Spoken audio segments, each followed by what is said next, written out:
Welcome to r/Am I the Jerk, where Karen's bad attitude destroys her company. Humiliate me in front of your employees? Enjoy losing your primary source of desserts. My friends M and B are super talented cooks. B is actually a chef, and M is working towards her PhD but loves to cook. They're both awesome and great people. They had a client, Karen, not her real name, who's the owner of a well-known coffee shop in their city. She would buy cheesecake from them every week because their cheesecakes are the best. Nice texture, flavorful but not overly sweet. Suffice it to say, they're delicious. At first, Karen would buy 1 or 2 every now and then, but soon she was buying 4 to 5 every week. Her customers couldn't get enough of these cheesecakes. Karen tried multiple times to replace M&B's desserts, but nothing even came close.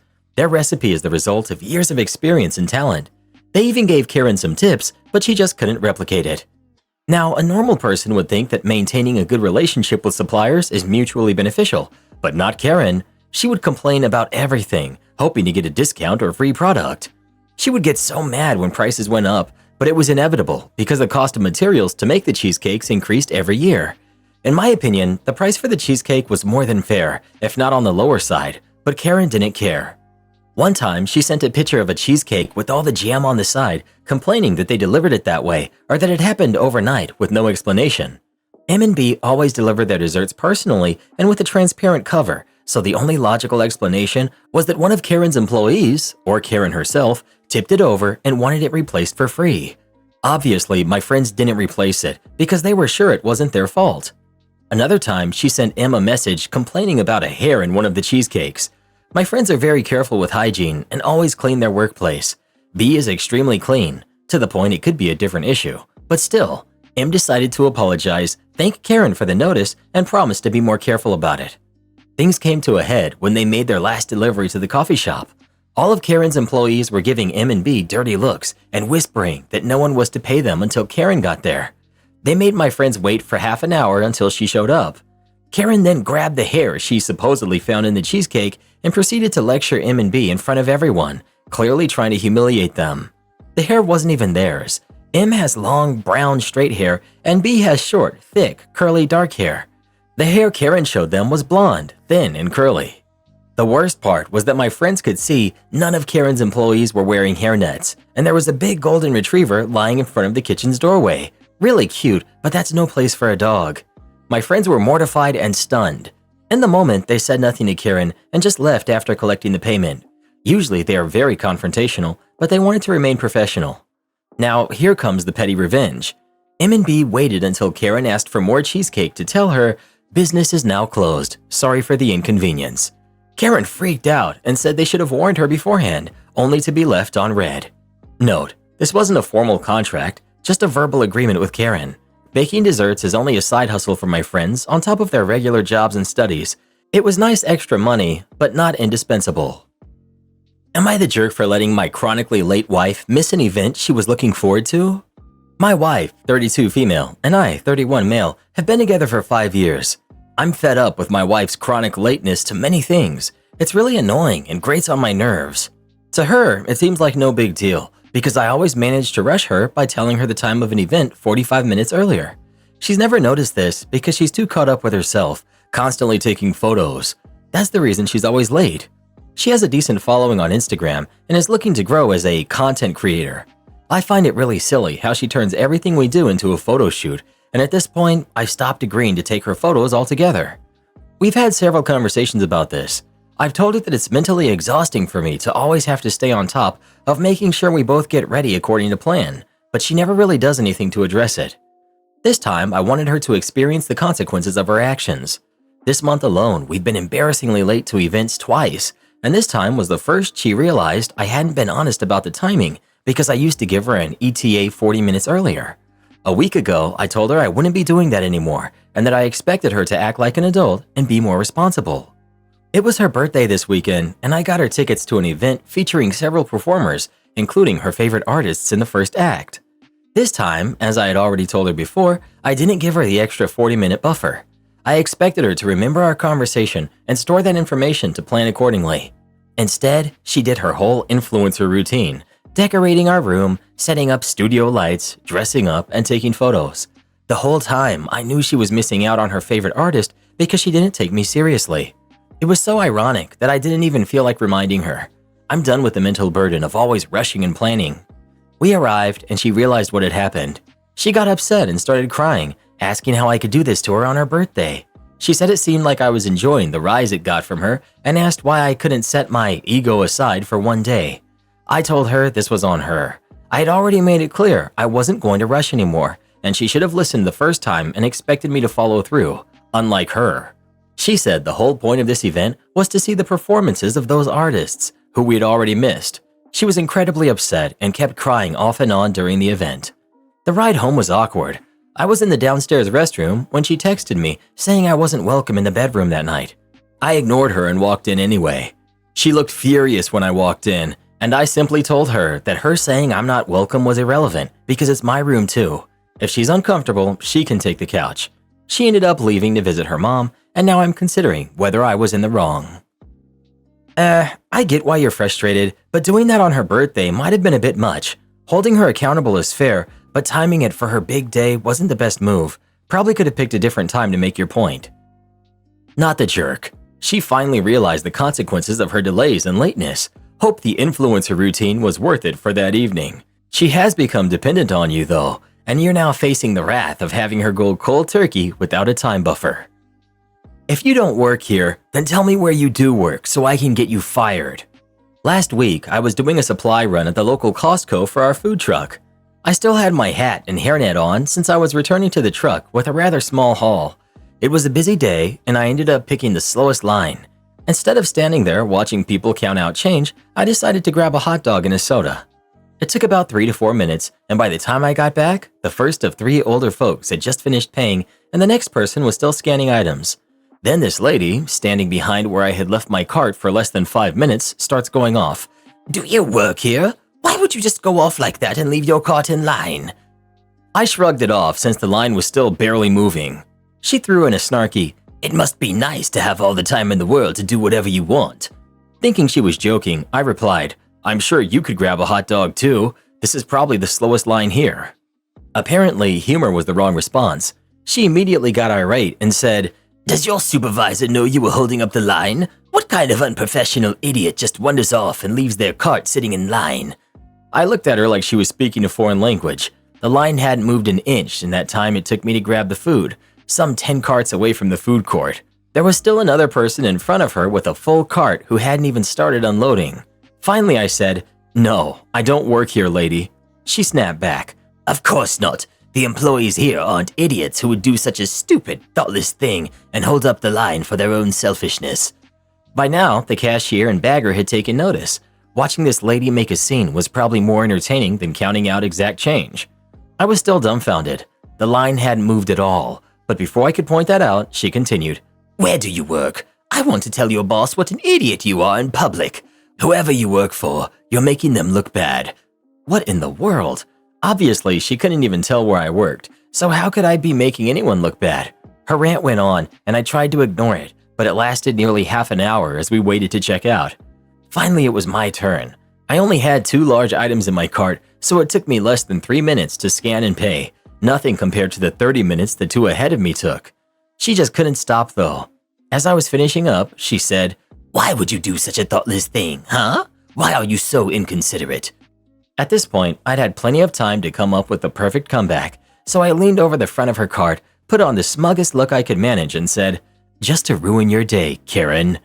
I got out of bed today waiting for an opportunity to make you in particular miserable." Before she could process it, I grabbed my cart and started rolling away, watching her turn red with rage. I had basically said exactly what that kind of person feels, that my whole purpose was to make her miserable. But apparently, being right didn't satisfy her like she wanted. The cashier and bagger looked like they were holding back laughter as I glanced over my shoulder, watching her have a silent meltdown. The only thing she could muster was yelling, "Jerk!" To which I quickly replied, "Buzz off, Karen," and rolled away, feeling smug, knowing I'd be living rent-free in her head for a good while. As someone who works in food service, it was super cathartic to clap back without consequences. Edit. Y'all defending this Karen's actions are hilarious. Stay mad that I made the best of a bad situation by grabbing dinner while in a slow line. Am I the jerk for telling my daughter she actually has to do things to be celebrated? I have a 16-year-old daughter, Kathy, and a 14-year-old son, Jake. Jake is more of an achiever. He's involved in sports, does great in school, and recently won an award for community volunteering. We had been celebrating his achievements, usually with a dinner out. Kathy, on the other hand, doesn't do much. She hasn't been putting effort into anything lately. She basically just goes to school and then exists in the house. She spends her free time on her phone or watching TV, doesn't have any hobbies or interests outside of her friend group, and doesn't put much effort into schoolwork. This results in her not getting many celebrations outside of her birthday. We stopped forcing her to do sports or other clubs when she got into high school. Kathy came home and said that she feels like it's unfair that we celebrate Jake, and I decided to have a conversation with her. I sat her down and explained that we love her just as much, but if she wants to be celebrated like Jake, she needs to put effort into something. I suggested she try finding something she's passionate about or work harder in school. I told her she should make her own goals to work towards. I thought I was being honest but gentle. Kathy did not take it well. She exploded, accusing me of playing favorites, and said it was unfair that Jake gets all the attention just because he's always doing things. She even lashed out at Jake, telling him that he was the golden child, and she was tired of hearing about how great he was. Jake was hurt by her outbursts, and now things are awkward between them. Kathy has been avoiding both me and her brother since then, staying in her room or giving us the silent treatment. My husband thinks I could have phrased it better, but I believe this was an important reality check for her. If she isn't doing anything, then there isn't anything to celebrate. Edit. For everyone claiming I never talk to or am around my daughter, she literally just went apple picking with her father this weekend. I'm spending almost every day teaching her how to drive. We went shopping and had a spa day earlier this month. Her father is teaching her how to change tires and work on the basics of the car. That's been happening every weekend for months. She and I have been watching a show together every Thursday for months. That's just this month. Not the jerk. It makes sense to me. I'm assuming y'all would celebrate her birthday and graduation, etc. Does she think people are just going to throw parties for her for no reason? She's old enough to learn that that's not how the world works. Maybe get her into therapy. Sounds like she's on some sort of woe is me spiral. Maybe some outside perspective would help her get back on track, or at least understand why people who work hard and achieve things get celebrated for them, while people who do not, don't. No jerks here, because this feels like a mismatch of expectations, but it's really worth reframing your perspective. Achievements are so subjective. Like sure, getting A's and awards are a standard concept of achievements, but so is getting B's or saving $100 or redecorating your room, making friends, or even just being a good friend, putting together an awesome outfit, getting somewhere on time. Everyone is on a different level, but it feels like your benchmark of success or even effort is the same for everyone, regardless of skills or interests. Instead of pushing her to achieve something based on someone else's, her brother or your barometer and definition of a goal, you should talk to her about what she feels like she's achieved or put effort into recently. Not only would that bring you closer into her world and help you both realize what she's capable of, but it would help develop trust and make her feel valued for who she is, not what you wish she would be or think she should be. It's not just about celebration, it's about appreciation and feeling that you are putting effort into recognizing and loving her. Let your best employee go? I'll take it all down with me. This happened a couple of years ago, but I was thinking about it recently. I worked for a company doing their media design, graphic design, photography, live events, video editing, etc. This company held big events, and over my years there, I was given more and more unrelated responsibilities until I was doing the jobs of at least 4 people. They also never helped pay for any materials, so all of the necessary media equipment was paid for out of pocket. All of the items had my name on them to make sure they wouldn't get lost if I lent them out. Over the years, I had accumulated a pretty impressive supply through secondhand purchases and deal watching. By the time I hit my 5th year, I had thousands of dollars in high-end equipment that was used for almost every part of the organization's promotion and event production. I think you can see where this is going. One day, I was brought into my boss's office and told they would be downsizing and had found someone fresh out of college with no real-life experience to take over my job, as well as a few others. I was completely caught off guard. They then had someone from corporate follow me to my office to assist in cleaning out my things. He specifically said, "Take everything that is yours. You won't be coming back." So that's what I did. They clearly expected the usual paper box with some photos and a plant, but instead, I had them hauling crate after crate of media and event supplies to my car. I had a 2004 Ford Explorer at the time, and by the time I left, it was filled to the brim. With every box we took out to my car, my boss became more and more panicked. At one point, he said, "You can only take things that are yours. And through my sadness and anger, I kindly told him that every single thing I was taking was mine, and I had all the receipts if he needed proof. The final nail in the coffin was when I told him I would need access to the arena's AV booth in the catwalk. I still remember the fear in his eyes. We went, and I unplugged all of my cameras that I had been lending to my events team, all of which were clearly marked with my name. I felt like the Grinch, just walking around and taking all the random things in the building that had my name on them. Driving away, I was heartbroken that a company I had given 200% to in every way had picked someone younger and fresh out of college to replace me. But I won't lie, the smugness of watching their faces as I stripped the place bare was worth it. Looking back, that was the worst and most toxic job I've ever had. The company only lasted another year before they folded entirely, and I like to believe I had a hand in that. And to think, if they had just compensated me fairly and purchased the necessary equipment themselves, instead of forcing me to provide for my team, they wouldn't have had to start from scratch. Girlfriend cheated and disappeared. I moved on with someone else, and now she's angry with me. My now ex-girlfriend and I met and started dating in early 2022. I always felt on guard with her because she was a 10 for 10, and I couldn't figure out why she decided to date me, let alone be in a relationship with me for a year. We went long distance in 2023 because she got a great opportunity to go to Europe for work on a 1-year contract. It was huge money and a chance for her to travel, but I couldn't afford to go with her. We video chatted regularly and talked throughout the day by text, and things seemed manageable for a few months.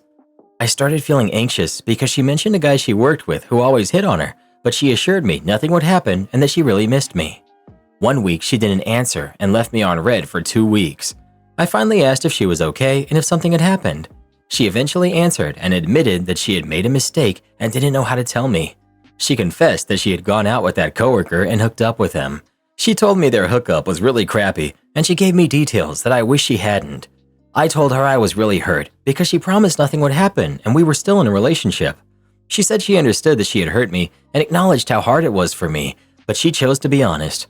She also mentioned needing some space to sort everything out, and it felt like she wanted me to feel bad for her. A month went by. I reached out once, but she left me on red.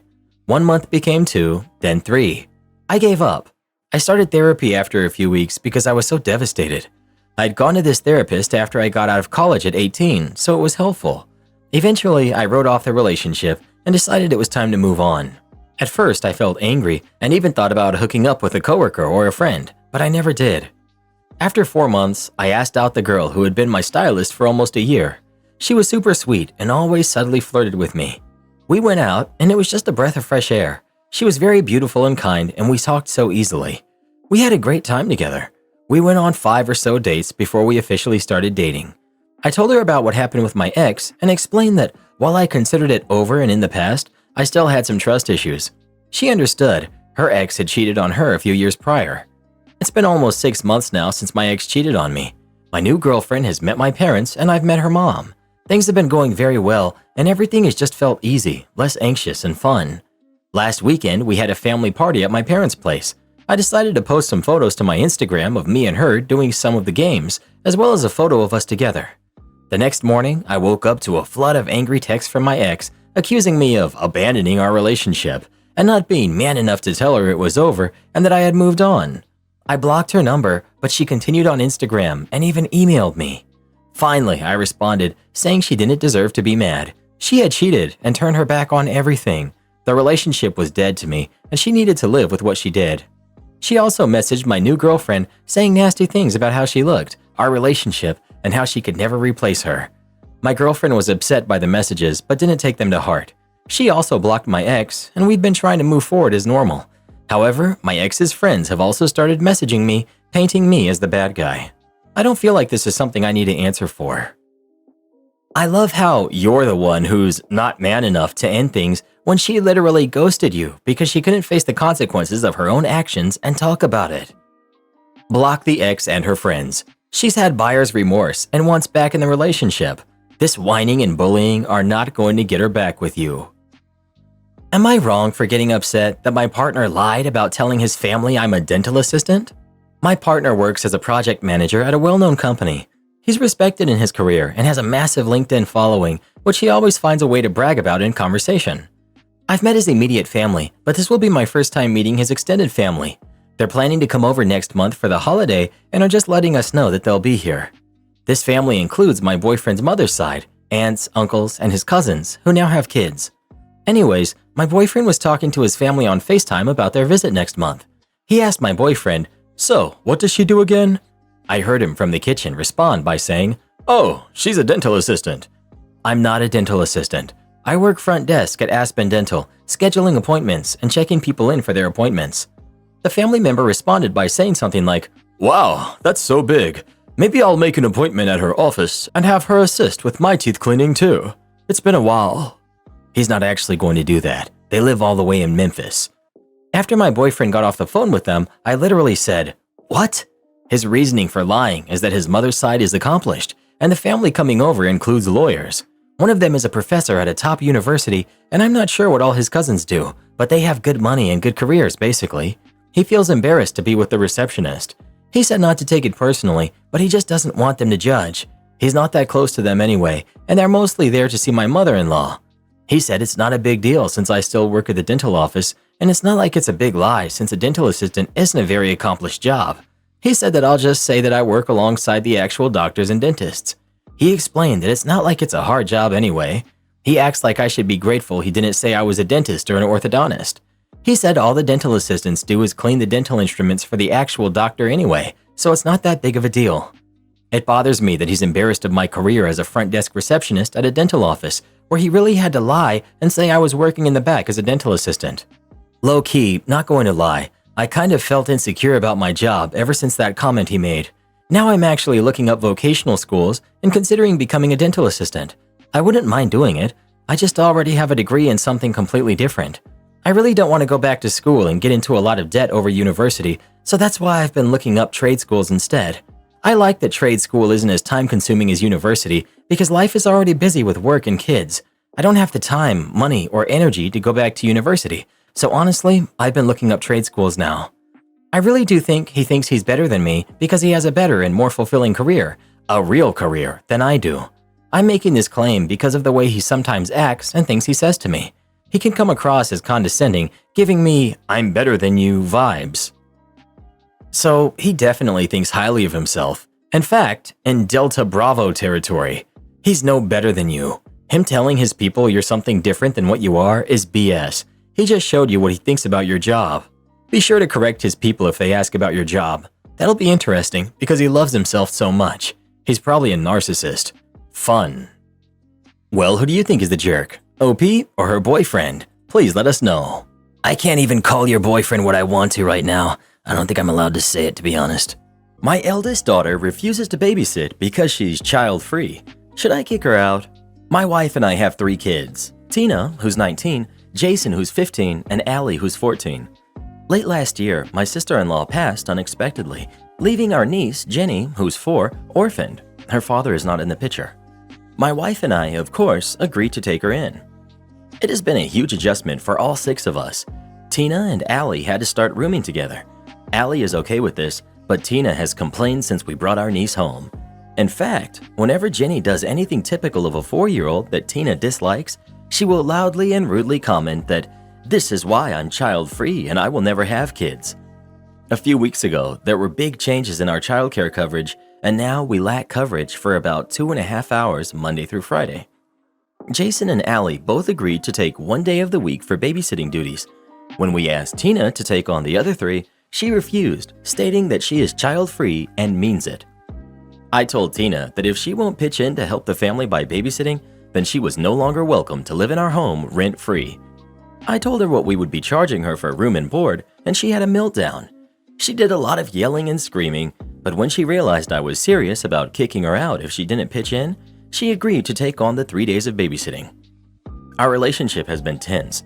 Tina says I'm not being fair because she has to take 3 days when Jason and Allie only have to take 1 day each. I explained it's because they're still in high school and both are involved in after-school activities, while she takes college classes part-time and online while only working weekends. Also, because she is an adult and the other 2 are not. She has also called me a jerk and says I'm discriminating against her beliefs. Am I the jerk for forcing my adult daughter's hand in this? ETA, we can't really afford an outside babysitter right now. This was the reasoning behind charging my daughter room and board. I currently pay her school fees, car payment, car insurance, phone bill, and all of her groceries, health coverage, and utilities. I was charging her less in room and board than what her lifestyle costs monthly. If she doesn't want to babysit, she's free to stay here if she pays the amount we said in room and board. She would have to take on more hours at work to do so, though.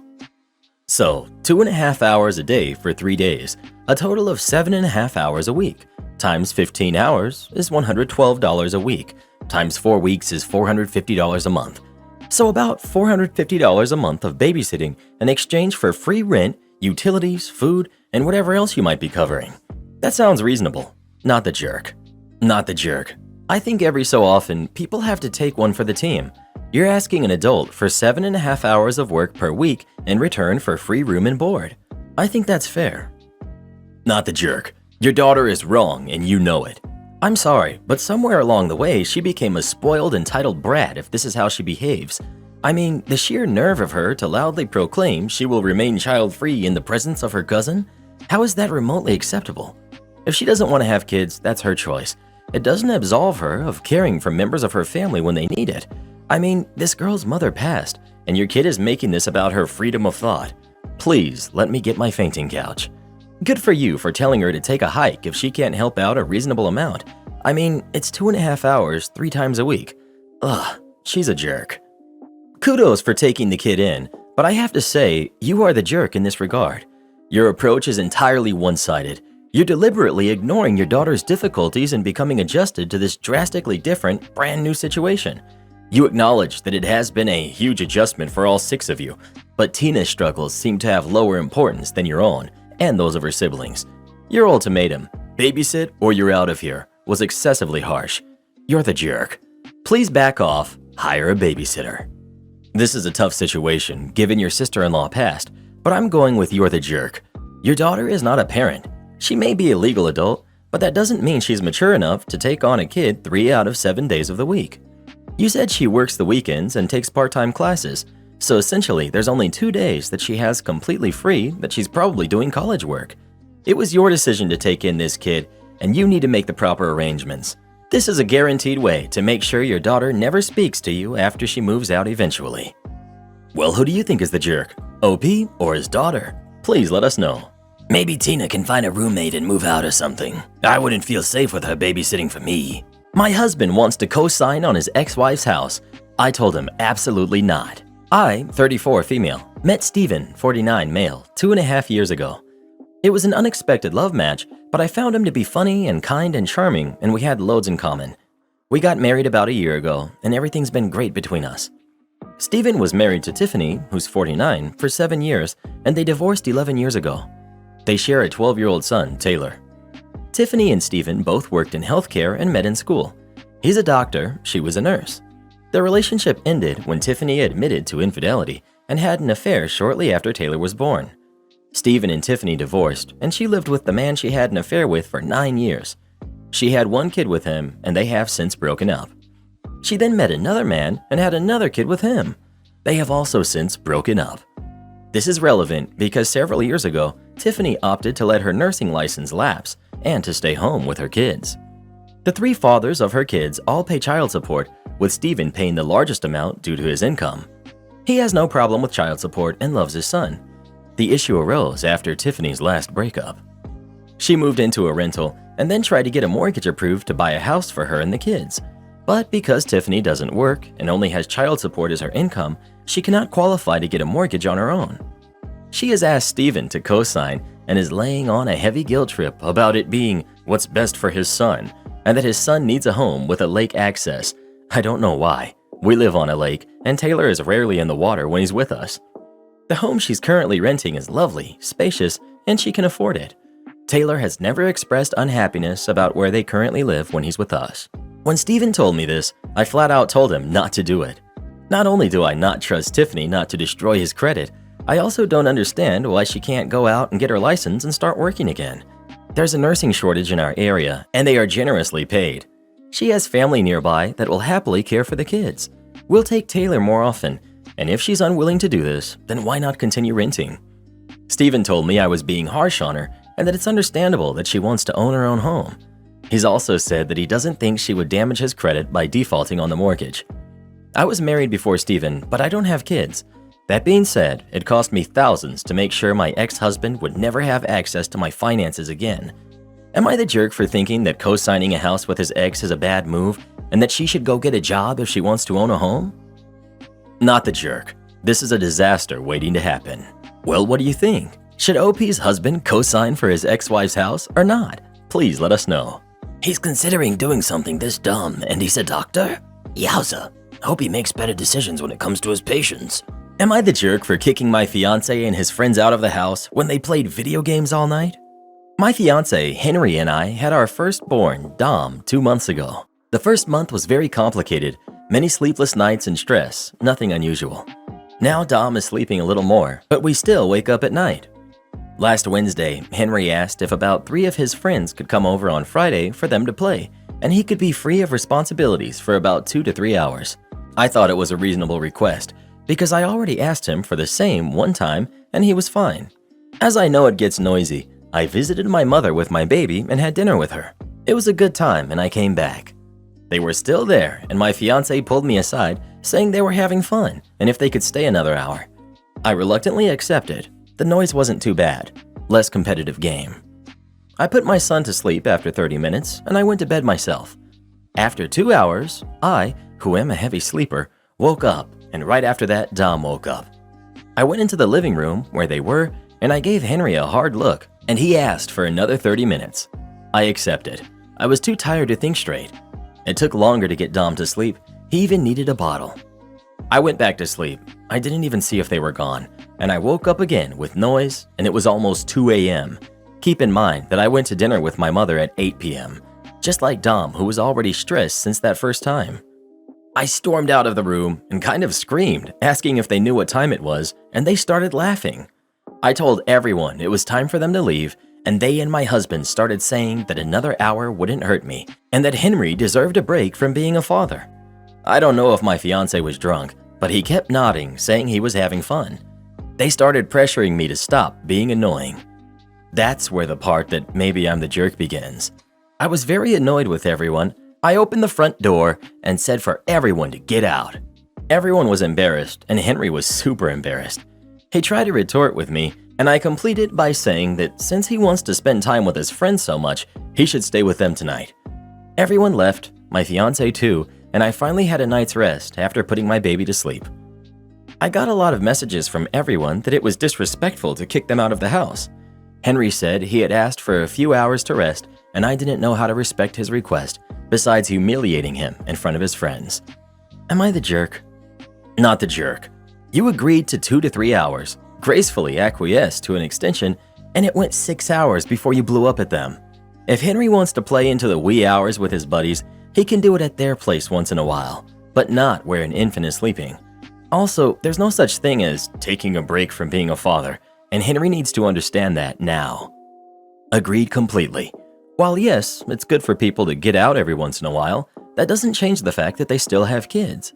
When they decided to have a kid, or had one accidentally and decided to become parents, they signed a contract to be there for that kid and raise them for the rest of their lives, or until the kid is old enough to fend for themselves. Henry needed a slap in the face that being a father is no joke, and that it's only been 2 months, and if he can't handle that, then tough crap. Not the jerk. Not the jerk. You honored his reasonable request, and he proceeded to take serious advantage. They were continually waking you up and the baby. He owes you a huge apology, and if he and his friends can't be respectful, don't agree to this again. Well, who do you think is the jerk? OP or her fiancé? Please let us know. If you were being loud with your friends when I was trying to sleep, you'd need a new head. My community college credits don't count? Okay, sign me up for all your classes, professor. I went to a pretty bad high school. They had very few AP classes, so my parents signed me up for local community college classes for physics that I attended after school. Fast forward to my first year at university, and I go to apply my CC physics credits to get out of taking redundant classes. University requires me to take physics 4A, 4B, and 4C, each being a prerequisite for the next. It was like classical physics, electromagnetism, and quantum physics, or something like that. Since I had taken all 3 in community college, I'd be a year and a half ahead. The first problem I ran into was the registrar's office wouldn't automatically apply the community college credits to cancel out the required credits for graduation. I had to get the professor that taught the course to sign off on it, and for that semester, the same professor taught all 3 classes. I meet with the professor, and he refuses to sign the forms. Community college is a joke, especially yours. You need to take 4A, 4B, and 4C here if you want to graduate from this university. Feeling defeated, I went to register for 4A, but then I noticed something. While the online system wouldn't apply my community college credits to eliminate the required physics credits, it did apply the community college courses for the required prerequisites.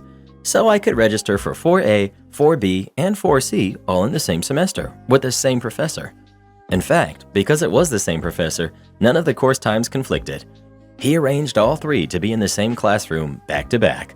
No need to run around campus either. First day of class, I sit front row for 4A. Don't know if the professor noticed me then, but once class ended and everyone else got up, I stayed in my seat waiting for the next one to start in 10 minutes. He glanced at me funny as he went through 4B. When that ended and I didn't get up, he approached me. "I'm sorry, but you're going to have to leave. I have another class soon." "No worries, I know, 4C. I'm enrolled in that too." "You can't be enrolled in all of them. They have prerequisites." He checks his enrollment sheet, and sure enough, I'm enrolled in all 3. He tries to convince me that I'll fail if I stay, but I tell him not to worry. I'm not gonna lie, it was tough sitting through 3 hours of classes, 3 hours of midterms, and 6 hours of finals, but I had already taken all these courses. In the end, I got an A, a B+, and an A-. But best of all, I got to knock that jerk down a notch. Edit. It was thermodynamics and waves for 4C, not quantum. Am I the jerk for not making my daughter do chores she hates doing? I'm 36, female, and my daughter is 16. Her dad and I split over a decade ago and we share custody. Since lockdown, she's been with him, and now he's living out of the country, so she's with me full time. Since lockdown, my finances took a blow. My ex couldn't help out much, and my brother and wife had space and needed help with the kids, so I moved there. Sister-in-law's brother passed recently, leaving his kids, who are 4 and 6, with her and her husband, who already had 3 kids of their own, who are 17, 13, and 15. My brother is a doctor, and his wife needed a lot of help. I helped out as much as I could while staying here. She and I butt heads a few times since our parenting styles are different. I think the kids should spend more time being kids and not washing a million dishes after dinner. She had a system, a chore chart. Every other week it changes. Everyone is a part of the chart, and her kids don't mind as much, but I do. Since my ex left, my daughter is with me. She hates the chart and feels like it's crazy for her to clean up after everyone, like the dishes or vacuuming. One night, my daughter didn't do the dishes, and my sister-in-law caught her before bed and asked why. My daughter told her she didn't want to do them. Sister-in-law said she has to do them as she's a part of the mess, and sister-in-law can't make breakfast in a dirty kitchen. An argument started and I got home to it. I spoke to my sister-in-law saying it's truly unfair because she's only one person and isn't making a big mess, and my daughter said she isn't a part of this family unit. Sister-in-law said okay and did the dishes herself. From that moment, my daughter isn't invited to do any fun activities with the family. Sister-in-law normally baked goodies for her church and the kids help. She loved helping, especially the older ones. My daughter loves it as well, but they started without her, and when she got there, she never got her normal duties. Sister-in-law took the kids out most Saturdays to have fun. My daughter wasn't invited. The older kids are being cold with my daughter because of how she shouted at their mom. I think it's ridiculous to shut my daughter out from all of this. I told my brother, who says those activities are family activities, and since my daughter isn't a part of the family unit and pulling her weight during the hard parts, she cannot enjoy the good parts either, especially since I'm not bringing in any money. Just because she doesn't want to do the dishes.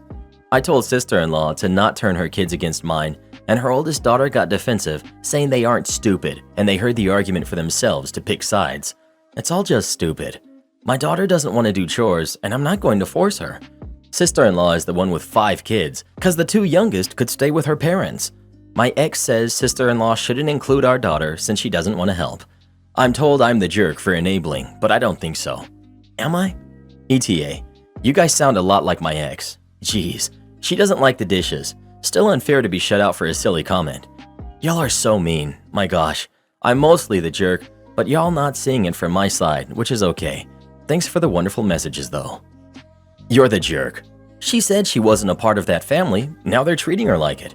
Why the shocked Pikachu face? You don't get to say things like that.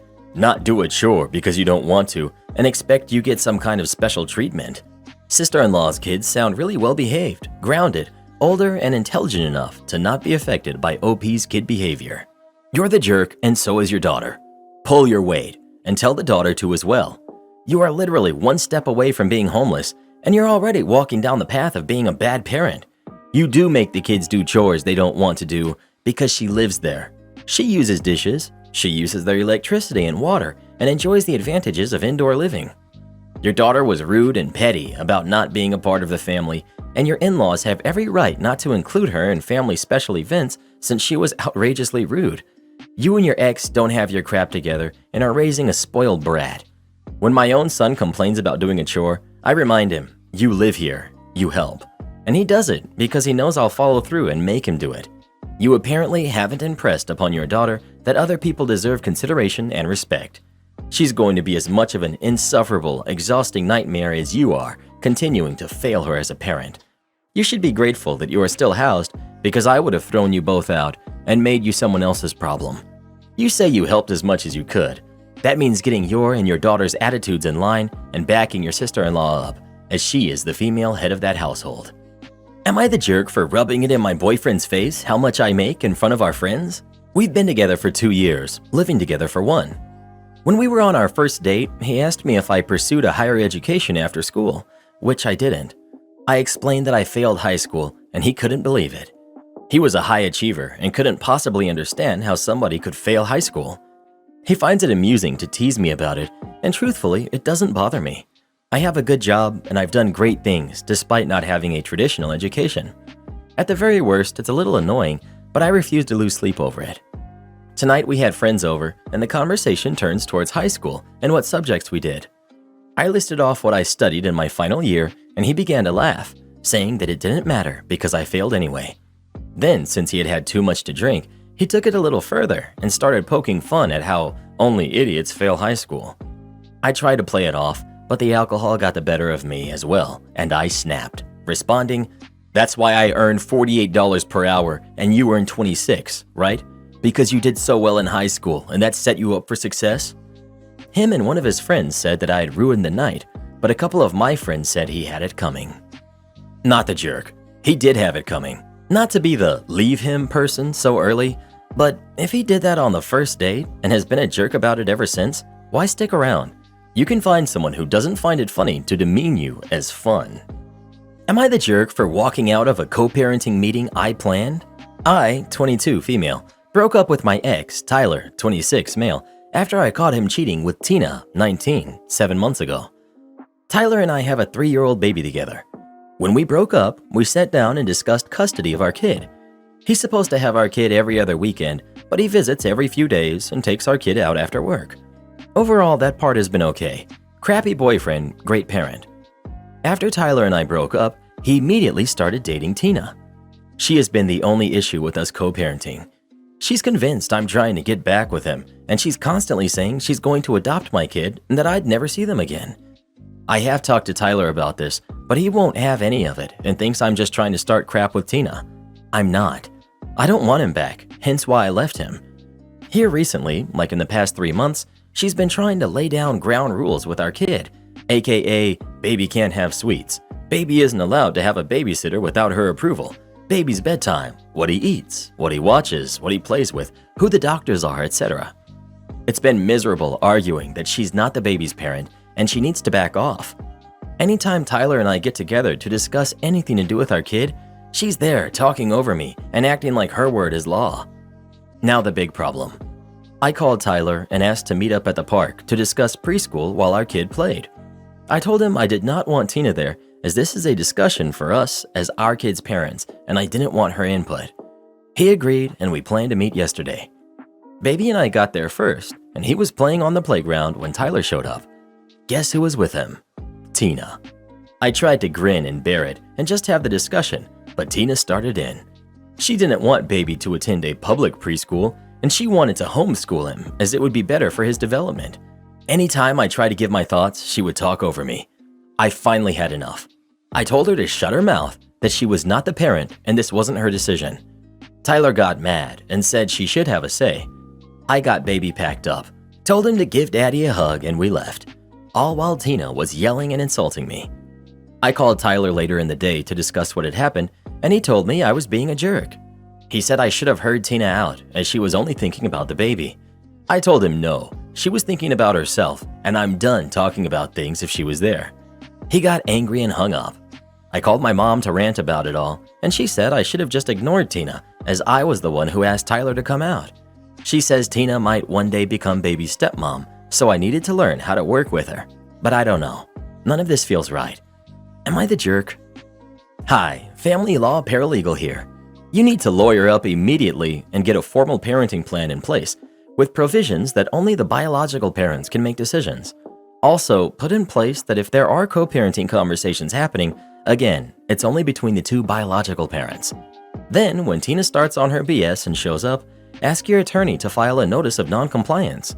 You may be able to force a no-contact order, different than a restraining order, on her. Either way, you legitimately need representation. She sounds aggressive and ignorant, which is a very dangerous combination. You want to handle the rush hour alone? Be my guest. So this happened in 2018 when I was working at a KFC outlet in the UK. Anybody who has worked fast food knows that there are times when the rush hour gets really hectic, especially if your franchise is on a busy street. I worked at this place on the weekends because it was the busiest time for the store and the only time I could take out from uni studies. At our busiest, we dealt with about 1,000 customers in a 12-hour workday, and about half of them being in these rush hour slots. I was part of the front of house staff, which meant my job was to take orders, deal with and listen to the customers' questions and complaints, pack their orders, make ice cream/shakes, and hand them out as well. At any given time, I was doing 1, 2, or all of these jobs together.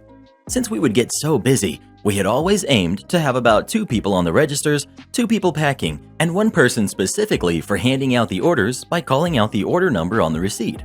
The handing out the orders job was the easiest part and involved literally just standing there, which is why most of our staff used to work that station when they were tired, myself included. Fast forward to 4 months into the job, and one of our old staff members, we'll call her Lisa, comes back to join the team again. She had been working there before I had joined, and so knew everyone beforehand. She was also kind of pretty, and this will be important later. Now before I proceed, I want to say that none of my coworkers had any issues with me, and that my boss loved my work. I was so well received at this job that when I left, they gifted me a guitar as a going-away present. I had good English, and I'm very friendly, so I was immediately settled in. My coworkers even playfully nicknamed me Skinny and joked around with me all the time. However, Lisa didn't like that because she could see that I was the center of attention due to my hyper energy. One fine Saturday, I go into work and realize that I've been made responsible for the part of the front of house process, which is to yell out order numbers and give the customers their food, dealing with anything that might be wrong or missing. Fair enough. I had a really busy Friday and was hoping for something easy to do. I spent the first 6 hours of my shift doing this stuff, and after the staff for the first half of the day left, I decided to help the remaining staff out until our coworkers for the second half of the day came in. In comes Lisa for the second half of the day, and she's been made responsible for packing the orders, which is probably the most taxing job. This part of the workflow is so taxing that it always has at least 2 people handling that station. We were short-staffed that day, and so Lisa was tasked to do this job alone, which was probably not the best decision by my manager. However, since she had worked there before, he trusted her to get the job done. We also had a rotation for our posts, and it was her turn to handle that section that day. As if by some stroke of luck, rush hour started right as she came in, so she didn't even have time to prepare herself. What's even funnier is that she came in with a bad mood, so she definitely didn't want to work that day. Now, one important detail here is that we have a large screen right above the packing section that the customers can see, which displays their orders and details of their order, and the order number displayed on it. Customers can have a look at that and be patient as they wait for their orders to be rolled out. Once an order is successfully completed, the order disappears from the screen, allowing the rest of the orders to be bumped up the priority list. This screen also had a timer on each order, which would under no circumstances be allowed to go over 7 minutes. If that happens, the timer turns red, alerting us to work faster. Usually, this screen is not supposed to go beyond 7 orders at a time, but it has enough functionality to display up to 15 orders. Now, Lisa was trying her best, but as the rush hour increased, the amount of orders waiting went up exponentially and the customers started to line up. The screen went beyond 15 orders waiting with red plastered all over it, and at this point, it was obvious Lisa couldn't handle the packing section alone. One of my coworkers nudged me to go and help her out, since I was basically doing the easiest job just standing around. I decided this was for the best, and so I walked up and started packing orders next to her. As I did so, she stopped doing the packing, looked at me dead in the eyes, and with the most threatening look said, "Go do your own job." I tried to be nice as usual and explained to her kindly how crowded it was getting, but it was obvious that she didn't want to listen. Not wanting business to be affected, I decided to go alert my manager. But just as I was about to go ask him for some advice, she says in the most condescending tone, "I don't know why you're trying so hard to work next to me, but it's honestly creepy and you should stop." Now, I will admit I'm an average-looking guy, definitely not in her league, but she was under some sort of misconception that I had somehow developed feelings for her. She was probably used to guys running after her and placed me in the same row without even getting to know me, which I found incredibly disrespectful. When I realized that that was how she thought of me, all of my will to want to help her flew right out of the window. I casually walked back to my station and grinned, knowing what was about to unfold. In the next 30 minutes, the screen was now full with about 40 orders waiting. In fact, there were so many orders waiting that you couldn't even see half of them on the screen because they were so down on the list. Customers were standing around disgruntled and hungry, looking at Lisa as she was packing, running around trying to do everything by herself. My coworkers had seen how she had treated me, and so none of them approached to help her out. She was all over the place with the orders, chucking the bags in the air towards me, dropping fries on the floor, missing items, and the customers were complaining to high heaven at this service. I mean, even by fast food standards, this was bad. Since I was the one handing out the orders, I was hearing all the complaints and trying to sedate the customers as much as possible with the biggest smile on my face. It was pretty bad, and the only time I had ever had fun listening to people complain. What made it better was that the customers knew I wasn't to blame, and so we silently judged Lisa together as we watched her run around in a frenzy. Making casual trips to the back as Lisa was visibly shedding her hair out of stress was the best part because I was just doing my job, whilst Lisa was halting the entire business by herself. Lisa just dropped some fries on the floor. "We're gonna need a new badge." That burger that Lisa just sent out, she put it in the wrong customer's bag and they've just come back demanding a refund. A customer is complaining that the food is cold and wants a fresh burger. The thing is, the back of house staff were doing all of their work on time, so cold food and the like was not their problem. But because Lisa was messing up, they had to follow and remake the food, which meant wasting materials and also a bad mood, as they had to work extra for no reason. That's when my assistant manager, whom I was really good friends with, ran out to the front and asked in a concerned voice, "What's going on? Why aren't you helping her out?" I explained casually what Lisa had told me after I had tried really hard to help, loud enough so that the customers could hear, and you could tell by the look on my manager's face that this wasn't his first rodeo with Lisa. Dejectedly and quietly, he turned around and started helping Lisa to pack without saying another word to me. What made it even sweeter was that after about 5 minutes, another senior member of staff came to the front and chucked Lisa out of her situation and towards the back of house staff because she was being such a hindrance. In about 10 minutes, all orders were cleared and the dust had settled. I was then tasked with handling the packing because I was the fastest at doing so, whilst Lisa had to prep burgers in the back over the smoldering heat of the fryer, which probably melted off all of her makeup on her pretty little face. Imagine all the crap she was getting from the manager, and the embarrassment she had just faced in front of an entire crowd of people was probably just the most satisfying feeling I've ever had. Not because I was happy she was struggling, but because I got back at her for thinking I was below her, just because she was a little bit better looking than I was. And the cherry on top was the fact that she had asked for this all by herself. Justice served, but the orders weren't. At one point, I even walked to the back to see how she was doing. I found her hunched over the fryer and couldn't tell if what was rolling down her face was sweat or tears. However, the look in her eyes was the most delicious treat ever. Needless to say, Lisa never worked the packing section alone again and tried her best to get along with me after that fact. But I never helped her of my own volition unless she specifically asked me to. I didn't want her to feel creeped out after all. My neighbor is hoarding animals and it's ruining my quality of life. Should I report her? This lady moved into the neighborhood a couple years ago and turned her very small backyard into an overcrowded hoarding situation with way too many animals. Now she's turning me into a Karen. So for context, it's me, my husband, and our dog. Nice, quiet, residential neighborhood. House next to me has a small farm. Chickens, roosters, ducks, turtles, rabbits, and cats that are extremely invasive and have taken over my yard and have destroyed everything in it and use it as a bathroom all over. We have a 1-year-old boxer who now can't play in our fenced-in backyard. The neighbor's cats are always using it as a bathroom, and when I try and talk to the neighbor, her response is that I must firmly tell them that they're doing a bad thing and then tell them to never ever come in my yard again, as it's my responsibility to keep them out. Like, what? One of her cats did test positive for worms, as animal control made her get them tested and share the results. And because she won't keep them out of our yard, instead of letting our dog go out to play and use the bathroom, she now has to be leashed, and we hit the dog park 2 times a day. Not complaining about the dog park, but some days I don't want to scan the yard for cat crap and I just want to stay home. I'm also afraid my dog will catch and hurt the animals. She's not vicious, just a boxer that likes to chase and jump. One of her chickens decided to escape and went to the bathroom all over my car. It scratched up the hood and cost about $1,100 to get it fixed. She keeps the duck inside at night and puts it out at 5 a.m. when it starts quacking nonstop until 8ish when she brings it in. The roosters go off all hours of the night and day. So now I get up at 5 a.m. every day. I guess I might as well take up jogging. I work at home. The duck and roosters are so bad that I moved my office to the other side of my house so I can work in peace. But this duck roams the neighborhood and has taken up residence in my driveway. If I was a paranoid person, I would think he was stalking me. I love animals, and I'm not a get-off-my-lawn type of person, but the invasiveness of her animals and her lack of responsibility is driving me nuts. I've already sent some pictures and a formal complaint to animal control, where they came out and they fined her.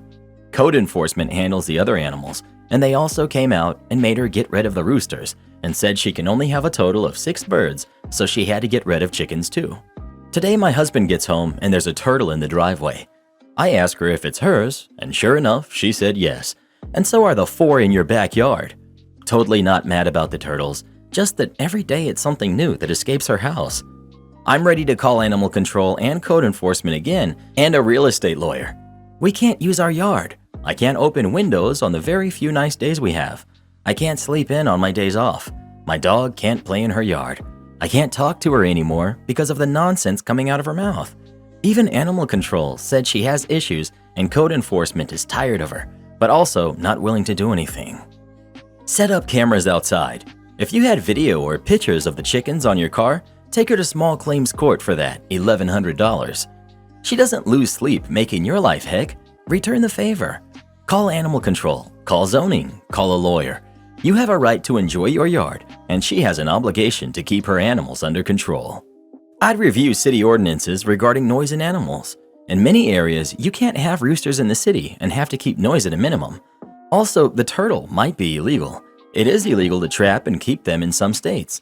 Additionally, some cities have ordinances regarding the number of pets one can have, 5 cats, etc. She could be hoarding animals. After reviewing these ordinances, call the proper office to address and keep calling until it's resolved. Goodness, you sound just like my neighbor. She freaked out about our cats, chickens, and the few goats that we have. She called animal control on us, and we had to get rid of just about all of them. I got my revenge though. What Karen didn't know is that I'm an exotic snake breeder and have hundreds in my basement. Now I give her and her family a new pet about once a week, and she still has no clue where they're coming from. And trust me when I say that these ain't no garter snakes. She was even on the news recently when one of my bigger boys found his way into her garage. Mess with me? Pay the price, Karen. Edit. I've been breeding snakes for almost 20 years now. Letting one go in her yard once a week has literally no impact on my inventory. And to those complaining about what if her minions or other neighbors get bit, just shows how ignorant you are about snakes. They never bite unless being harassed, in which case you probably deserve a fang or 2. Yowza knowza! Remind me to never tick that person off. My boyfriend demands my friends and family call him Dr. Jones instead of by his first name. My boyfriend, who's 32, is a doctor.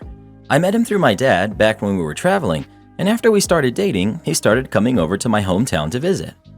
When I introduced him to my family and friends, I told them his full name, then occupation, then mentioned the other stuff like age and hometown, etc. All good until months later when he started complaining about my family and friends referring to him by his first name and not putting doctor before. I found this strange.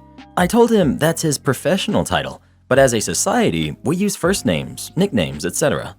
He said he can't help but feel annoyed, especially considering that these people don't know him well. But it's been 8 months. He even said once we're married or engaged, then they can start referring to him using his first name. Recently, he started correcting whenever my friends or family call him by his name. His tone becomes aggressive, and then he goes on a long lecture about how they should put doctor before mentioning his name. It became exhausting because my friends and family can't understand his strange hang-up, and he keeps picking fights with them about it. Last night, we were visiting my parents, and my dad called him Justin instead of Dr. Justin. My boyfriend started arguing with him, which caused a huge fight in the house, and we ended up leaving. In the car, he went off on me, saying I'm letting friends and family disrespect him continually by letting them call him by just his first name.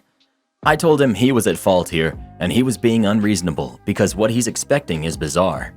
He said he takes pride in his profession and that he sacrificed so much to get to where he is today, and my family and friends literally lose nothing if they respect his wishes.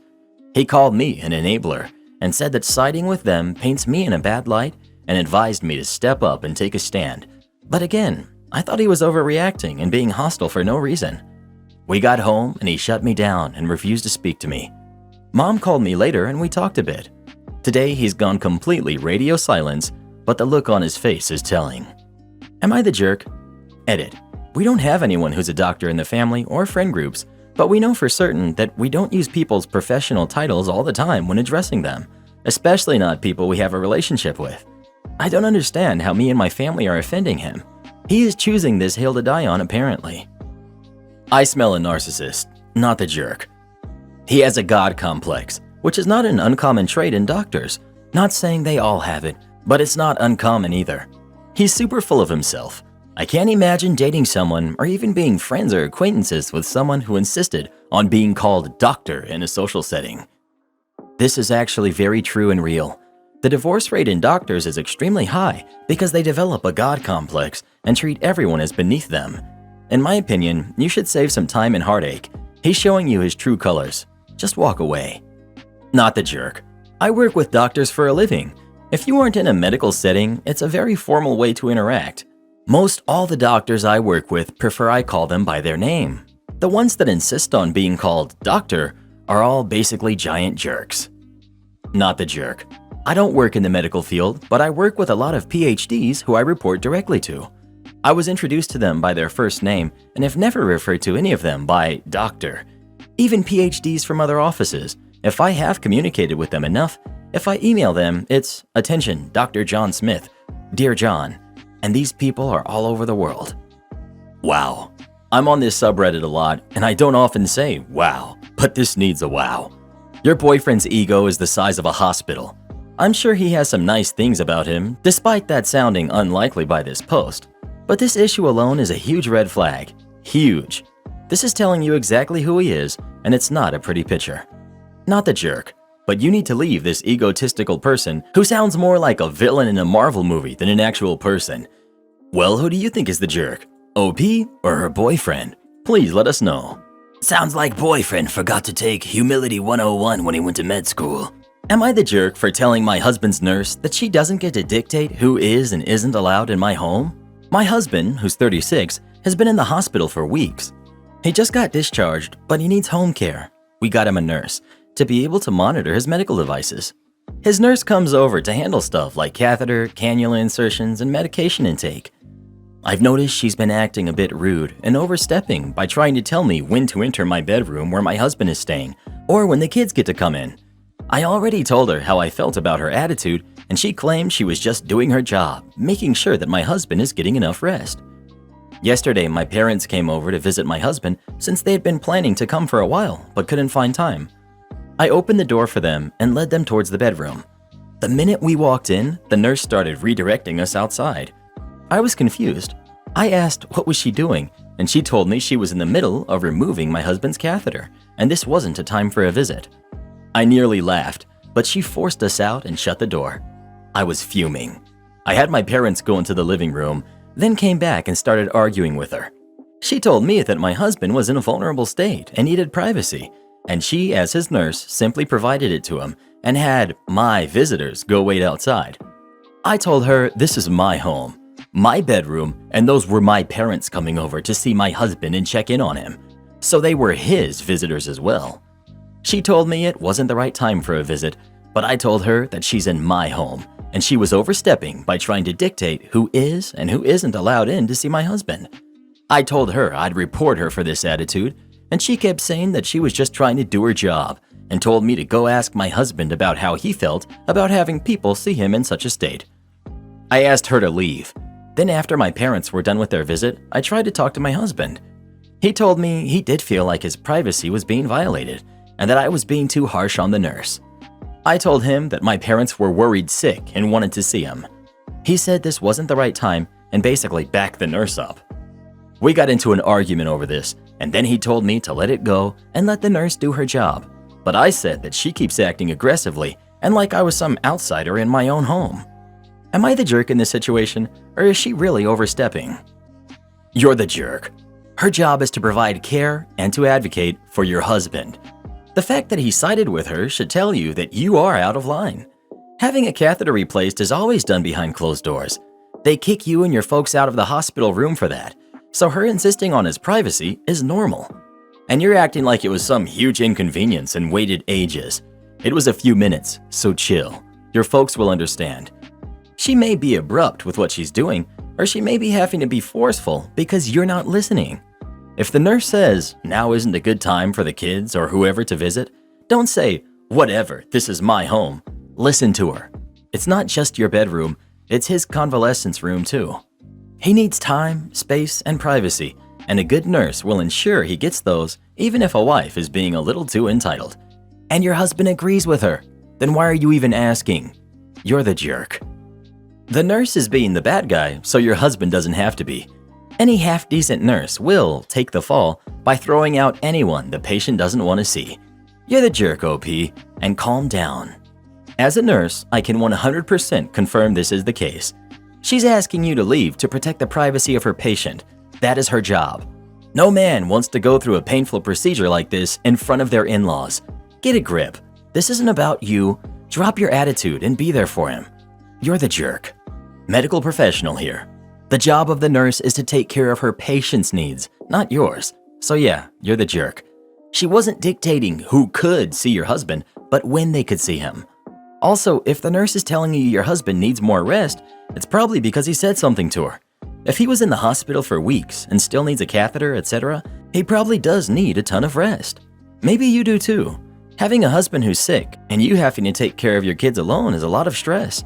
I am hoping you can have someone watch him and the kids for a bit and go have some time with your friends. Caretakers need care too. Well, who do you think is the jerk? OP or the nurse? Please let us know. I hope that nurse is being paid very well to have to deal with this. Am I the jerk for using a clothesline and making my neighborhood look trashy?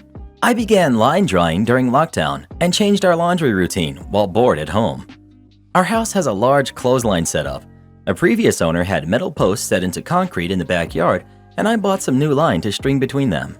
This spring, with the warmer weather, begins my 3rd year using a clothesline. I have real data showing significant energy savings. I can hang 5 loads outside and they'll all dry in an afternoon. Laundry smells fresh, better than those outdoor fresh dryer sheets that smell artificial. When I mow the lawn and hang clothes after, the fresh cut grass and breeze gives bed sheets a great scent. Our clothes last longer and look better. We still use the dryer sparingly if we need a garment immediately. I use a clothes tree in the basement to dry during winter or if it's raining. I like the green aspect of all of this. Since I started hanging clothes again, I found a note taped to my front door from a neighbor I didn't know well. I make the neighborhood look third world, like hillbillies live here. My hanging clothes are eyesores that lower property values and can be seen by potential homebuyers. There are several houses for sale on my street. I should use a clothes dryer like normal civilized people. This person lived in an HOA with a bylaw banning clotheslines, and wishes the same law would pass here. When I hang my wife's clothes, it's not right because everyone can see it. So my clothes decay the neighborhood. This is a clothesline, not a beat-up car on a lawn. So I washed every dog blanket, comforter, towel, bath mat, dish rag, etc. in a fit of spring cleaning and hung laundry every sunny day of the week. I showed the letter to neighbors I trust, and with my help, they started line drying too. Not out of spite, but I want that neighbor to see line drying as commonplace, and she'd have others to go up against. I continue to line dry and wonder what our next encounter will be like. I won't respond to the note. Stepping back, I'm also realizing this is one of the most ridiculous things I ever heard.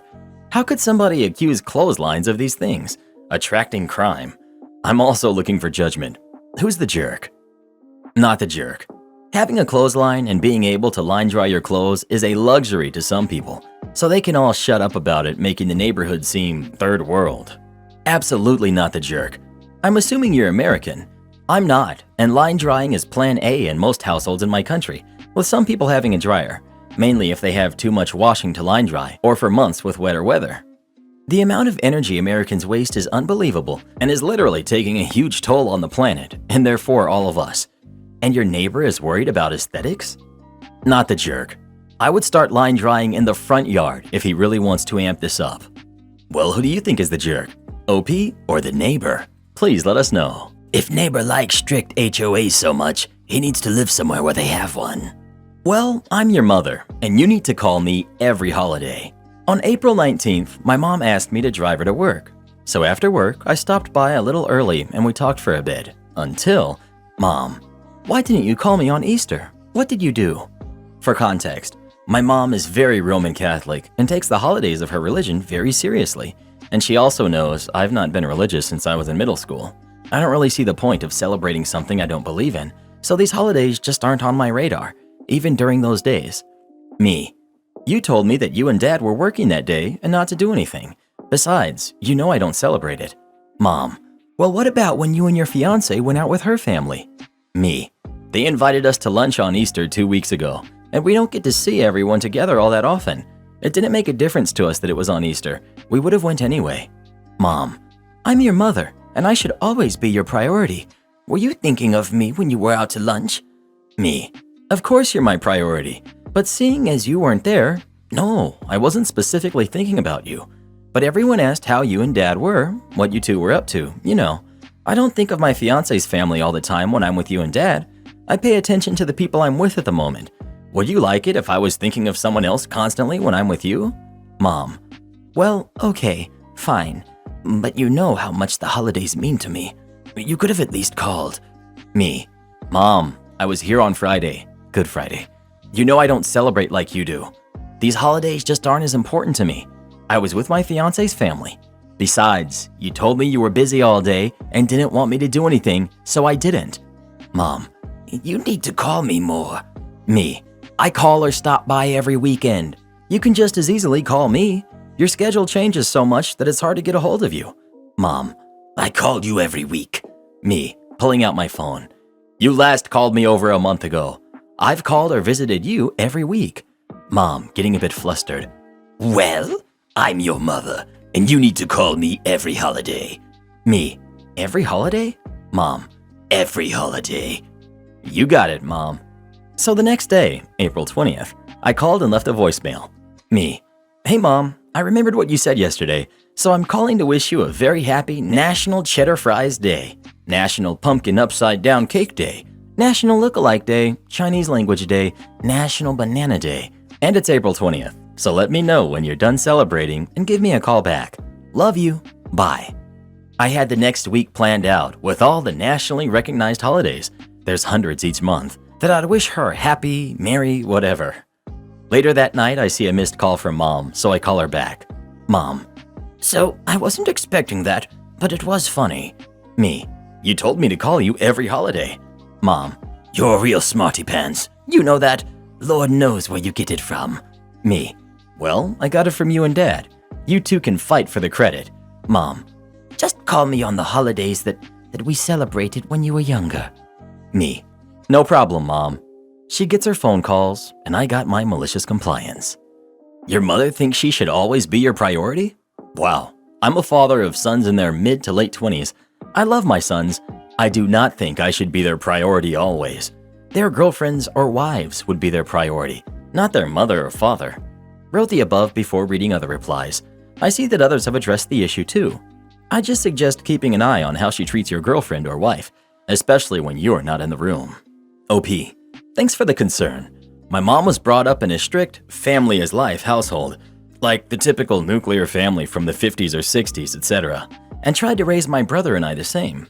She has her opinions and beliefs, but I absolutely shut it down when anyone suggests myself or my fiance is anything less than their expectations. She knows I'll stand up for anyone to anyone, and that includes her.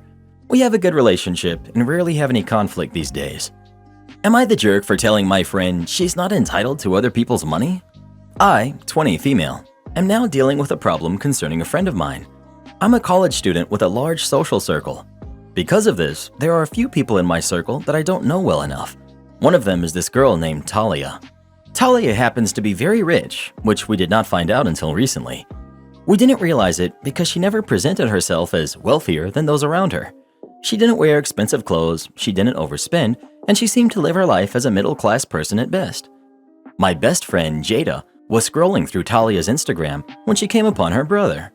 Her brother uploaded a picture of their beautiful mansion on Instagram, revealing their wealth.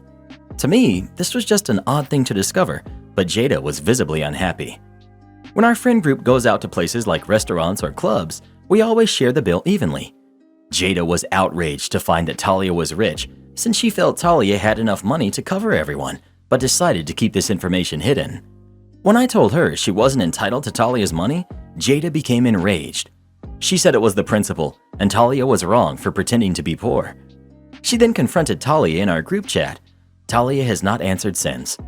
I advised Jada to calm down since it wasn't that serious, and she told me I was just as wrong as Talia for supporting her actions. I really want to give Jada the benefit of the doubt because she doesn't come from a family that does have a lot of money, so there could be some personal feelings involved in this. However, I also think that Talia isn't required to spend more than she has to. So, am I the jerk? Gee, I wonder why Talia doesn't flaunt her wealth. Not the jerk, Jada sucks. Not the jerk. What? I'm not surprised Talia didn't reply. This is probably exactly why she doesn't discuss her financial situation with people. I don't know anyone involved, but I'm inclined to say that Talia is not pretending to be poor. I think she's being modest, not even sure I would say that, to protect herself from people just like Jada, who think she's their personal ATM. Either way, no matter the reason. Yeah, no, Jada is not entitled to Talia's money or any generosity, nor is Talia obligated to be generous to her. And not only that, there's no mention of Talia's actual situation. It seems like Jada has no idea what Talia's family's dynamics are like, so she could just be another kid trying to make it through this world. I mean, yeah, there is probably privilege. She's probably had a cushion a lot of people may not have, but to assume that Talia has access to any of her family's wealth to begin with, and then to take it up a step further, for Jada to believe that she's entitled to that access and that wealth, is utter nonsense, and it deserves to be called out. Not the jerk. Well, who do you think is the jerk? Talia or Jada? Please let us know. Never tell people how much money you make, unless it's less than they do. Am I the jerk for exposing my fiance after he lied about the gift I got him for his birthday? I'm female 24. My fiance, male 25, comes from a wealthy family, unlike me. His family can be a bit obsessed over looks and status. He's the only kid, so his parents spoil him all the time. They got him 2 cars, one at 18 and one at 23 after he graduated. They also bought him the apartment we live in, etc. He told me once that his mom thinks I should consider wearing brand name clothes and makeup, especially when attending their family functions where important people are present. He said he'd pay for everything, but I have a specific style and brand, and I'm comfortable with it, but put aside a couple of outfits to wear when visiting.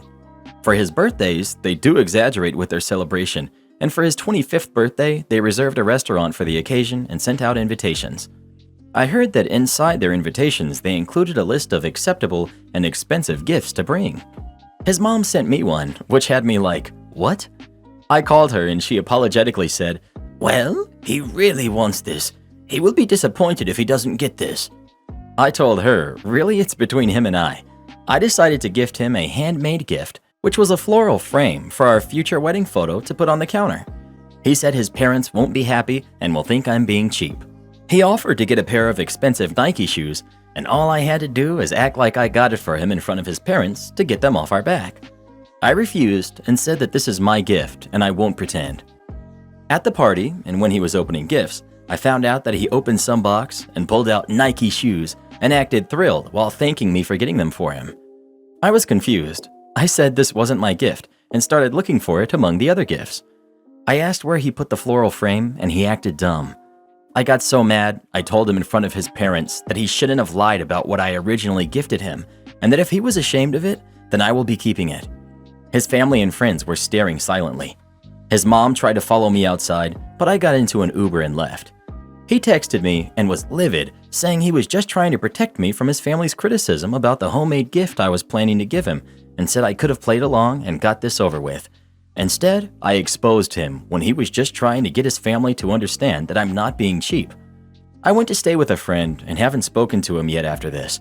I did tell him about how his family is behaving, and he agrees that they can be a bit shallow sometimes, but he also said he's nothing without them and cannot be arguing with them after all that they've done for him. I feel like I disrupted his birthday with how I reacted when I could have waited another time and just swallowed this pill. There's a lot going on in your post, and a lot of it frames your boyfriend's family as complete jerks, especially your future mother-in-law. It all kind of distracts from what I think are 2 points that make you also a jerk in this situation. 1. The floral frame gift for a future wedding picture. This was clearly not a gift for your boyfriend. I really suspect that this was a gift to yourself. That's not nice of you to do. A birthday gift is supposed to be about that person, not about you or you as a couple. 2. You raised a pretty big stink in front of his family when this matter could have been resolved privately after the event. Did you really need to embarrass and shame him in front of his entire family? I'm not disagreeing that you need to have a conversation with your boyfriend about his lie, but could you not have found a better moment to do that? How could the conversation have been productive in this setting, especially given the fact that you chose to run off before even giving him a chance to talk? This leads me to an everyone sucks here judgment. You for the above, your boyfriend for lying, his family for fostering an environment that pushed him to lie. Going deeper than a judgment, maybe this blow-up was your way of ending the relationship. It sounds like you're unhappy with his lifestyle and his family. Perhaps this was the culmination of a lot of resentment or anger you've been building up towards him. If you read back your post, you'll notice that you didn't say a single nice thing about him. Yeah, I also don't blame the boyfriend for not wanting to hear negative comments from his parents on his birthday. I would not want to hear that on my birthday either. I believe the other posters made some good points, but this isn't one. If my parents were to criticize my girlfriend over her gift choice in public, they didn't, but they clearly have a history of doing this. I wouldn't try and resolve this on my birthday either, but I'd darn well resolve it on another one of the 364 days of the year. What I wouldn't do is lie to literally everyone. The fiancé thinks that the best solution is to lie to his fiancée about his plan to lie. He wants her to go along with his lie. His plan involved lying to his entire family. Not even an off-the-cuff white lie, a pre-planned deception. And he's upset he got called out on it, but he has no remorse at all. Would you want to marry someone like this? Or marry into a family that creates this kind of situation? You're blaming OP for not lying, for not pretending to be who she isn't. Not okay. Honestly, I bet boyfriend is just trying to appease her like he is with his family. And I bet he offered to buy the shoes because he didn't like the gift she was giving him, but didn't have the spine to say no to her. He was probably doing it to avoid drama on his birthday. How is a frame for both of your wedding that hasn't happened a birthday gift for him? You're the jerk for that in itself. Agreed, that threw me off. OP, I understand getting a thoughtful gift, but to gift someone something that they didn't want, as well as for the gift to be used for an occasion that hasn't happened yet, are y'all even engaged? This is odd. Honestly, you could have given him something else besides the frame. You're the jerk for the gift, but not for the response. Everyone sucks here. Him for being embarrassed about your gift and dishonest with the fake gift. You for giving a self-gift, a floral frame for a wedding pic that doesn't exist yet, in a public time when you knew in advance he would be embarrassed about it. Whether he should be or not, you knew he would be, and you did it anyway because you wanted to be right, and to heck with how he felt at that moment. Some analysis as to why you were the jerk for making a scene. It was all about you instead of acting like you love the guy and dealing with it privately. Also, you live in an apartment that his parents paid for. You are benefiting from this money. Surely you could swing a pair of sneakers if it would have made him happy. Mismatch, cut bait, and move on. She didn't even have to pay for the shoes. This should have just been a case of letting your partner deal with their family drama, but OP had to make a point, and on his birthday. As long as he doesn't expect her to put on a front when she's not with his parents, she could have dealt with their superficiality for one day. This is what I don't get about a lot of comments on this sub. I get that we all want shiny spines and to put jerks in their place, but sometimes, isn't it kind to ourselves to pick our battles?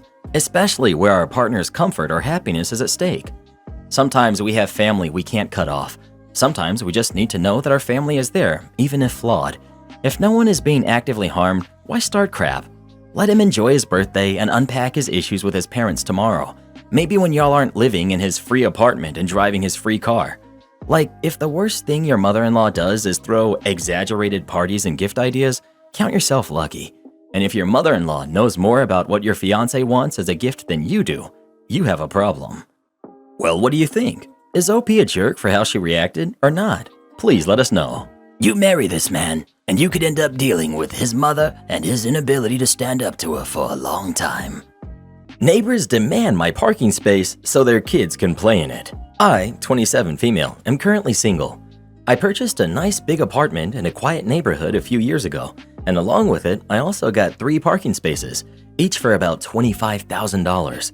This is a lot of money, but at the time, I figured parking was crap, and it was about to get worse in terms of availability.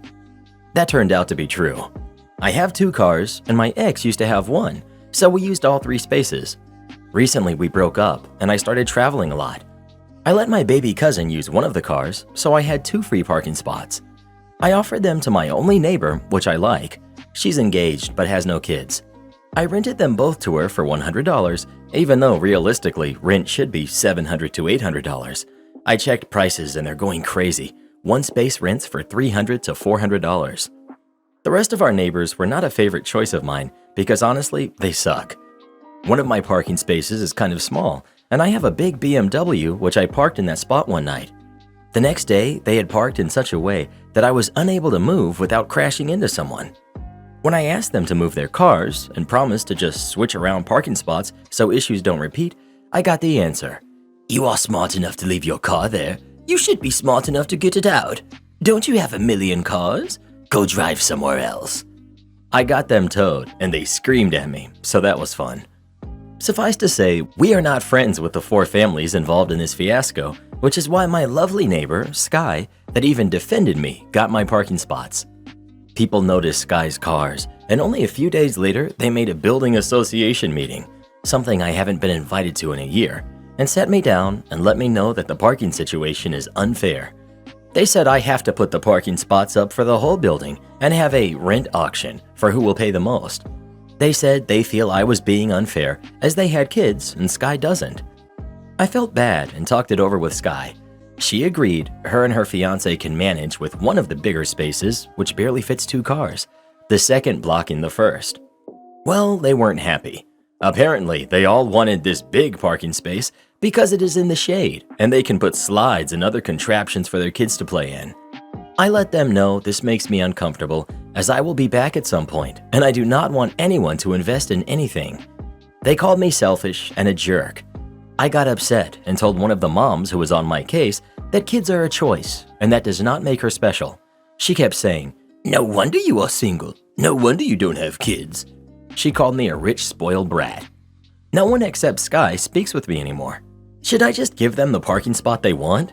Am I the jerk? No way. You shouldn't even give them a chance to rent any of your spaces. They can't choose who you rent to. You own it, you get to decide. For all they know, you're not renting it. You just told your neighbor they could park there. Forget them. If they come at you with some BS, tell them to call your lawyer. OP, I'm trying to figure something out because at the end of the day, I gotta look at them every day and watch them sneer and scowl. I know parking spaces are mine, and ultimately the decision is up to me. I may be second guessing the fairness of it all and how I acted. I have told them off and have refused to talk about it anymore. I guess I just want a more grown-up solution. I don't even understand why they're fighting so hard for 2 spaces, which I will most likely reclaim in a month when I get homesick. Not the jerk. Do not listen to them. Get a lawyer. Have all communications regarding the spaces referred to your lawyer. Get business cards from him to hand out. Don't listen to people who don't care about you. Also, get cameras for your residence and enjoy your life. Am I the jerk for refusing to pay for my stepson's tuition? Some quick background knowledge. My mom passed when I was 8 years old, and upon her passing, my dad and I discovered she was much wealthier than we thought. She set up an education fund with enough money to put me through college and grad school and attend a private school. I attended a private school I had a partial scholarship to, and then went to college on a full scholarship I worked insanely hard for. I went to grad school on no scholarship, so I dipped into a bit of the education money. However, after all of this, I still had quite a bit of money left over, so I planned to use it for any kids I had in the future. And now the present. My biological daughter, Anna, who's 17, female, has attended a private high school and recently got into a good college on a partial scholarship. She wants to go to medical school. Between the three of those, if she can get a partial scholarship to medical school, I would be able to help her out significantly, so she would be in very little debt. I realized how insanely privileged we are to have this opportunity, and both my daughter and I are super happy to have it. I have a stepson, Jake, who's 18, who is also going to college this fall. He didn't go to the same high school as Anna because he didn't get in, so he went to the local public high school. He's still an excellent athlete and student, and that landed him a partial scholarship at his top choice college. Obviously, I was super elated and super proud of both my kids. Here's where the issue comes in.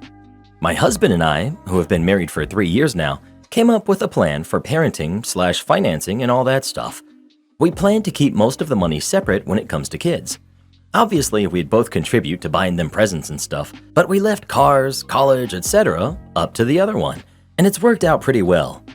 Both Anna and Jake have cars that they paid half for, and we matched whatever they saved. I matched for Anna, and my husband matched for Jake.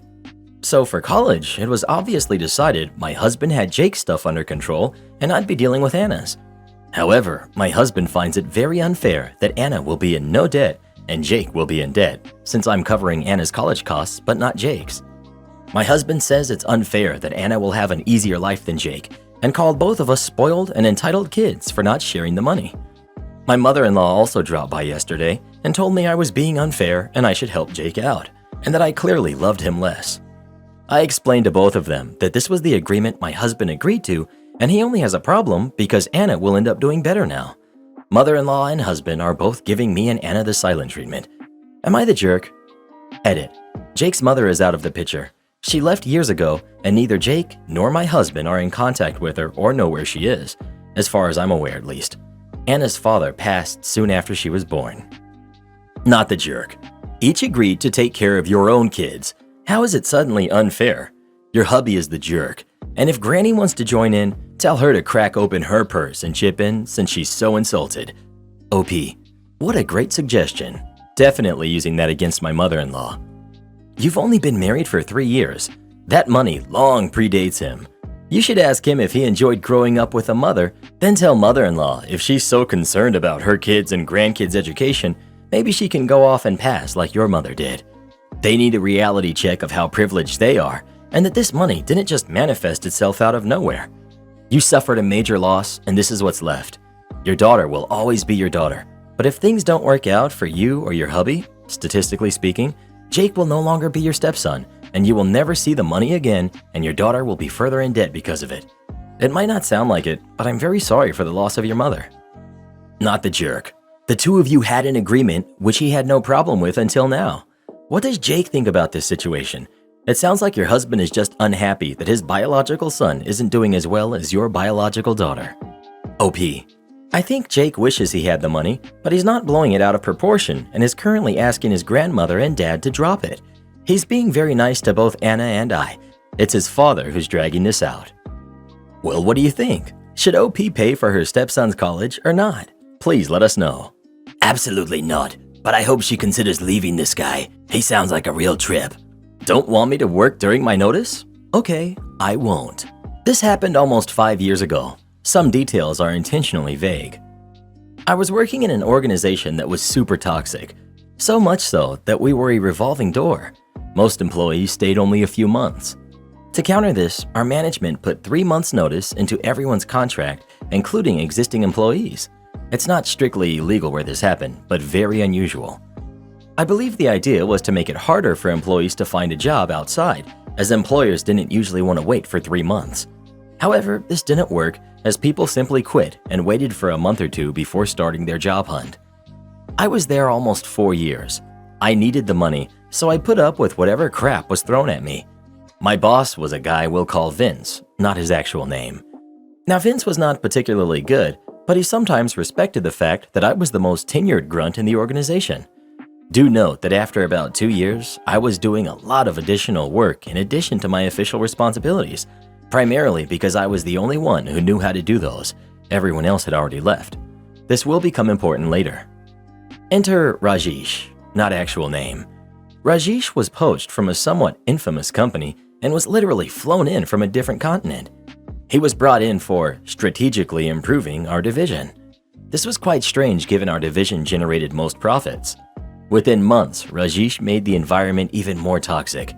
He pulled Vince's team under him and got Vince fired, and he actively encouraged us grunts to spy on each other. Rajesh also had it out for me from day one. Till today, I don't know why. He started making my life more hard than others.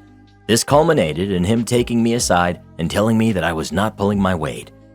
Now at this point, I was doing quite well in the organization, and I had been doing a lot of additional work critical to our business since only I knew certain systems and processes. So I was quite angry. I started looking out. I still wasn't brave enough to quit and start looking. Fortunately, I was able to find a job that was willing to wait the 3 months. So it was my turn to take Rajesh aside and tell him that I quit. Boy, Rajesh was angry. He went from denial, "You can't quit," to negotiation, "What if I give you a raise at the end of the year?" to acceptance. Thus, I was serving my notice and working away like an honest bee, my usual work plus the additional work. At this point, I was called by HR and told that Rajesh wanted me gone. The insane part was that they wanted me to pay the company for the 2.5-month shortfall in notice. I obviously refused, then went back and checked the contract. Turns out a notice of less than 3 months could only happen through mutual consent, and the initiating party, company if they wanted me gone sooner, or me if I wanted to leave earlier, had to compensate the other party for the shortfall. The next day, I stopped doing almost all of my work. I logged in and logged out my hours and did nothing. I stopped doing any additional work I had been doing and started taking it really slow on my primary job responsibilities. Since no one else understood the details of what I did, I knew it would be really hard for Rajesh or HR to prove I was doing any of this on purpose. Then I sat back with my popcorn. Soon, there was a complete meltdown all around. Rajesh would pull me into meetings and scream and try to bully me, and I would say nothing but smirk to his face. Then they tried to have someone else learn the additional work I used to do from me so that they could do what I did. Remember I said earlier how I was the only one who knew some of the old systems and processes? Well, now I claimed I didn't really remember any of them, so obviously there could be no handover. Rajesh could do nothing as none of this had been my responsibility or part of my contract, since the leadership had been only too happy to see me do this for free. Soon, my workplace turned into a dumpster fire. The HR and Rajesh smartened up and offered to buy out my notice if I cooperated and helped transition my work. I refused. Then, to twist it further, I started having meetings with fellow grunts. Remember, everyone was always a newbie, and encouraged them to leave as well. Indirectly, nothing that could implicate me. HR tried to get me to leave twice more, but I ended up serving the full 3 months. It's like the company forgot that it was made up of people. When the people are gone, so is the company. American business owners think of their companies as machines that produce money for them. They often regard the humans who actually produce the value as easily replaceable parts inside of the machine. My aunt and uncle tried to get me fired over some crumbs, then it tore the family apart. This happened around 5 years ago. I was 23, female. At that time, I worked for a large cleaning/maid service chain that specialized in both household cleaning and commercial cleaning. I don't mean to sound braggy, but I pride myself on my work ethic and ability to be highly productive. The first and only year they did this, I managed to get the Employee of the Year status out of thousands of employees amongst hundreds of branches across Canada and the US, which came to a cool $1,000 bonus. I was good at my job, did special little things for clients, like fancy towel, toilet paper folds, nice vacuum lines, and was requested very often by clients. I had never gotten a customer complaint in the 5 years that I had worked there. I don't know what happened with my mother's side of the family, but her siblings are all full brown backstabbing narcissists, some worse than others, that constantly make snide remarks. My mother is not as bad as them, but she definitely has some narcissistic tendencies as well. My grandmother is a sweet, open-minded, non-judgmental woman, so it baffles me that all 4 of her kids ended up being so crappy. The 4 of them all married equally as crappy people. Anyway, on to the story. My one aunt and uncle, who are the worst of the bunch, moved and needed a new house cleaner. They remembered that I cleaned houses, so they called my boss and signed up with a company I worked for, specifically requesting me. I came into work the next day and my boss tells me the news that my aunt signed up and asked for me to clean their house. Knowing how she and her husband are, I was very apprehensive and asked my boss if that was a good idea, as it would be a conflict of interest. Basically, I tried to say, "No way, I ain't cleaning that jerk's house," in the most professional way possible. Well, regardless of my strong detest, my aunt was on the cleaning list the next day. I'll be honest, the first few cleans went totally fine. There were 4 adults living in my aunt's house at the time: my aunt, my uncle, their son/my cousin who was in university, and my grandmother. So it was a lot of work to clean up after 4 adults in a huge house, but it was nice to see my grandmother every 2 weeks. And like I said, it was all going just fine. My grandmother and cousin were always home while I cleaned, and my aunt and uncle were usually at work. My gran was always so appreciative, saying how good of a job I do, and that she could see why I was deemed Employee of the Year. My mom was proud and told her about it. It was going fine, until one morning when I come into work and my boss has a confused and concerned look on his face. I ask him what's wrong, and he states that my first complaint came in. I was shocked, and at this point, after so many years, I was on a pretty personal level with all of my clients, so I figured if there was a concern, I would be told directly. My boss then says, "And it's from your aunt and uncle." Shock turned into rage as my boss hands me over the printed out complaint email. I can't completely remember what it said, but I'll paraphrase as best as I can.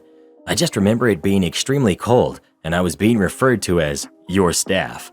I guess I was not worthy of a name. Dear boss, entitled aunt and I are writing this email in regards to a clean we recently had done by your staff. To say it was subpar is putting it lightly. When entitled aunt and I got home from work, we found crumbs all over the kitchen floor. High dusting was not completed. The high dusting he was referring to were 9-foot tall shelves. I'm not allowed to climb ladders due to liability reasons. Hallways were not vacuumed, and some other things seemed intentionally missed. We are very disappointed in your staff and think they should be reprimanded. The cleaning is just simply not good enough. We are only 98% satisfied. Blah blah blah, so on and so forth. Regards, entitled uncle. I remember the email being about a page long, but that's basically the gist of it. My boss was shocked, I was shocked, and after explaining how my aunt and uncle are, he threw the complaint in the garbage. I told him I was not cleaning their house ever again, and he agreed this time. Hallelujah. I got home from work and was still upset about what happened. The fact that my family would try to get me reprimanded, the fact that they couldn't even use my name, the fact that they couldn't just come to me directly or email me if they had a concern. I called my mom and stepdad and told them what happened. I had taken a picture of the complaint email, so I sent it to them. They were upset, like more upset than I thought they would be. My stepdad called my uncle and told him he was a complete jerk, asked them exactly what their intentions were with that email, and why they would go out of their way to try and get their niece fired or reprimanded. Who the heck does that to their own family? My uncle was a complete coward and groveled an apology with his tail between his legs. After he got chewed out by my stepdad, he called me. I let it go to voicemail. He left the voicemail basically saying, "Why would you tell your parents about what happened? This was a professional matter that should have been kept between us and your work. The email was a misunderstanding. We're so sorry, Brookie." Oh, now I get a name? A nickname even? Please call me back so we can sort this out. I never called him back. I did send him an email though, explaining why I was so mad, that perhaps the 2 adults who were always home made some crumbs after I left, and also why I was going no contact. Once the rest of my family caught wind of what happened, I think my aunt and uncle told everyone to try to get them on their side. Spoiler alert, no one took their side. My aunt and uncle's kids, my cousins, reached out to me personally to apologize for their parents' behavior. My grandma apologized for her daughter's behavior, and this whole thing essentially tore the family apart. My grandma moved out not long after. My mom didn't talk to her sister for a year. My stepdad still hasn't spoken to either of them since, and I haven't spoken to my uncle since either. It's been 5 years. The son that doesn't live with them also went no contact for quite some time. There have also been no family Christmas, Thanksgiving, Easter dinners since this happened. Everyone knew that they were jerks, but I guess this was just the straw that broke the camel's back for a lot of my family. Not your fault. Your jerk aunt and uncle got what they deserved, and your uncle is horrible for coming after you after he got chewed out. Definitely keep that voicemail in case he tries to start crap again. Also, nice job on your boss for agreeing with you, because in some cases, the boss doesn't care to hear the story from the other side. OP. He was a great boss, part of the reason why I stayed so long. It's hard to find a job that is managed by someone who actually has empathy. Am I the jerk for skipping my best friend's wedding just because? I'm 31, female, and a hermit. I have exactly 2 friends, and I talk to them and to my family mostly online, meeting them only every now and then. I don't have social anxiety or anything, but people just drain me so much that I can barely function by the end of a workday. Just extremely introverted, I guess. I don't do social gatherings, and people who met me know this. Friend 1 got married last year. I showed up for the ceremony, dropped off my gift, and left before the reception even started. She thanked me for showing up at all. Barely an hour into the reception of my own brother's wedding, he told me that I'm free to go home now. He's surprised I lasted this long. The issue. Friend number 2 is getting married next year, and she's planning a destination wedding. I'd like to make this clear. There's just no universe in which I'm flying 6 hours only to spend a full weekend socializing with people I don't even know. I told friend number 2 I will follow the ceremony online and give them my present after they return. She got upset and is currently giving me the "I'm not mad, I'm disappointed" routine. She said she's upset because I'm prioritizing my own comfort over her feelings. I told her she's right, and that I will always put my comfort level above other people's feelings, hence the number of friends I have, and that she knew this very well from the start. Does that make me a jerky friend? Probably yes. It was one of the first things I said to her, "We can be friends, but don't expect me to go to your wedding." Also yes. I do care about her feelings, and I did not mean to hurt her, but I also feel like she set us both up for failure with her expectations. Like, she doesn't know one of the reasons I don't do people is because I'm allergic to such expectations. On the other hand, I guess it's not unreasonable to expect your best friend to attend your wedding, so there's that. Am I the jerk? Choosing a destination wedding automatically means you have to accept some people won't attend solely because of that. I know, right? I certainly don't have the money or ability to take time off work for that crap. Not the jerk. But maybe you can make it up to her with a really special gift. But if not, you do you. The way this post is worded, it doesn't seem like you even have 2 friends, just 2 people you decided to tolerate. Frankly, I feel bad for them and bad for you. Relationships, regardless of platonic, romantic, or family, should enhance your life, not drain it. You sound like you may benefit from therapy. I vote you're the jerk only because in one breath you say you care about her feelings, but in the other breath you say, "Too bad, so sad, me first." I hope you find joy one day. It sounds like you desperately need it. You know, there are lots of people who get drained from socializing. Even when I'm around people that I absolutely love and would do just about anything for, what I cannot do is spend more than 2 to 3 hours with them at a time. It exhausts me completely. Not everyone gets energy from socializing, and we don't need therapy about it or to be told that we exist in the wrong way. We could just be simply introverted, or we could be neurodivergent. Either way, leave us alone about it, because we already go through enough about it. OP is definitely not the jerk. Edit. Whoa, thanks for the awards. It's amazing how many people can relate. Hope everyone's getting their support needs met and that we can all continue to understand and support each other better. You're the jerk. I'm basically a hermit too, so I get it. But when you prioritize your personal comfort over a huge event in your friend's life, you're clearly communicating what your priorities are. You can't expect that not to hurt people's feelings. It's a destination wedding though. That changes things. Travel can be incredibly draining even if you love all the people around you. You're the jerk. I'm introverted too, but I suck it up when someone needs me to be there for them. You're entitled to do what you want, yes, but don't be surprised when your 2 friends become 1 friend and your 1 friend becomes none. Friendship is a 2-way street, and it seems like your friends will soon realize you bring nothing to the table and why even bother anymore. Well, who do you think is the jerk? OP or her friend? Please let us know. OP's not the jerk, her friend is. Don't at me, bruh. Am I the jerk for giving my aunt back all the Star Wars stuff she gifted me? So my aunt, for some reason, thinks she decides other people's interests for them. She just gifts them a bunch of stuff from it, even if they like something else. She's done it since I was a kid. Example, my mom barely even drinks Coke, but she has tons of Coke products. A clock, a shirt, a blanket, a bear, cups, etc. Lately, she's been getting my 15-year-old brother Minecraft stuff, which he doesn't play. I don't like Star Wars, never have. I tried watching a few of the movies, and they didn't interest me. Since I was 11 or 12, I'm 17 now, my aunt gives me something Star Wars related for my birthday or Christmas.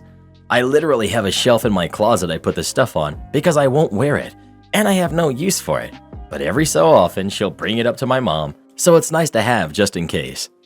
We've told her countless times that we appreciate the thought, but those are things that we're not interested in. She just brushes it off and says, "Those are popular," or "Everyone likes Star Wars."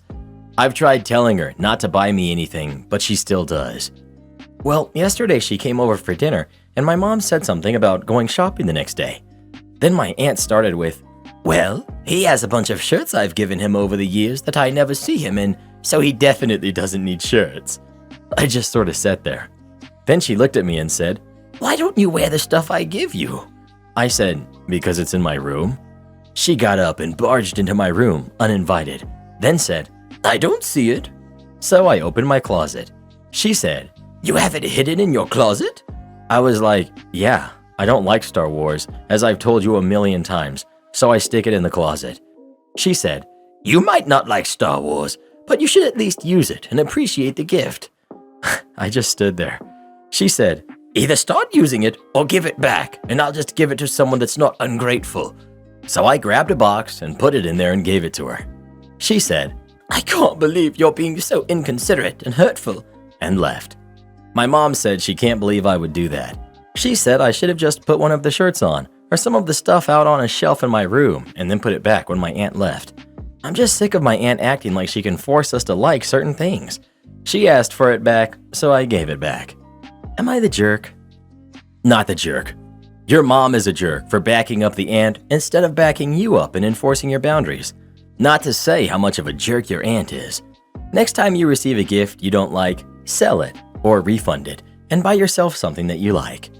I was so ready to call you the jerk, but then I got to the end and she literally said to give it back if you weren't going to wear it. What did she expect? Not the jerk. OP. She expected me to put it on. She's been doing this crap since I was a kid. When I was like 7 on my birthday, I was playing with my new toys. Every kid has a favorite gift they play with first. Well, I was playing with some car or something. My aunt said, "You're making your aunt sad. If you don't play with the toy I gave you, I'm gonna have to give it to another kid." Am I the jerk for suing my ex after he destroyed my truck? I, 24 female, am suing my ex-boyfriend, 24 male, for destroying my pickup truck. I let my ex, at the time boyfriend, we'll call him Mark, and his friend, we'll call him Jason, who's 20, borrow my truck for an elk hunting trip in the Black Hills of South Dakota and Wyoming. I told Mark to take care of the truck because it meant a lot to me as it was my late grandfather's, and he gave it to me before he passed.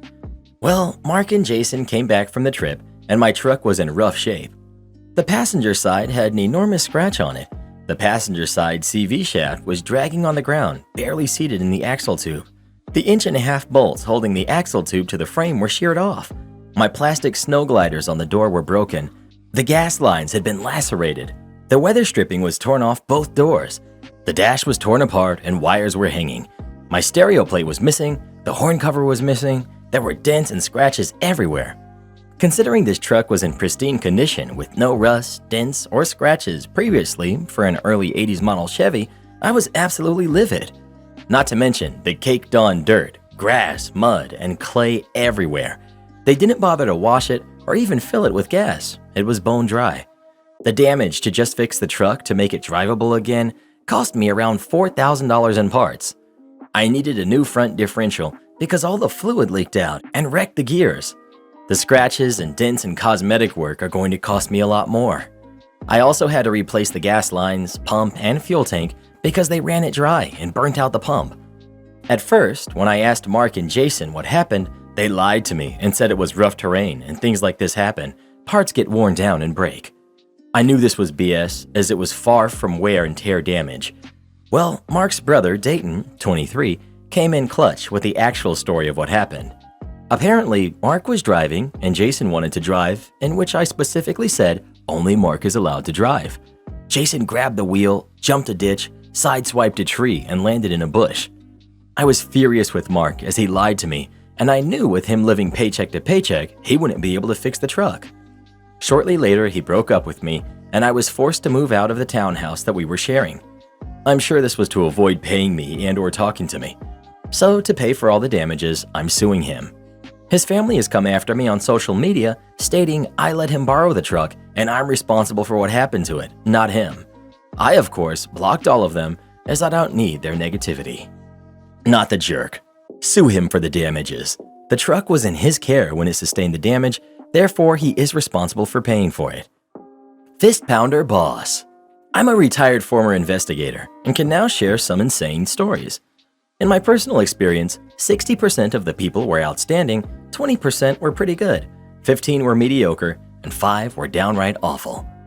Unfortunately, many of the awful ones got promoted. I've seen my share of fist pounders, chest thumpers, and screamers. You can't reasonably confront or stand toe-to-toe with them, or you will lose and there will be consequences. For you. So many of us learned the skill of malicious compliance. We learned that if someone was going to pound their fist, make sure there is a thumbtack on the desk. If they're going to thump their chest, put a pin in their hand. Years ago, I was in charge of a program, which meant that I had the mind-numbing administrative task of handling the budget and purchasing supplies, in addition to all the other duties. My then supervisor, control freak, was a fist pounder, chest thumper, and screamer. Boss was known for overworking his people, demanding 14-plus hour days and often 7-day work weeks. Boss was just assigned to oversee my program, and he summoned me into his office. Boss pounded his fist and demanded that I go through him and have him approve every supply purchase I made. So the next day I emailed him asking for an hour of his time to talk about pens. On the day of the meeting, I began with, "Boss, I need to buy pens for the program. How many pens should I buy?" Boss, "I don't know, 50? Me, "Okay, 50. But what about the .5 or .75 point? How many of those and what brands?" Boss, impatient shrug, "How about half and half?" Me, "But we don't use much of the .75. It would be a waste." "Okay, how about 70-30? "Sounds good." "Fine, go do it." "We're not done. We still need to talk about brands and red pens. What about markers?" I chewed up an hour of his time talking about pens, red pens, blue pens, multicolor pens, ballpoint or gel, Sharpies, etc. When done, I said I needed an hour of his office time tomorrow to talk about paper. He broke in 3 days and angrily told me to get what I needed and just send him the receipts. Don't want anyone parking in front of your house? Okay, Karen, let's see what the cops think about that. So when I was around 6 years old, I lived with my family in a nice house in a small city in Poland. It was a quiet neighborhood on the outskirts, and pretty much all the neighbors knew each other. There were no sidewalks around the part of the street that I lived on, only one crappy sidewalk that started on the other side in front of my neighbor's house. It's important to remember that the sidewalk was very old and in bad shape. Still to this day, people are asking the city to fix it. This story is about that neighbor, Karen. She was an older lady. Everyone suspected that she really didn't have anything better to do than gossip and disturb everyone trying to rule the street. Everyone was commenting that if you wanted to get the whole area to know something, you had to tell her that message as a secret. Whenever someone came to visit us, they usually parked their car in front of our property. But on bigger meetups, like barbecues or parties, people would park in front of our closest neighbors' houses too. That never was a problem. No gates were obstructed and no one was disturbed. Well, almost. Karen hated when someone parked in front of her house. She would always run out yelling about, "How dare you park your filthy car on my precious sidewalk?" My mother is not someone that lets someone yell at her. She had many discussions with Karen about the laws and rules that stated that she doesn't own anything outside of her fence, which means that the sidewalk is public and anyone can park on it as long as they leave enough space for a wheelchair to pass. That wasn't enough. Every time someone would come to us and park their car there, the yelling would start. Until one time when my mother's friend, Tomek, came for a coffee during winter. He's a local policeman and his specialty is road law. So my mother tells him about Karen and her behavior regarding the sidewalk. Tomek laughs since that thing was in such a bad shape that it can barely even be called a sidewalk. When he was leaving, he assured my mom that he would stop by the next day for a coffee on his lunch break. Next day comes by, and I was playing with my brother in the snow. We see a black car pulling over in front of Karen's house, and as the driver gets out, Karen storms out of her house yelling, "You can't park here. This is my sidewalk. Get your filthy car off my property." Well, there he was, Tomek, with his full uniform, hat and all, turning around towards Karen as comically as he could. Tomek, "Excuse me? You tell me that I can't park my car here?" Yes.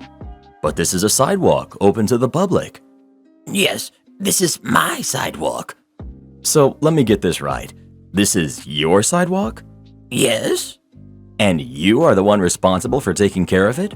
Karen proudly. Well, yes, I am. That's why I don't allow anyone to park here. Tomek, "Oh, that's so nice that I found you. So it's your sidewalk. You are responsible for clearing the snow from it to not create danger for the people walking on it. Since it was not plowed, I need to write you a fine for endangering public safety," he says as he pulls out his notebook. But no other sidewalks are plowed. "Oh, it doesn't matter. The other sidewalks belong to the city. The clearing crew is working on cleaning them. But since this sidewalk is yours, it's your responsibility." But I'm old. I can't shovel the snow. "Then you need to hire someone to do it. Of course, if the sidewalk happened to be of public property." Yes, it's not mine.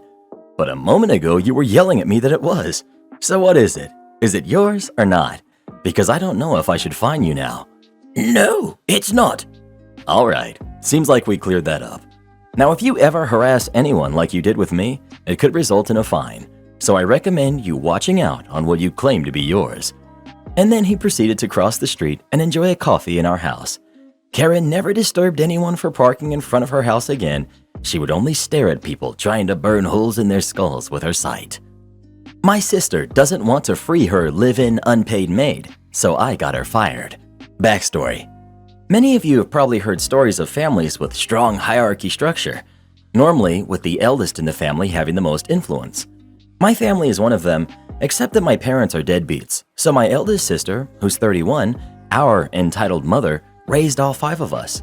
She's the boss of the family. She says jump, everyone says how high. The focal point of the story is my younger sister, who's 20. We'll call her little sister. Most of us have a handful, or at least a couple of memories with our mother before she lost her crap, except for little sister. For her, entitled mother is the only mom she ever had, and entitled mother knows how to take advantage of that.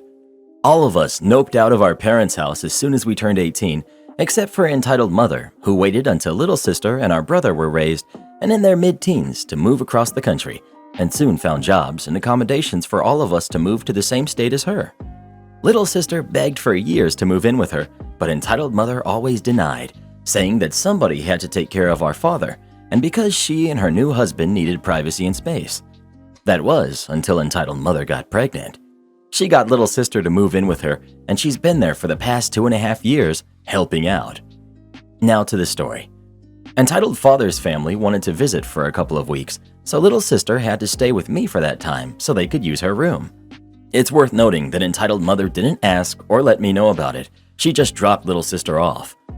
One day, she saw me studying for my master's degree and said something about how she always wanted to go to college, and this is how it went. Me. So, why don't you? Little sister. Oh, I talked to entitled mother about it, but she said not everyone is the college type and that I wouldn't have time to work, study, and take care of niece at the same time, and it's expensive. Me. Most people work and study at the same time, and she can put niece in a daycare. I'm sure it wouldn't be that much more expensive than what she's already paying you. Little sister. She doesn't pay me. She already gives me food and shelter, and if I need money, I just take a shift at work. And this is how I learned my sister was not only babysitting, but also cleaning the whole house for free every day. She was only working 8 hours a week at her normal job because she was too busy taking care of our niece. Long story short, it took me weeks to convince her to apply to community college, and then more weeks on the actual process, but she finally got confirmation she would start in September. All of that behind entitled mother's back. She was planning on telling everyone the next time we all got together, which would be Independence Day. But before that could happen, entitled mother got everyone together at her house to announce that she was pregnant. Little sister starts crying because now she wouldn't be allowed to go to college. Entitled mother gets deeply hurt and offended that she planned this behind her back. I butt in. Our other siblings butt in. It's just generally a mess. How could you do this to me? Who's going to take care of the babies? I can't believe you'd be so selfish. If you like OP so much, go stay with her. These were all some of the things she said. She kicked me and little sister out, who stayed with me until they made peace. Both of our siblings reached out, one to say that I should have minded my own business, and the other to tell me that she was on my side but wouldn't say anything. After that, little sister moved back with her and didn't go to college, but they agreed she would get paid $6 an hour and be allowed to take more shifts at her job until the baby is born, and then go to real college after the kid turns 1 year old. I know it's messed up, but all of them, especially my little sister, worship entitled mother like a god. I waited a year to act on my revenge, making sure my sister had saved up enough money to live on her own. The revenge. First, what I did was research the legality of paying a homeless person in food and shelter. In the US, and depending on the state, it's legal as long as you do not cross the line and the person becomes an employee. For example, you can give the person a list of tasks you want done. However, you cannot say it has to be done in a certain amount of time. You also cannot request someone to be somewhere at a certain time. You can ask, but not demand on the time. It comes down to a choice of words. Also, you have to comply with rental laws. If your local laws say that you must give 30 days notice to a tenant, then you must give 30 days notice to this person as well. I had proof of all of the situation. Several screenshots of entitled mother admitting to not paying and not allowing little sister to move out or get a job, and also admitting to kicking her out whenever she wanted. All this technicality seemed worthless since no one would sue her, but that didn't matter. I just wanted to make sure that her boss knew that if she were to be sued, it would be a sure case. Entitled mother works for a civil rights attorney's office, so discovering she has a literal modern-day slave would probably get her fired. I could have just created a burner email and sent it all to her boss, but then they would explain to her why she's getting fired, and that would get me and little sister in trouble. So, what did I do? Entitled mother was always complaining about one of the bosses on her job that hated her and had tried to get her fired for ages. I went to the company's site, found the woman. Thankfully, she was the only Ashley that worked there. Found her on Instagram and Facebook. There, she had a post tagging her yoga studio. Went to said yoga studio and created my membership. It took a few weeks of trial and error trying to find exactly what class Ashley belonged to, but I finally found her. Then I went to yoga class every Tuesday and Friday at 8 a.m. for months, slowly building a friendship with her. Around 3 months in, she asked me to follow her on Instagram, and I was already prepared for this scenario, having deleted the few pictures I had with entitled mother. After 9 months, when our friendship was a strong baby, I brought up the crazy coincidence that I found out she worked with entitled mother. Before things could get awkward, I said, "It's ironic that she works for civil rights, considering, everything." That got Ashley's attention. I told her everything, showed every screenshot. I could practically see her eyes shining. They had their own history that is not important to the story. All you need to know is, entitled mother is a jerk. Ashley wants revenge as much as I do. I told her about little sister's situation and why entitled mother couldn't ever know about this. This is why being friends with Ashley was so important. If I had just sent them the proof and explained the situation, they would have probably just ignored it, since this was a very legitimate reason to fire her, and they wouldn't risk firing her for a minor mistake and maybe getting sued. I sent her the files with her promise that entitled mother wouldn't hear about this, but she needed it to convince the other owner, who was the reason why she wasn't fired yet. 2 months later, entitled mother was fired for her minor mistakes, lateness, and general bad productivity. Small victory, sure, but I loved coming to visit her during the 4 months she was unemployed. She was looking so tired and miserable all the time since she had no money to pay for a babysitter and little sister is away at college, so she actually has to take care of her kids. Am I the jerk for refusing to give my child-free eldest a family heirloom and giving it to my second eldest? I have 2 daughters, which are now grown up. One is 24 and does not plan on having kids, and one is 23 with a 1-year-old daughter and frequently tells me she wants another one day. I'm happy for both of my daughters and support both of them infinitely. However, my great-grandmother has a necklace from roughly the 1880s, which her mother had given her and supposedly told her son before she passed she wanted it passed on in the family, which it has been. It was usually given to the eldest. It's now worth quite a bit of money. My eldest daughter and I were talking, in which she expressed interest in inheriting the necklace. When I asked her why she seemed so keen to get it, she started talking about the nice holidays she could have with the money that she wouldn't normally be able to afford. I reminded her it's not to be sold, it's to be passed along the family as a sentimental piece, in which she said she will not be having kids and therefore there will be nobody to pass it to. I suggested that she give it to her niece, in which she shut down, saying it's her necklace and she can do whatever she wants with it. There's no specific family rule saying it belongs to the eldest, that's just how it's traditionally done. So I'm set to give it to my second eldest, who was delighted to keep it as a family heirloom and give it to her daughter. My eldest is furious, claiming that I had promised her the necklace from a young age, which is not true as she was never promised anything, and that I gave it to her sister because she's more traditional and gave me a grandkid. She said that the necklace would have given her a chance to make memories with her partner, which she can't usually afford due to her salary being low, while her sister has more money and wouldn't need it. She said the woman who asked for it to be passed along passed over 100 years ago and isn't alive to miss it.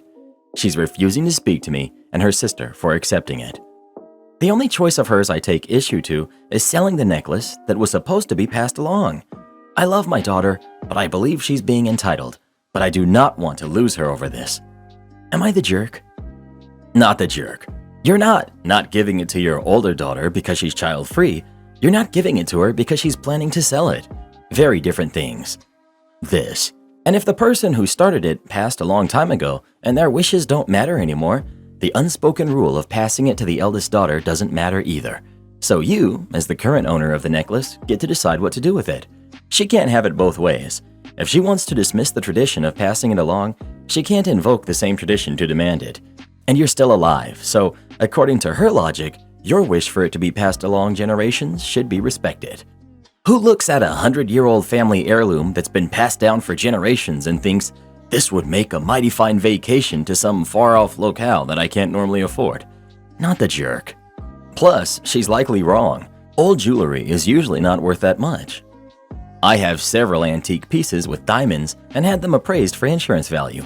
Even though they're all over a century old, none of them are worth more than a few $100s. Unless the piece has huge rocks or belonged to someone famous, you're not likely to get much for it. Would I be the jerk if I canceled my daughter's celebratory trip because I need to be somewhere else? I've always promised my daughter that after her final exam results, UK, kids are on their last week, she can finally travel alone and take a holiday with her friends before uni. My daughter and her friends have been planning it for a while, and me and the other girls' parents are funding the trip and are all excited for them to finally travel on their own. They have planned for it to be a week long. But I just found out that my sister will be having her first baby, my nephew, and has invited me to spend the week with her, her partner, and the baby. And it's the same week my daughter would be away. And I desperately want to be with my sister and spend time with the newborn, but it would mean traveling across the country for a week. Where my sister lives is further into the countryside and often has dodgy reception, so chances are I wouldn't be receiving many calls there. I feel pretty uncomfortable with my daughter being away when I'm not home, because what if she had an emergency and needed me to come get her? I probably wouldn't get her calls, and if I did, I wouldn't be in the right position to plan something for her. Obviously, the ideal situation was for me to be at home, so I could be easily accessible to her. Will I be a huge jerk if I withdraw my daughter from the trip? She's been looking forward to it for years, but my nephew will only be a newborn once, and my daughter has her whole life to travel. Would I be the jerk? I'm very stressed out about this, but I'm pretty sure of my decision to withdraw her. Just want to make sure it won't hurt her. Post-edit. Thank you to the parents and the kids telling me that it would hurt her. I'm still uncomfortable not being home when she's away, so I think I'll just visit my sister another time. Like someone said, my nephew isn't going anywhere. I was putting him over my daughter. Thank you for helping me see this. You're the jerk. Your daughter is traveling alone and is a young adult. Your presence at home is not needed. Just coordinate for your daughter to have a secondary emergency contact if she temporarily can't reach you. I'm assuming that these are high school finals, like the kids are going to college. You really need to not helicopter parent and let your kid just go learn to be an adult. In my opinion, you would be the jerk. I completely understand you wanting to be with your sister and her newborn, but your kid has to take priority. As you've said, they've been planning it for a while and they're traveling on their own. There's no real reason for you to cancel it given that you don't need to be present. You might have bad reception, but you can organize with your daughter who she can call in case of emergency. If there was an emergency at home, you still wouldn't be reachable. Stay home, visit the newborn another week. I'm sure your sister will happily reschedule and the long holidays are only a stone's throw away. I live in a bad reception area in England. The trick? Wi-Fi and WhatsApp. It's not really that difficult to ensure you can get a call, even when traditional signal options are dicey. Family keeps complaining about medical care, so the nurses get family involved in patient care. Patient came in and develops difficulty swallowing, so the poor patient can't eat or swallow without choking and possibly acquiring an infection. Doctors put in a tube in patient's stomach to feed them with liquid food and bypass the esophagus. At first, patient was being fed through a slow drip controlled by a machine. Then family complained that patient wasn't tolerating the continuous feed, so the doctor took the machine away, and now I and the other nurses would have to go in the room 3 times a day to feed patient manually. Family complained the next day that the patient's stomach was bloated, so the doctor changed order to 4 times a day. A nurse would have to go in there to feed the patient. Next day, family complained patient wasn't going to the bathroom after not eating for several days and undergoing a surgery, so that's to be expected. But the doctor caved to the family's complaining and changed the order to every 4 hours. Then family freaked about patient being short of breath and blamed the liquid tube feed, even though the patient has a history of respiratory disorders and is on chronic oxygen. Still, the doctor changed the order to every 3 hours a nurse has to go in and manually feed the patient through the tube in her stomach. I know I was fed up with the family complaining about every tiny little thing, and more so at the doctors for caving in without explaining the reality of the patient's condition. The patient is old as heck and probably won't get better. Family complained again the next day, claimed the patient was having chest pain, red flag for a heart attack, but the family blamed the liquid tube feed. Why? The doctor caved again and changed the order to every 2 hours. Every 2 hours, I, or whoever was taking care of the patient, would have to go in there and spend 20 minutes in the room dealing with the patient and her family. As many people now know, nurses do not have time to mess around. We barely have time to go to the bathroom. So, malicious compliance. This patient is not going to get better, so family needs to know how to feed her through the tube. I educate the family and show them how to do it at 6 p.m. I make sure to turn on all of the lights, turn the TV off, and get the family really involved. They wash their hands, they put on gloves, handle the tube, etc. Then at 8 p.m., I make the patient's son do the tube feed. It takes half an hour, and I can tell he's really freaked out.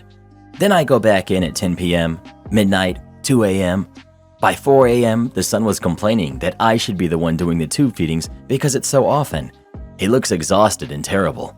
I tell him flatly that it's not rocket science and that he's going to be doing the tube feedings himself at home, by himself with no backup nurse.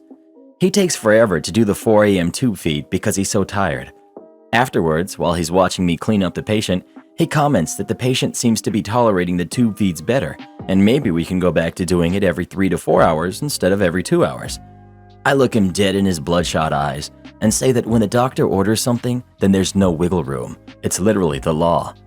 Because of the family's multiple concerns, it's every 2 hours until the doctor signs a new order and that I'm going to be coming in, flipping all the lights on every 2 hours until I go home. The look of defeat on the son's face was so sweet and almost made the every 2 hours nonsense worth it. Awful post and terrible attitude towards the family. Your issue is with the doctors who aren't managing the family's expectations or ensuring they fully understand the situation. If my family member is in the hospital, I will advocate for them as best as I can. I don't care if it means extra work for the nurses or doctors, if it's in the best interest for the patient. If it isn't, then the doctor needs to explain and discuss that with me. You shouldn't be a nurse.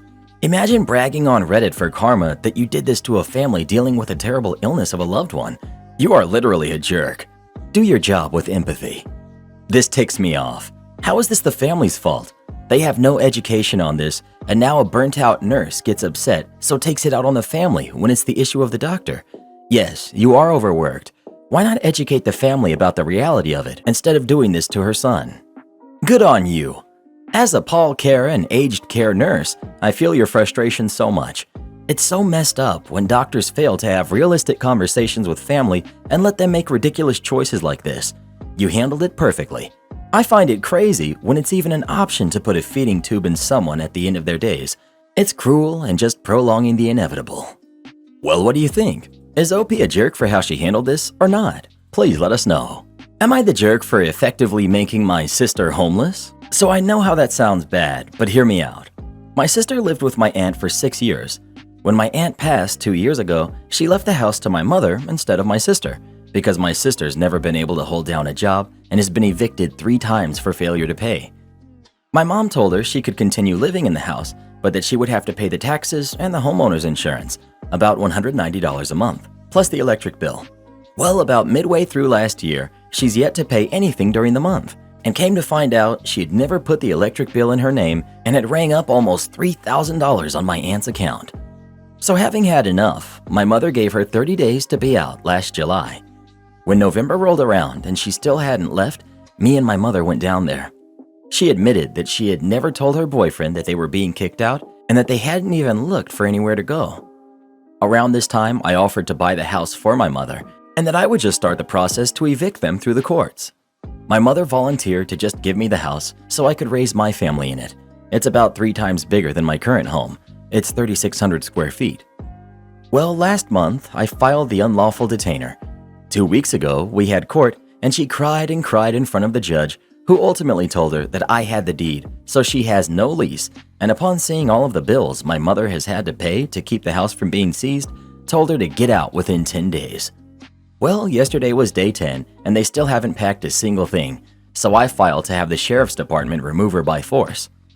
The department posted on her door that if she wasn't out within 72 hours, she would be charged with trespassing. She and her boyfriend have been texting me almost nonstop, telling me I need to rescind it because they're going to be homeless, and how could I do this to family? I don't think I'm in the wrong. They've had a year to figure this out. My mother's had to pay their light bill for almost a year because they wouldn't let her just turn the power off because of lockdown. I look at it that every decision she's made in her 35 years of life has led her to this. So, am I wrong? And before people start mentioning it, I don't care if I don't have a relationship with her after this. Things have always been strained between us anyway. Not the jerk. Sounds like your sister and her boyfriend need a serious wake-up call.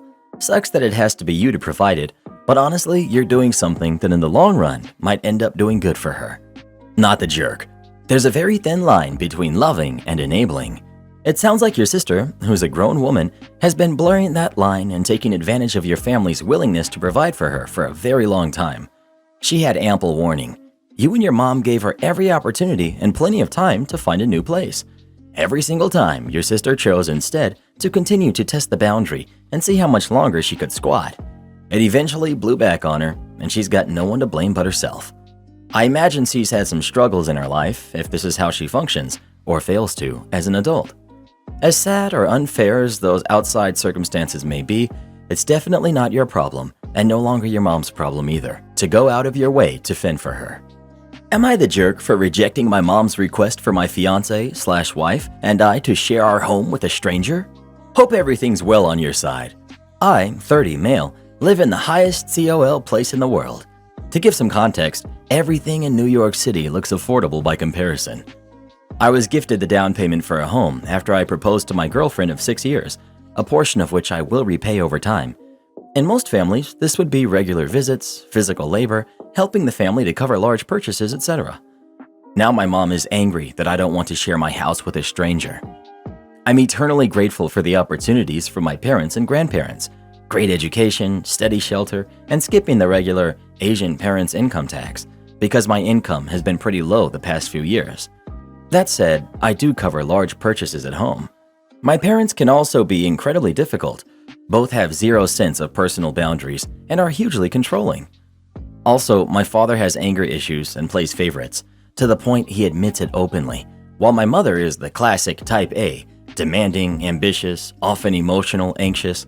The last few years have been especially rough with all the misinformation. I just don't have the strength to deal with them anymore. So when I got a big promotion, plus successfully proposed to my girlfriend of 6 years, she said yes. I was excited to have a legitimate chance to move away without hurting their feelings. Things were even better when they and my grandparents decided to gift me the down payment for my home, though I will need to repay some of it back to them later. The rest of my house will be paid for with my own money and mortgage, even though I did mention I may need temporary aid if something happens to my job, just in case. Here's when trouble arrived. My grandpa recently became ill. He's over 95 years old and needed a live-in nurse. She would sleep during the day and monitor him during the evening, so she needs a bed in a room. My parents' and grandparents' home are already packed with medical stuff, so that is an issue. During conversation with my mom last night, out of nowhere, she joked that it would be perfect for the nurse to live at my place. It was not a joke. I manage a team of 30 people at work, but nothing has prepared me for this. The nurse is a stranger to me, save for a few highs and buys. I'm not prepared to give a stranger, or my parents, free access to the home while we're bone chicken wowing, trying to sleep at night, or working in the office during the day. Am I to install cameras inside my home? How am I even supposed to tell my fiance about this? I asked my mom the above. Her response in the moment of frustration was that I should simply tell my fiance this is happening. Something about how we paid for the house and that she'd be bad wife material if she isn't willing to follow our house rules. My mom also criticized me for being selfish, for not willing to share my apartment with a stranger nurse. I understand the nurse will be a huge help. I really want to help too, but this living arrangement seems crazy. Am I the jerk? Not the jerk. The money for the house was not a gift. You have the expectation of paying that back, so it's a loan. You don't owe favors for loans. An alternative is using some of the space in your house to store equipment they don't need at the moment. Not the jerk. This is a big, unreasonable ask. Surely they can clear a room, put stuff in storage perhaps. There are other ways. Your parents sound intrusive and are guilt-tripping you for a loan you are going to repay. Excuse me, why is there an automatic 18% gratuity for parties of 6 or more? Because large parties are an extra burden to bear. Because if one person's section is bogarted by a large party, their night is sink or swim based on your charity. Because the number one reason service staff will have a breakdown or spontaneously quit their job is getting done over on a large bill. Automatic gratuity is there to protect the staff and the business.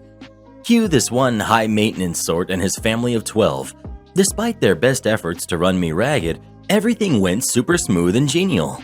Then came the bill. Excuse me, but why is there an 18% gratuity? I'd like to write in my own tip. And you can. There's a line below where you can add whatever you'd like on top of the gratuity, and it's much appreciated. No. I'm talking about the principle. I always tip above 20%. Big, moment. But having it forced on the customer feels unfair. Me, playing coy.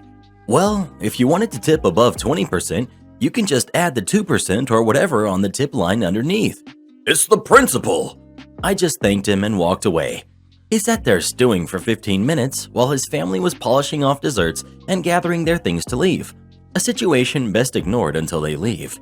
And sure enough, he had signed the bill. No extra tip. Shocked Pikachu face. But managed to write out an entire novel on the front and back of his bill, addressed to the owner, detailing why automatic gratuities are the worst thing ever and how much more he would have tipped if it wasn't an imposition.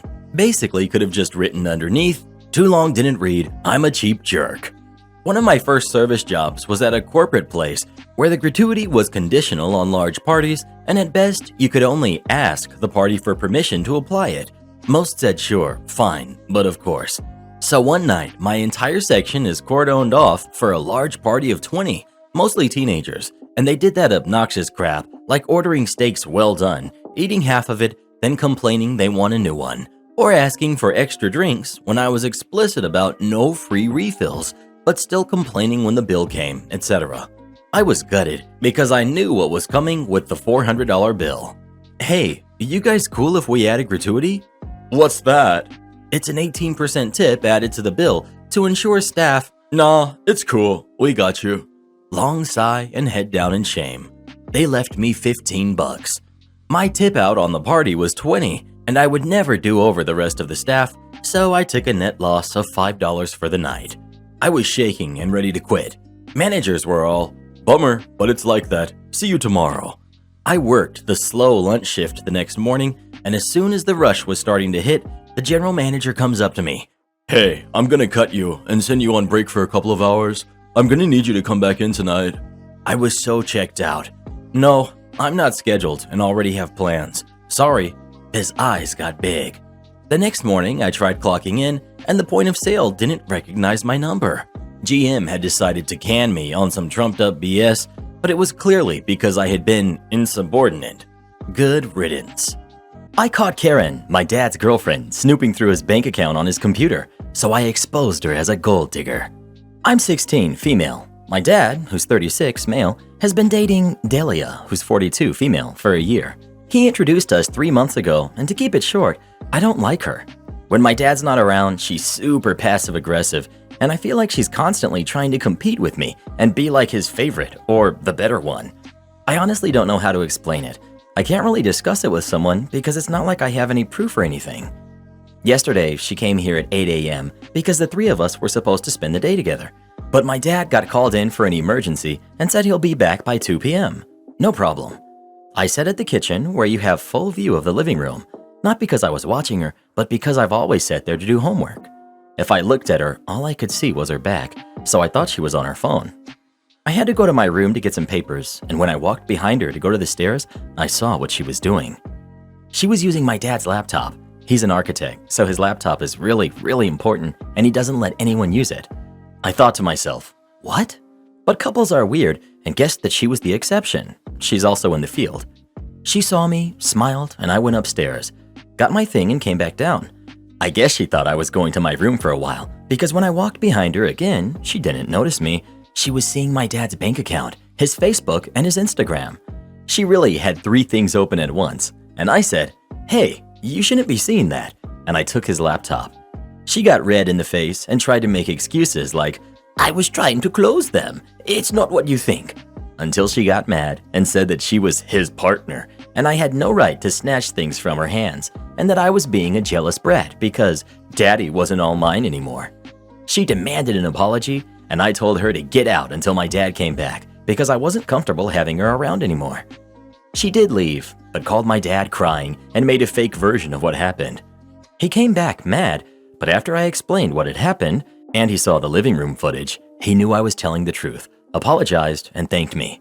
My grandmother, on the other hand, is upset because she really loves Delia and said that I did act like a jealous daughter and that when you have a man, you have to make sure he's good, and agreed that I should apologize because I acted like a huge jerk.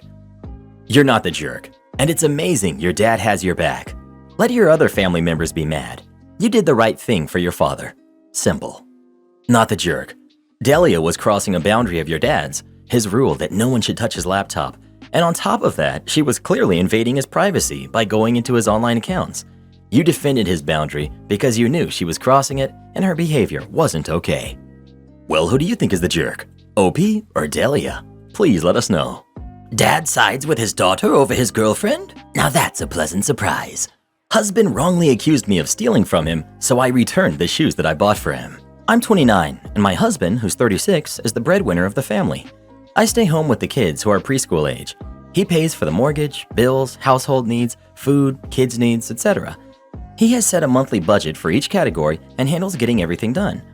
Recently, he's become overwhelmed and told me to handle grocery shopping, but before he let me, he asked me to write a list of all the stuff we need so he could calculate the total and also so he'd have an idea how much I'll be spending when I take his credit card. I didn't have an issue with that because this way we'd watch our spending habits. However, he said I'm never allowed to get something that isn't on the list unless I'm paying for it some other way.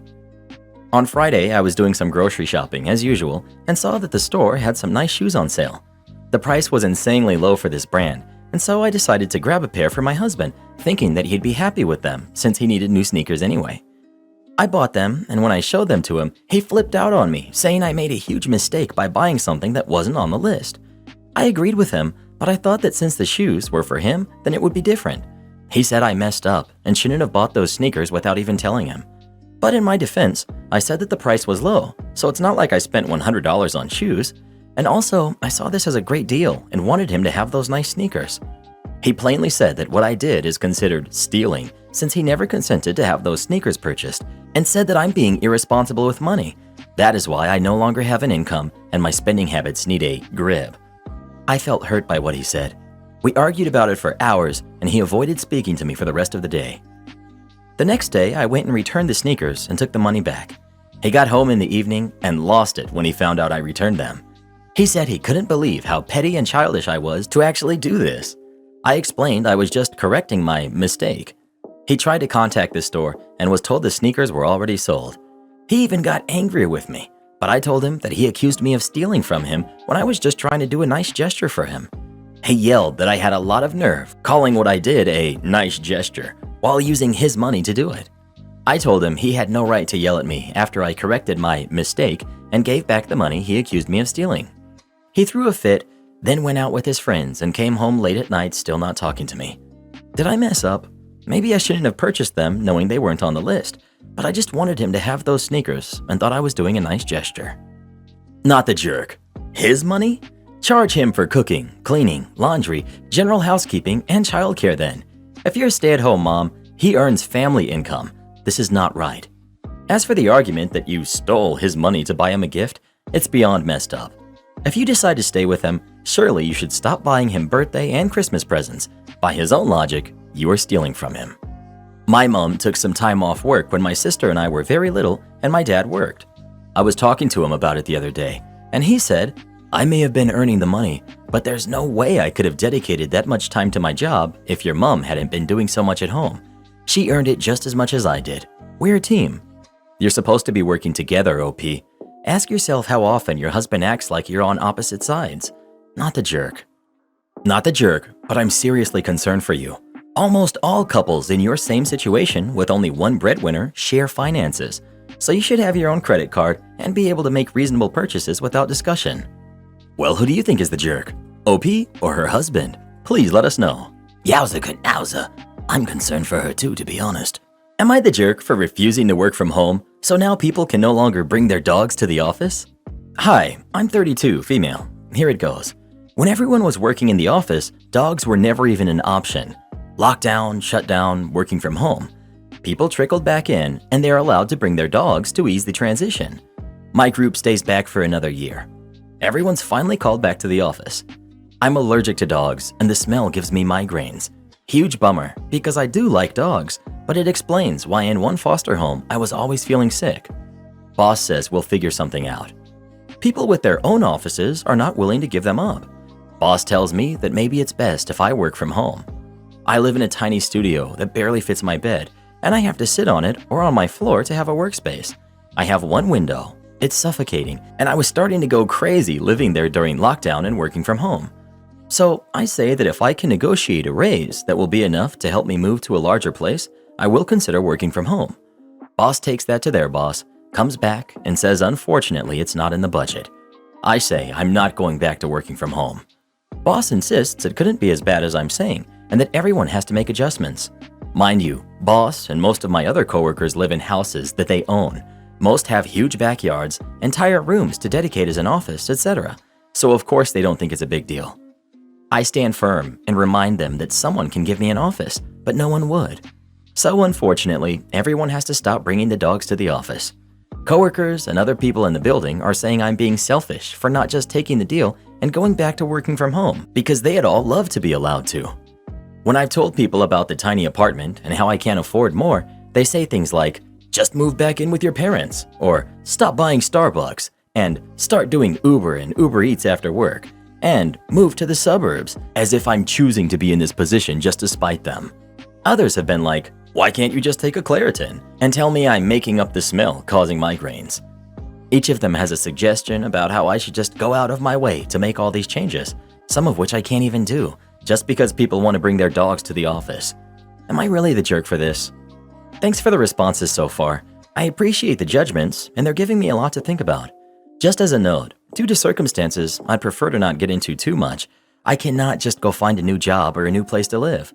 These are things that are, for me, out of my control for the time being. Things will hopefully change in a few years. Not the jerk, but I'd start looking for a better job. People are jerks in an office, and they won't get over this. Your environment there is only going to get worse. Not the jerk. If they want to be with their dogs so much, one of them should make the sacrifice of giving up their office, or they should be given the option to work from home. Not the jerk. Dogs weren't permitted before lockdown. They shouldn't be permitted now. Yeah, it sucks leaving the fur babies at home, but it is what it is. I may be out of line with my thinking, but this could technically be considered discrimination because of a known medical condition. Maybe the threat of an EEOC complaint would straighten out your boss. 1000% not the jerk. This is your health. I love dogs too, but I would not bring mine to a place that would cause someone else discomfort. I occasionally bring my dogs to work. However, I always let coworkers know that they are coming and I ask if it's okay. When we hire new staff, I ask them how they feel about dogs in the workplace. If it made one single person uncomfortable, I would not bring the dogs. Fortunately, we are all dog obsessed, so it's all good. It's not as easy as take a Claritin. I hate when people say that. I have a severe food allergy. Can't even be in the same room with it. Coworkers are totally cool with just not bringing that food to work. Some will go out to their cars to eat it, then wash their hands when they come back in. That's how kind, caring human beings behave. Well, who do you think is the jerk? OP or coworkers? Please let us know. Employees fighting over not being able to bring their dogs to work? If I owned any shares in this company, I'd sell them right now. Leveraging my job description to put an end user in his place. I used to manage a Cadillac dealerships network a couple of years ago. There was a car salesman who also liked to study computers in his spare time. Unfortunately, that also meant that he knew way too much to be absolutely dangerous. I would constantly get complaints about him bunking down on a specific floating desk on the floor and locking it out from anyone to use it but him. I reached out to management about it, but they didn't want to do anything about it. Even though he was bypassing many security features like local admin, used to boot ENV to give himself local admin, web filtering, unapproved apps, remoting, etc. All via USB with a bunch of portable apps. Management. Why are you coming to us about an IT problem? This isn't a management problem when it involves computers. Isn't that your job? I'm pretty sure that's in your job description. You get the idea. But I was sick and tired of getting calls and messages daily about this one guy. So I decided that if management wasn't going to have my back on this issue, then I guess I have free reign to handle it how I please, right? Since I was dealing with an above-average user, I decided to go to the furthest extreme. I took a machine, imaged it to the same image as the floating desk machines, and went to town planning all the restrictions needed. BIOS locked with password. Boot to USB disabled. Chassis locked and closed. Auto login to a generic sales account. USB disabled in Windows. Desktop redirected to a folder on the file server with locked permissions. No delete, specific icons only. Chrome browser only. No Internet Explorer or anything else. Chrome bookmarks set to only what is needed. Log off removed, only restart or shut down. Even if he did manage to somehow log off, it would just log back into sales. Add a litany of other basic Windows restrictions that essentially silos the machine to either Chrome or their car sales software. I brought all my changes and my purchase requisition for the locks over to management and was approved with no questions. I sold it as a necessary security measure and threw my weight around about how this is in my job description to address it and implement it. Spent an early Monday morning rolling out all the changes before he came in. Late afternoon rolls around and he finally shows up. I'm off the clock, but decided to stay to see the fallout. He walks in, makes a beeline to his desk, and watched as he sat confused at everything. I can't log out. I can't boot my USB. Windows can't see my USB either. I can't do anything at all. I watched in pure satisfaction as he just got up from the chair and walked around the sales floor aimlessly with nothing to do. The bonus part is, after all the changes, whenever a different salesperson complained about the changes, all I needed to say was, "Sorry for the inconvenience. The changes were necessary due to a salesperson messing with the computers." I'm not allowed to say who it was though, so unfortunately, the changes will need to stay. They all knew who it was though. Am I the jerk for letting my ex sign over his paternity rights before he knew the babies were his?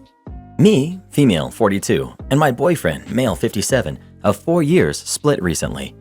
We met while we were both going through divorces, and we got together about 6 months after mine was final. His was final before mine. We lived in different towns, so we sometimes would go a couple of weeks between visits due to distance, but it worked for us. He has 4 kids, a son who's 37, daughter who's 35, son who's 14, another son who's 12, and has shared custody of the 2 youngest with his second ex-wife. I share 2 kids, my son who's 18, my daughter who's 16 with my ex-husband. It just hasn't made any sense for us to move closer due to having to fight with exes to change custody agreements. I found out 8 months ago that I was pregnant. This was completely unexpected as he had a vasectomy after his last son was born. Neither of us had any intention to have more kids, and I was not prepared to be pregnant at 41. I didn't even find out until I was almost 5 months along.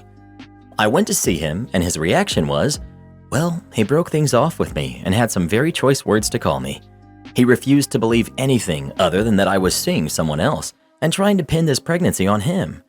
His ex-wife cheated on him often, which is why they split, so part of me understands his emotional reaction, but he spent the last 8 months ghosting me and has refused to even speak to me. The babies, twins, a boy and a girl, were born 3 months ago.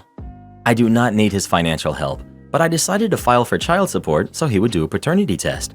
Once his friend said he took the test, but before we had the results, which I never needed, he was the only person I had been with, I had him served with papers to sign over his parental rights and all financial responsibility as well.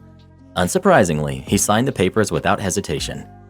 We got the paternity test results back, and now he's blowing up my phone and showing up at my house angry at me and saying I'm the jerk because I refuse to entertain the idea of getting back together or moving closer to him. He also says I tricked him into signing over his rights. I am aware he may be able to fight me as it is recent. Some of my friends and family are telling me I am the jerk for doing this to him, and others say they understand why I did. So, dear Reddit, am I the jerk? Edit. I live in Colorado. We did have to go to court to relinquish his rights, but it was a very short visit. He did not deny paternity. He admitted to never wanting anything to do with the babies, that he had not met them, and that the distance between us would make it difficult to co-parent. My lawyer brought up his felony, that he had abandoned the babies, the fact that I have both financial means and family support. The judge agreed termination was acceptable. I will apologize because after speaking to a few people, I'm learning it is rarely this smooth when my lawyer made it sound and seem so easy. I do know he can fight and possibly get his rights back, and I'm undecided on if I would fight him on that. I am absolutely willing to co-parent with the man. I am not willing to forget what happened and just start dating again. Not the jerk. Why would you get back together with someone who accused you of cheating? He has nobody to blame but himself. And if he signed over rights and the kids weren't his, the papers wouldn't have meant a darn thing. Sounds to me like his family is giving him crap and now he wants to save face. OP. I do believe he really felt there was zero chance of the babies being his. I was 100% fine with a paternity test when I found out I was pregnant because of course with the vasectomy he was going to have concerns and that I could have dealt with. But ghosting me was childish and left me alone when I was feeling very vulnerable. Now he wants to be a family. He is a good dad, and I would be okay with him being in the twins' lives, but I don't want to pass off kids every other week for the next 18 years. Not the jerk. He didn't have a problem with accusing you of cheating. He didn't have a problem with leaving you alone the rest of your pregnancy. He didn't have a problem with giving up his parental rights. Now he should not have a problem with facing the consequences. He's saying that you tricked him into signing over his rights? Yeah, sure, right.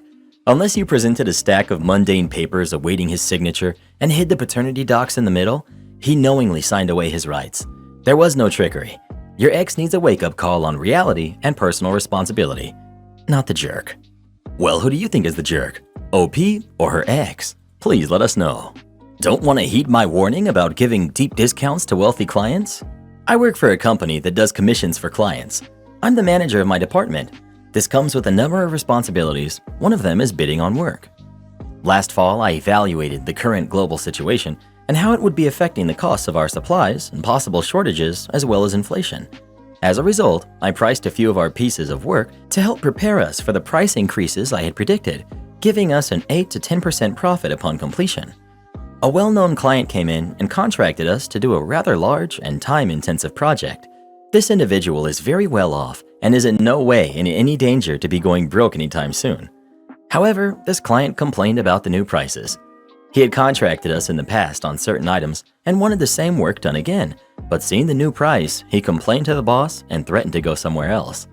The owner, my boss, decided I had priced the work too high based on the complaints of this one customer. Previous customers had not batted an eye. Boss asks me to adjust the price down to be the same as the competition. Just so you know, the competition does not carry the same quality standards and often has a 2 to 3 year turnaround. I explained this to the boss that my numbers were based on the increases from suppliers and subcontractors, who I speak to regularly.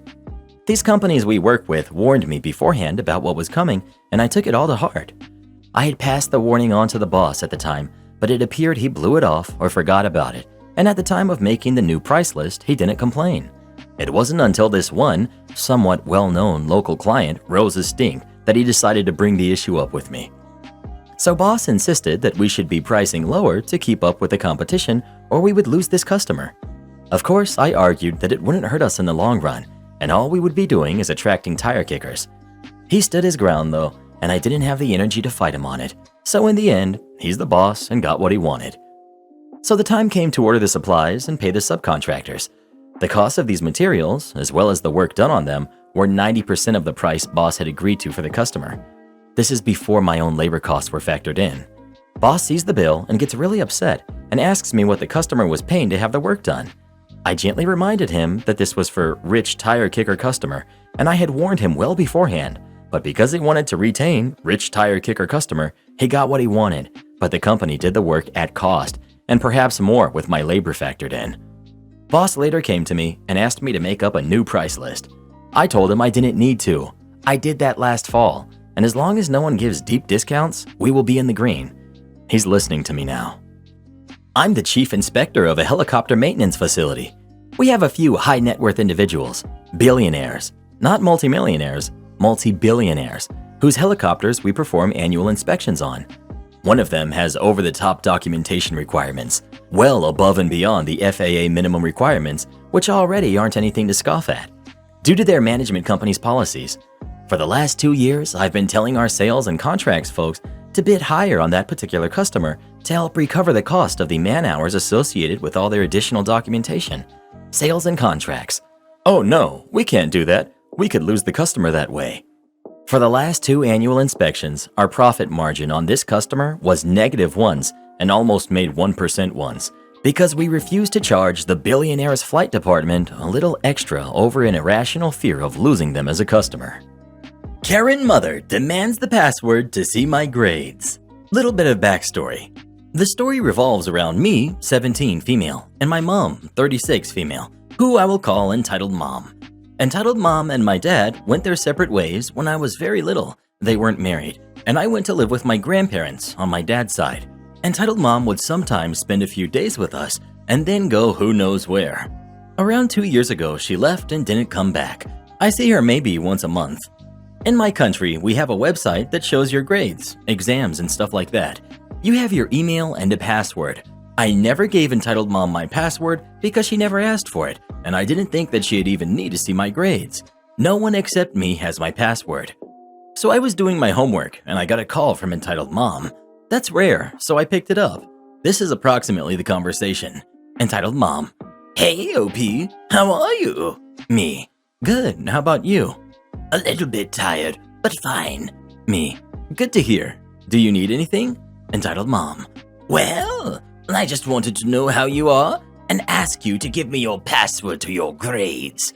Me. What? Why? I lost the password I had, so can you give it to me again? Me. What are you talking about? Why do you even have my password? Well, you typed it in on my phone once years ago and it stayed there. I changed my phone, so I need you to give it to me again. Me. No, you will not have my password. That's my personal information, and I don't feel comfortable by you looking at my grades and exams.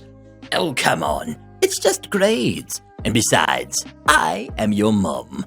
I have the right to see your grades. It's not that big of a deal. Me.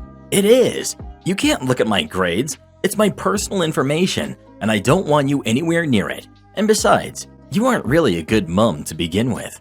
Oh, are we going there now? Well, you shouldn't complain that much. After all, I lived the life you wanted to have.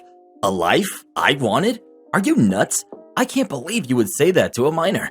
Do you hear yourself? Are you crazy? Why are you yelling? If it's about your grades. Me. This is not about my grades. This is about my private information that you have no right to. You are a bad parent, and I'm so ashamed to be related to you. I'm going to change the password, and goodbye. I stopped the call then, and I changed the password right away. This type of conversation is not unusual for her, but she really made me mad. That's all. I just wanted to share my story. License email mailboxes for all former employees? I don't recommend it, but okay. Edit for clarity. Bad IT director had a few nicknames, like IT director, dental commander, IT commando, computer commando, IT Joe, IT boy, hacker god, hacker dude, and IT Bob. These were all real nicknames we gave to the guy as we dealt with his antics. Sorry if confusing, but personally my favorite part of dealing with him. Everyone else as named. A few years ago at my previous job, I was a senior technician at a managed service provider of IT services. We were a small company and were often yes men to just about anybody who would offer us money in exchange to their requests. The owner of our company would not push back against those that made crazy demands, overly cheap, or even overly disrespectful clients. This led us to oftentimes doing tasks out of our normal scope, at cost, and a lot of times being cussed at for no good reason. Our primary services included on-site service and support and cloud hosting of in-house and third-party solutions, one of which was Microsoft 365, which obviously is very commonly used for email services. We would keep living knowledge base pages on each company, their services, environment info, and even policies of which different companies may demand, like only follow through with support requests from office managers, or if admin access is needed for this particular cluster of servers, contact Jim. One of our clients was a dental company that was of decent size. They had about 10 locations and were growing. Customers loved them, and we often took pleasure going on site, as it was heaven dealing with such polite people in contrast to what we had to deal with most of the time otherwise. They would even demand us to have some lunch if we happened to be on site during their Friday luncheon. It was great. They used 365 services and only used E3 licensing for their users, which was total overkill. $20 per user per month when most employees barely even checked email, let alone made an Excel doc. They wouldn't take our recommendation to go use the essentials at $5 per user instead, unless it was an office manager or headquarters worker. Also, they had a decently high turnover rate as it was a college-type town and a lot of students would work there in one of the various positions to make decent pay and good experience while attending school. They would come and go. The IT director, literally only a title anyone can wear nowadays, was pretty bad at his job. Of this company called us one day yelling because there were a bunch of mailboxes that were not licensed. We tried to explain that these were mailboxes that were converted to shared of employees that had left. Doing so allows us to remove the license of the mailbox while keeping all of the mail intact and very easily accessible if we needed to delegate access to someone who needs to review. You basically get to archive the mailbox for free. He barely let us even speak, and the tech who actually took the call was flustered, so I took it over completely. Using my best, well-seasoned customer service charm, I tried to explain to him the same, yet to no avail. They had 180-ish unused mailboxes that he wanted us to convert to a user box and add one of those premium "I'm drinking Stella in a fancy glass" licenses at $20 a pop per month. He resorted to personally insulting me, telling me I'm a tech guy who got promoted too fast and I should try a 4-year school next time, and demanded it be done right away with no specifics on how it be done. Bless your heart, man. Okay, we'll do it. Luckily, we record the calls. Also, I'll make note, this company has a policy that we are not allowed to use PowerShells, which for those that don't know is a terminal that allows us to perform action by command line. We can write scripts for special tasks or even do things in bulk, saving lots of time. I knew this very well, and I begged them repeatedly to let us use PowerShell in the past to no avail. So we ordered pizza in the office and got to work. Converted every last mailbox to normal and licensed it. We even converted a spider into a god as he struck fear in us with his hairy legs and many ears. We weren't worthy. After we finished, we even had a contest to see who could frisbee Office 2003 discs the furthest, since we had a binder full of them, as well as a few other goofy games for about a half hour before we dipped out. It was a fun late night at work in the end. A month or so rolls by, and our accountant had sent out all of the invoices to our customers on that fine second Monday of the month. Our dental commander called us at 12:03 p.m., 3 minutes after he would have gotten his, and he had blown a head gasket. He finally saw the bill for the additional 180 E3 licenses, plus taxes and fees. He was threatening to sue if me and my 2 coworkers or our boss didn't fix it. One thing about our pushover owner is that he didn't take kindly to someone insulting his workers directly, as he took it personally since he interviewed everyone himself. He listened to the call recording after we begged him to do so. He did not like what he heard from IT Commando. He didn't give in, and he even added a little razzle-dazzle that we had never seen before. He even noted that because it was a written policy that we can't use PowerShell, we should have billed the request as a project since they demanded it be done in such a short time and was not a normal support request. In order for us to remove the licenses, they would also have to have this done at the same project rate, and they would have to pay for the bill as well as the 2 projects now, or we wouldn't touch it, period. Our project rate was $125 an hour for junior techs and $175 an hour for senior techs. It was going to be about 2 hours per head, all at the senior rate for each leg of the ordeal, so about 12 hours all in all, as there were 3 of us. Computer Commander didn't know that the owner of his company and ours were moderately close friends for nearly 2 decades, would occasionally play golf together, and whatever company owners do when not at the office. The dental company owner and IT Joe came to our office immediately. Before allowing the discussion to proceed far past hello, our company owner played both calls on full blast over one of those Logitech 2.1 systems. It was loud. Dental company owner was absolutely shocked at what was heard, as this guy was always looked at in high standards. Hacker God was pale white as he sat there and did not move a muscle. He immediately told IT Boy to call an Uber back to the headquarters and to stand by in the conference room. He wouldn't be driving back with him. He apologized profusely to us techs, nearly in tears, it seemed. He wrote a check for one of the projects and the bill. We agreed to undo the work for free, as he was a really good client of ours and was always nice. He gave us each $100 Visa gift cards the next week and bought us lunch in our own office a few times, all out of his own pocket. Hacker Dude was fired as soon as the owner of the company got back to the office, and he entrusted us to take care of his IT systems while he found his replacement, who was ultimately better in every way. They took every recommendation of ours, including reducing the license types for the majority of their workers, while confused as to why this was ever a debated topic. This is the one company I truly miss at my last job. A good client. New neighbors keep using our pool without permission. Should I call the cops on them? I'm 32, female. My wife and I finally bought our own home instead of renting. It took a lot of work, but we did it, and it's a home we both love and plan to spend the rest of our lives in. It even has a pool, which is just amazing and something I'd always wanted but never thought I'd have. The issue is our next door neighbors. I keep finding their kids using our pool, having hopped our fence, and I keep getting them to leave. I've spoken to their parents about this issue, and they've told me that the elderly couple we bought the house from would let them use the pool in exchange for cleaning it, so they're just used to being able to use it. I told them that was fine when it was the last neighbor, but it's something my wife and I are not comfortable with, as we don't know them well enough. Plus, if they were to get hurt, we'd feel awful about it. They insist that nobody would get hurt, and asked if it would be okay if they used it whenever we weren't using it, as they're just kids, and spoke about how it's getting hotter now. I was getting annoyed at this point, and told them they should get their own pool then, and I'd already told them we weren't comfortable with this. Ever since then, I've had to chase them away a couple more times, and their parents are constantly sending me dirty looks whenever they see me. I've since posted a sign stating it's a private pool and can only be used with permission. Am I really being unfair here? Yes, it sucks that they had an arrangement with the last owners, but it's our pool now. Not the jerk. You know those parents would sue you into the next century if someone got hurt in your pool. You need to have your pool totally fenced off with a locking gate. I would also report the kids to the police as trespassing, if only to put the parents on notice. OP should tell the neighbors that next time they will call the cops. And if they don't take the warning seriously, actually call the cops. OP has already put signs up and everything, and the law is on OP's side. You are wrong. The law is not on OP's side. A pool is an attractive nuisance, and regardless of signs, fence, etc., OP is liable.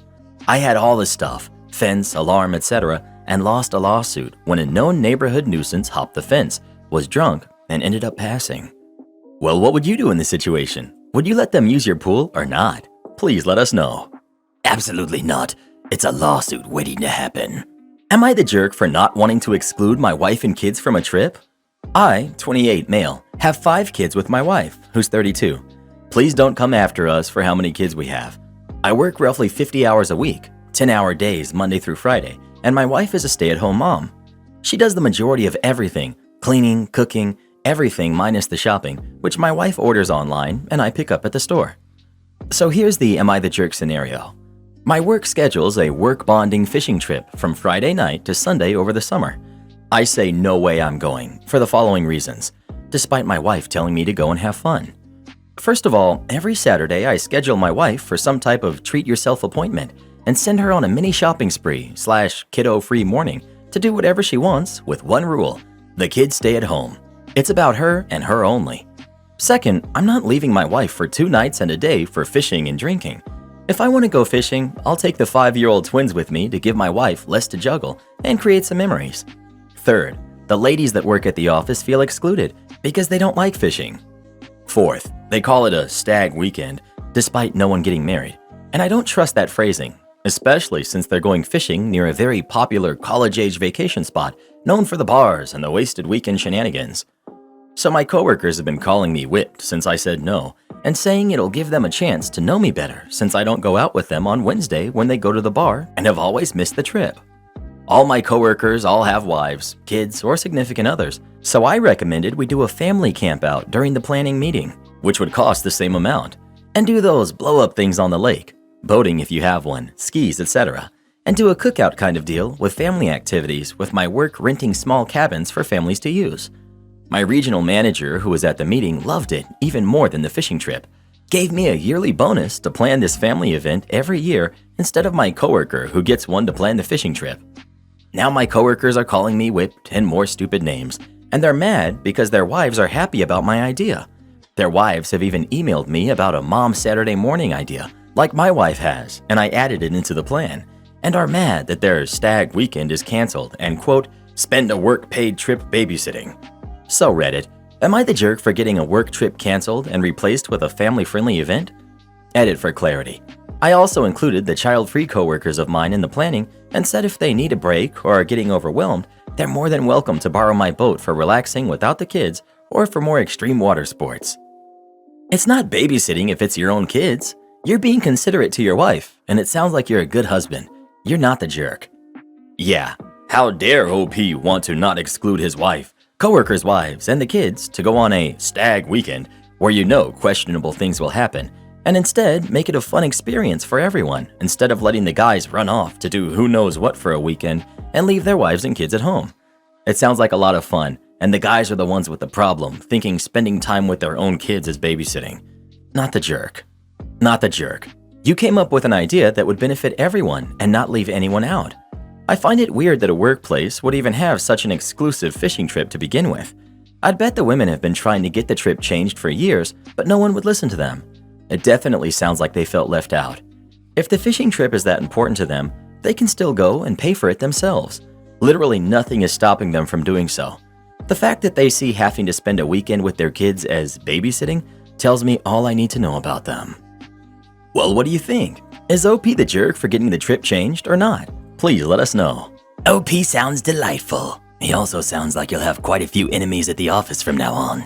Am I the jerk for telling my daughter that I can't compete with her stepmom and that if she can't cope with it, she should live there full time? 15 years ago, I, 19 at the time, dated this guy, Mark, who was 25. I got pregnant after a few months with him. I wasn't ready for a kid, so I gave Mark full custody of our daughter, Natalie, who's now 14, and I'd visit a couple of times a year. Mark is from a good family and already had a great job when we first met. He quickly climbed up the ladder and was able to give Natalie a very privileged life. When Natalie was 2, he met Amy, and they got married when Natalie was 4. Natalie and Amy have always been very close, and Amy is very much involved in her life. She's room mom, head of the PTA. She was the soccer coach, the softball coach, head of the theater guild, and found a way to be part of everything Natalie was involved in. She also drives Natalie to school early in the mornings so they could stop for breakfast first, and she packs Natalie's lunch every day, and not something like peanut butter and jelly in a bag of chips. She makes Natalie steak or quiche or lettuce wraps with a side of salad with homemade dressing, fresh fruit, and homemade dessert. Natalie doesn't understand that the only reason Amy is able to do all of this is because she doesn't work and she doesn't have to do much around the house. They have a cleaning service come multiple times a week. I recently got an apartment close to Mark and Amy's house, and I have Natalie 1 week out of the month now. It was pretty hard for both of us at first. Natalie had a hard time understanding that we're not stopping for breakfast before school, and the best thing she's going to get from me for lunch is a turkey sandwich, cookie from the grocery store I work at, a bag of chips, and an apple. She was also not used to the fact that she has to clean up after herself. Natalie was here last week, and we were already not getting along because she had an event at school that week that she told Amy about and not me, because she refused to clean her room and because I found out she's been throwing away the lunches I make for her and asking Amy to bring her lunch since she started staying with me. She had a sore throat on Wednesday, and I let her stay home from school, then started to get ready to leave for work. When I was about to leave, she made a comment that Amy always stays home with her when she doesn't feel well. I said it's a sore throat and she'll be fine, but she got an attitude and said that I should try to be a good mom like Amy. We ended up arguing, and I told her that I can't compete with Amy, and that if she can't handle that, she needs to go back to her dad's house. So she called Amy to pick her up, and I haven't heard from her since. I was supposed to take her out for dinner this Saturday, but now she doesn't want to go, so I wanted to know if I was the jerk. You're the jerk. Your daughter may have your DNA, but you aren't her mother. She's been through a dramatic change when you stepped back into her life. Because of that, your expectations for this relationship aren't realistic. She's 14, and you literally abandoned her at birth. You have a golden opportunity to get to know the young woman she's becoming, but you've turned this situation into a competition between you and her mother. You cannot blame her at all for not wanting to spend time with you. I don't understand how OP turned it into a competition. Given the example provided in the post, what was she supposed to do? Miss work to stay home with Amy and lose money and day off for a non-emergency? Just because her stepmother doesn't work and could actually stay with Amy in such a situation because she A, is not employed, B, doesn't rely on the money from work. There was a no-win for OP there. The kid literally demands stuff OP can't provide, like breakfast at cafes, because she cannot afford it on a single income, presumably. Your comment contains no actual advice of what she was supposed to do, apart from generic do better. Edit. Just to clarify, there are different issues here. OP is not the jerk for the situation described in the post, and that's what I refer to in this comment.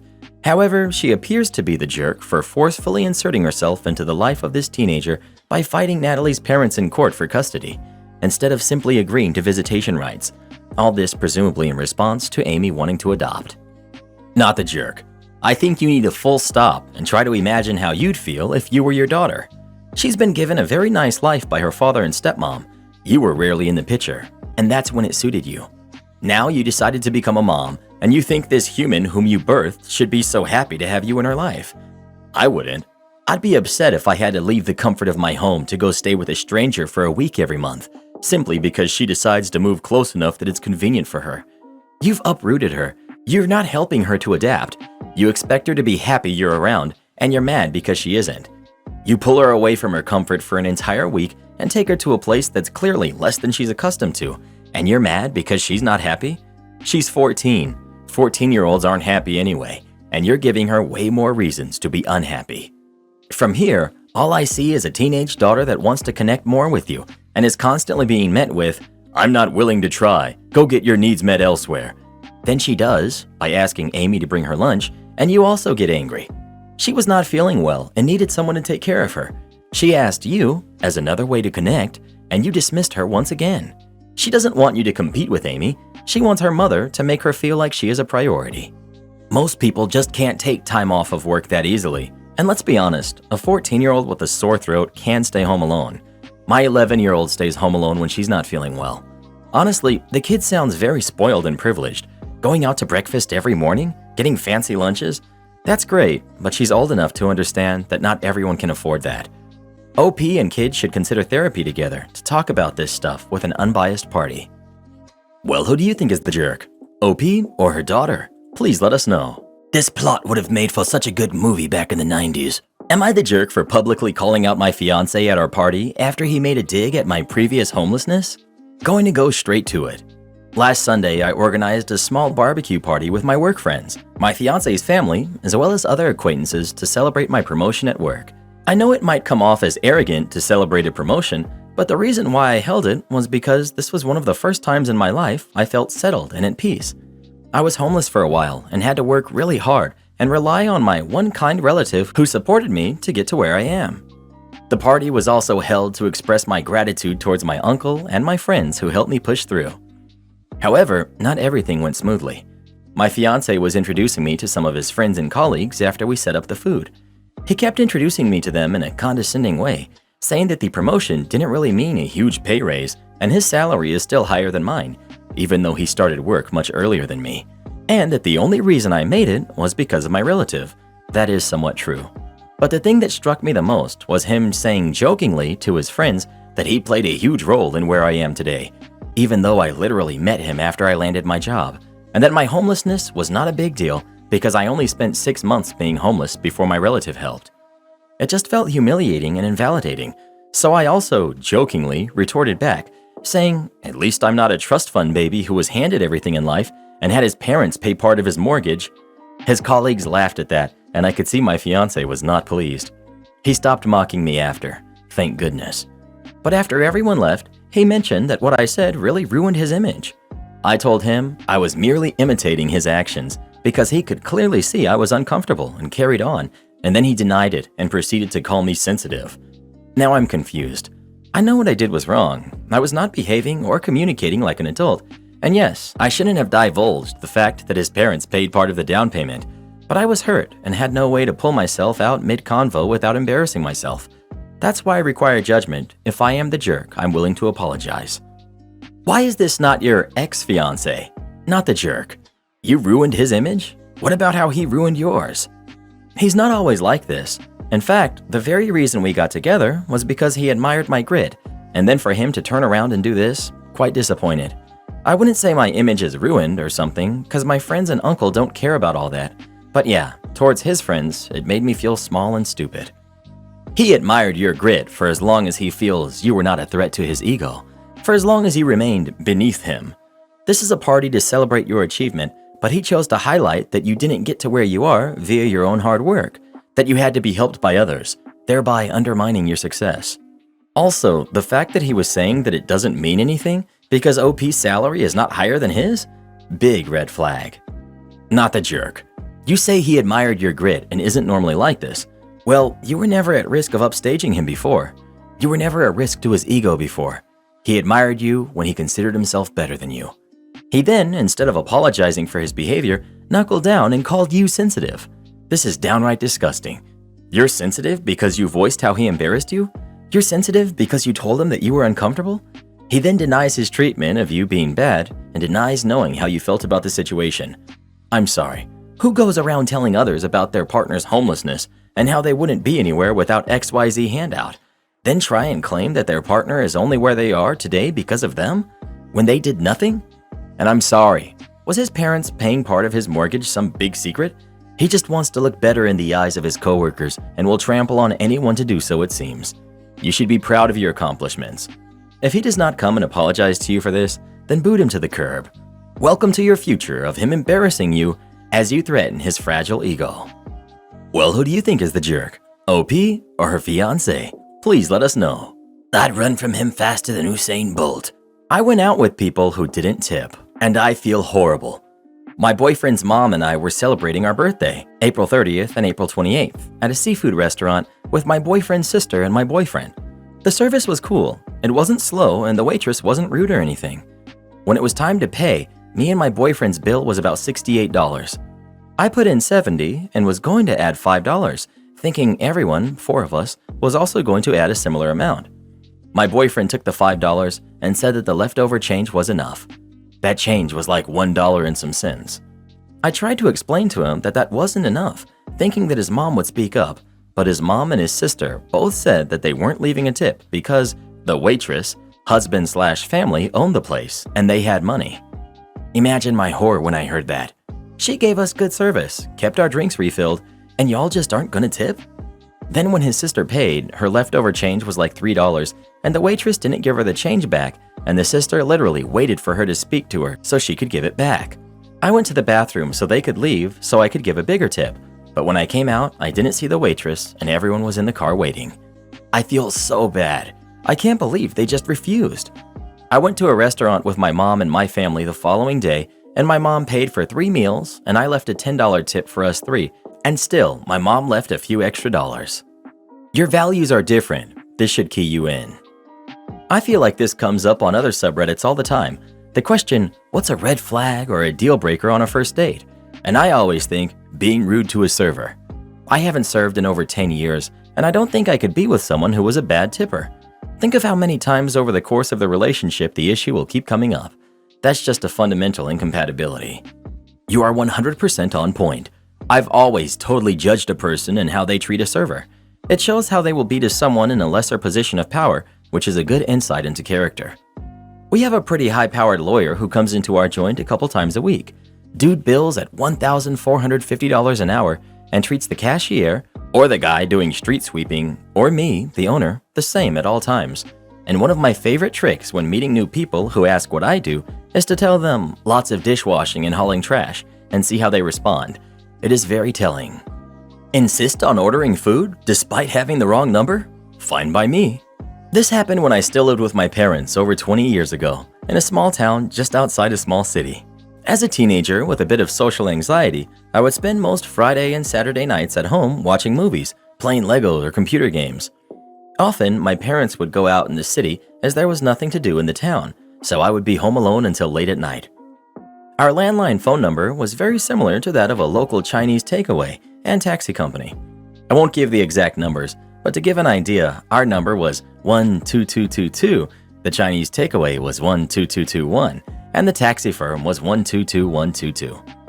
So on a Friday/Saturday night, drunken state, it was very easy to misdial. 99% of the callers would apologize once they advised they had the wrong number, and I would even be able to tell them the correct number to dial. The 1%, however, the instance that I recall and fits this sub goes as follows. Me. Hello? Caller. Hi, I'd like to order 1 sweet and sour, 1 chow mein. Me interrupting. I'm sorry, this is the wrong number. Caller. No, this is the Chinese food place. Me. I'm sorry, it really isn't. You need to call 12. Caller interrupts me. Yes, it is, so take my order now. Quite rude and forcefully. Me. Fine, what do you want? Caller gives me his order. Me. Okay, are you collecting or you want this delivered? Delivered, and quickly. Me. Okay, it'll be about 30 minutes. I hang up. 45 minutes later, the phone rings. I answer, and there's one hungry customer on the phone. Me. I'm sorry, you didn't leave your address for the delivery, and 1471 didn't work. UK readers will know this, but it's basically a service to call back your last received caller. So we waited for you to call back. Food will be another 30 minutes. I ask for the address and hang up. 45 minutes later, another hungry call received. Only this time, they were a little drunker and ruder. I fess up that I've been stringing them along, but they insisted that I was the Chinese takeaway and ordered me to take their order again. Unfortunately, at this point, the restaurant was now closed, so I guess they went to bed without their food. They never called back, so hopefully they learned a lesson. Am I the jerk for feeding rabbit stew to my friends? My friends and I, mid-30s, like to have themed dinner parties. For example, we've had Spanish potlucks, bought miracle fruit, the stuff that makes sour foods taste sweet, and tried a bunch of things to see what they tasted like with the sour made sweet. A friend did a Star Trek menu with plomeek soup, squash and beetroot soup, jambalaya, and cellular peptide cake, peppermint cake. Another friend did a The Lion, the Witch, and the Wardrobe menu with toast a la tumnus, fried fish and boiled potatoes, and Turkish delight, stuff like that. I recently decided to host a Lord of the Rings meal and emailed the invitation and menu to my friends. Lembas, crispy flatbread with homemade jams and mustards, meat pies, vegetarian savory pies, potato and mushroom, rabbit stew, intdraut, light spring vegetable soup, salad and foraged greens, berry tarts, beer, sweet cider, and milk, served buffet style. I invited about a dozen adults and their kids, some friends of mine, some friends of friends, or partners of friends, about 20 people total. Everything was going very well until one of the guests asked what the meat was in the rabbit stew. I thought she was joking at first, but she was completely serious. So I said, well, it's rabbit. I live in an area where we have an abundance of deer, rabbit, game birds, etc., so then hunting them is encouraged because otherwise they tend to starve in the winter for lack of sufficient food and/or of disease due to overpopulation. I have a hunter friend who trades me meat from these animals for the jams and jellies I make. She freaked out and her daughter started crying and then told the other kids that they were eating bunnies. Apparently, they thought that by rabbit stew, I meant something like what I meant by lembas, that I was using a fantasy term for something more normal. And I guess I can sort of see it, because while they're different, cooked rabbit isn't that different than dark meat poultry in a stew. I apologized for the miscommunication and for upsetting her and her daughter, but she was still livid and said that I was the jerk for serving rabbit under any circumstances. I again apologized for not being clearer that I really did indeed mean rabbits in the rabbit stew, but I wouldn't apologize for serving rabbit, especially as it was, in my opinion, more sustainably and humanely obtained than if I had bought a 12-pack of chicken thighs.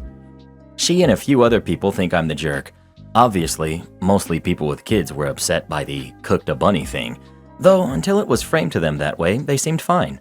Others think that I'm not exactly a jerk, but that I should have spelled out better in the invitation and menu that the rabbit stew was really rabbit, and or for not just apologizing for serving rabbit in the first place. So, am I the jerk for serving rabbit? What kind of idiots hear rabbit stew and assume that rabbit isn't in there? I wonder if they know chicken soup has chicken in it. Not the jerk, and this is coming from a rabbit owner. I recently had to explain to a C-level executive in my company that lamb was in fact made from baby sheep. He hasn't been able to eat lamb since, and I feel not a moment of guilt. Well, who do you think is the jerk? OP or the guests? Please let us know. And this is part of why you don't invite too many people you don't know to your house. You're bound to get some idiots in there. Am I the jerk for refusing to sell my car and embarrassing my boyfriend in front of his dad? So, before I was with my boyfriend, I was with my ex. He was very wealthy, and despite the relationship not working out, he did give me a lot of gifts throughout it, and he bought me a car for our 4th anniversary and paid off in my name. We broke up right at the beginning of the lockdown, and I met my current boyfriend 10 months ago, and we've been official for 3 months now. I'm not one to speak about exes, and he never asked any questions, so I never told him how I got my car. He did compliment it, but that's about it. My boyfriend's father is a mechanic, and yesterday I was over at my boyfriend's apartment. His dad had to drop something off, and he commented about my car, saying it was the best in the parking lot, and he liked the color and rims, not knowing it's mine. We laughed about it, and his dad was asking me a ton of questions about it, and how much I pay a month, and I told him it's paid off and a gift. My boyfriend was surprised and said he assumed I was paying it off, and asked by who, and I said my ex. He got quiet, and it was really awkward for a bit, where no one said anything. His dad broke the ice by saying it's a great gift since I don't have to worry about paying it off, and the conversation continued with him wanting to drive it around the parking lot and see inside, which I let him. When he left, my boyfriend started going off on me, saying he can't believe I never said anything and that I just embarrassed him in front of his dad. I said how, and he said he can't believe me and that I need to sell it since it doesn't fit my lifestyle anyway, and that he thought it was a dumb decision I made, not that it was a romantic gift. I said that it's not romantic and that to my ex it meant nothing, and he even got more mad. His dad came back and gave me my keys and left, and then my boyfriend asked me to leave too, even though we had plans to go out. He's been distant since. Did I really embarrass him? And am I the jerk? Not the jerk. And in my opinion, that's a red flag from your current boyfriend, telling you that you need to sell it? Bruh. OP. He's saying I need to sell it because it's an embarrassing conversation to have if anyone asks me about it and how much I paid, and that he doesn't feel comfortable driving it anymore, so it would be an inconvenience when we move in together to only take his car or drive separately. I told him he's overreacting, and he's saying I'm being the jerk, not him, and that if I sell it, I could downgrade to another paid-off car that's cheaper, and I could have money left over, and I'm dumb and irrational. Your boyfriend is definitely being the irrational one here. Plus, it's no one's business how you paid for your car, and generally it's not a topic that would come up in conversation. I have a nicer car that I got because my dad passed. Not once has anyone who didn't know that ever asked me how much I paid for it. Your boyfriend is making up scenarios that aren't very common. When someone asks an intrusive question, just reply, "Why do you ask that?" You know they're thinking, how could she afford that car, or something along those lines. Even her so-called boyfriend just assumed she made a dumb decision and was making payments on a way too expensive car. Am I the jerk for ditching the date and leaving my partner stood up? I'm 27, female, an attorney, dating a 33-year-old male programmer. He's constantly late for things and has always had problems with keeping track of time. There have been times when we have made plans for a date and he would just go missing in action for hours, only to respond after he was already late. Given how hectic my work schedule is, I try really hard to set time for him on the weekends, and he is often, 1, full-on not responded when asked about plans, 2, has left me waiting alone in restaurants for at least an hour each time. I know he has mental health issues and has struggled with going out to meet people, so I try to be more patient and forgiving, but sometimes I do still end up blowing up at him when he's late. This time it was our anniversary. I found the place, booked way in advance, and got there on time. I texted him asking, "Hey, are you on your way?" And he left me on read. After waiting 1 hour, I basically texted him that I was incredibly upset that he's doing this again. I left, and he eventually told me he got there 1.45 hours after we planned to meet. He then called me saying that he was really sorry, please come back, and that he was really trying. I lost my temper and yelled at him that he didn't care about my time.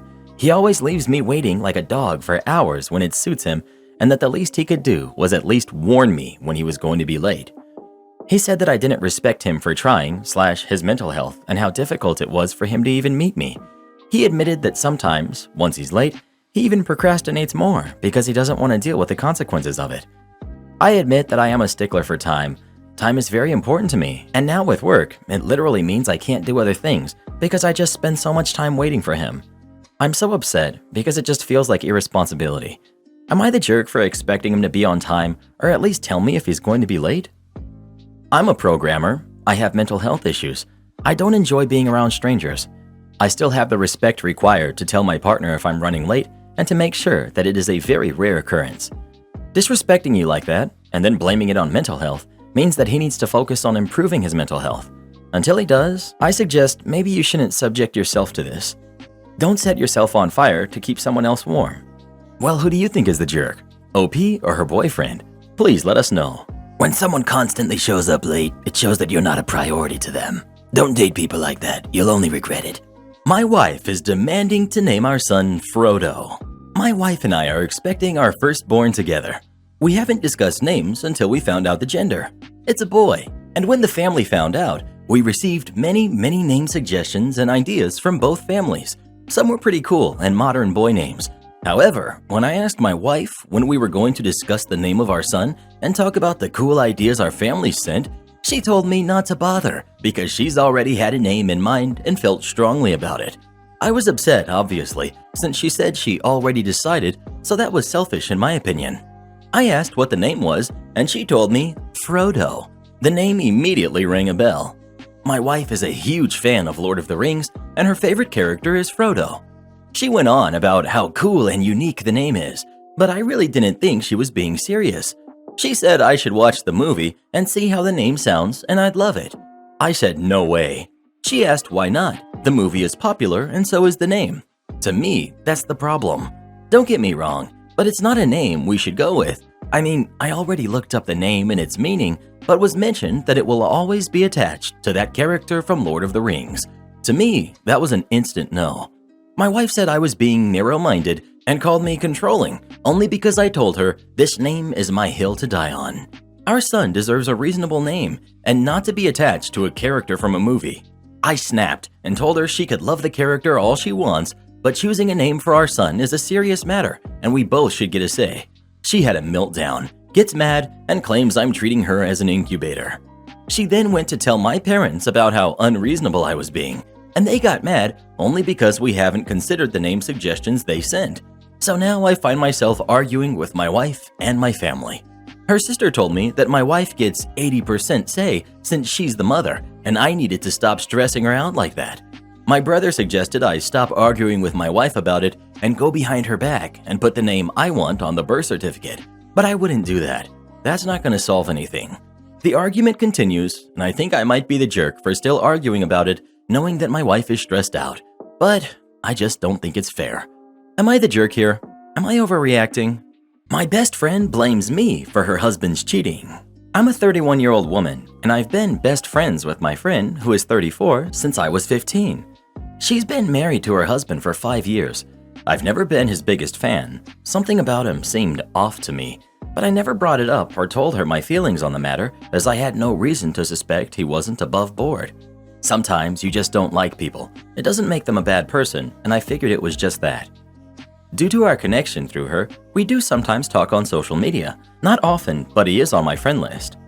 3 nights ago, he made a pass at me, sending me some rather flirty messages and commenting about a picture I'd put up a few hours earlier of myself at the beach with a friend. I was naturally disgusted with this and asked him what he thought he was doing and told him that I was his wife's best friend. Then I asked if he was drunk. He quickly tried to backtrack and cover himself, but it was very clear he had been making a pass from what he had written. He then begged me not to tell her, at which point I ignored him. I then screenshot all the messages, saving them, and the next day, first thing in the morning, I called up my friend and asked her to come see me, where I laid it all out for her.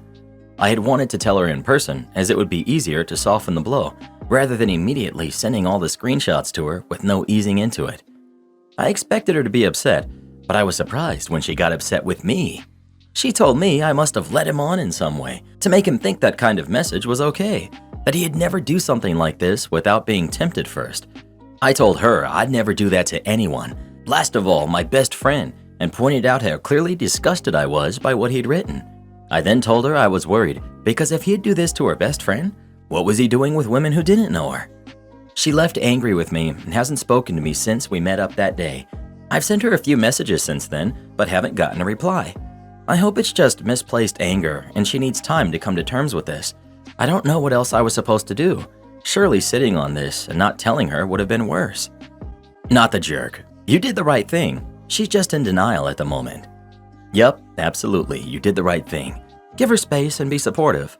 People tend to lash out in cases like this, but it's a defense mechanism. It's upsetting, but not about you in this moment. Not the jerk. Yeah, it's really hard for most people to accept that the love you feel coming from somebody is connected to such a lie. She probably won't believe it until he breaks up with her, if she's the kind who is desperate to be loved. Well, what would you have done in this situation? Would you have told your best friend or not? Please let us know. Absolutely. And if best friend can't appreciate the honesty, I'm not so sure I'd want to be friends with him anymore. Karen wants to use the shoulder lane to escape traffic. I dared her. This happened just a few hours ago. I was driving a semi on the highway when the traffic suddenly became bumper to bumper on a 2-lane due to an accident a couple miles ahead. Everybody was creeping and I was at the right lane. Suddenly, I saw a regular vehicle, not even an emergency vehicle, on the right side, the shoulder lane, passing me. There's not even an exit nearby. I was like, oh no. And as soon as I saw a couple vehicles behind me trying to do the same thing, I immediately blocked them by going slightly to the shoulder. So I'm occupying 2 lanes. I got a few honks, but I couldn't care less. If I'm suffering in traffic jams, everyone else should have to as well. Shoulder isn't for passing. As long as I didn't see any flashing lights behind me, I'm not opening that shoulder. We're crawling anyway. After a few hundred feet ahead, I see an idle police cruiser on the shoulder up ahead. Figured that nobody would dare using the shoulder anymore. I merged back to my lane. Turns out I was right. The shoulder became empty all of a sudden, but that's not the end. While I was chilling, still creeping, I heard a very annoying and repetitive honk on my left side. I looked and I saw this lady with huge sunglasses, a ponytail, bending down on her seat, looking at me, yelling something, looking outraged. I roll down the window and this is the following conversation. Karen: You know you're blocking 2 lanes, right? Me, confused. Huh? I was behind you on the right lane and you wouldn't move. I honked and you didn't care. Me: That's a shoulder. You're not supposed to drive on the shoulder. That's a lane. You are allowed to drive there. While she's still yelling incoherently, we are still slowly moving. Then I remembered there's an idle police cruiser on the shoulder that I saw a while back that we didn't pass yet. I'm sure everyone knows by now. Malicious compliance initiated. I reduced my speed even more, so Karen is faster than me by a little bit on the left lane. Then I dare her by giving her the signal that she can pass me to use the shoulder. She aggressively took it, cut in front of me, and immediately went to the shoulder. However, what Karen didn't know was that the cruiser is already around the corner. I was driving a semi, so my field of vision is much higher and wider than everyone else. Karen was driving a sedan.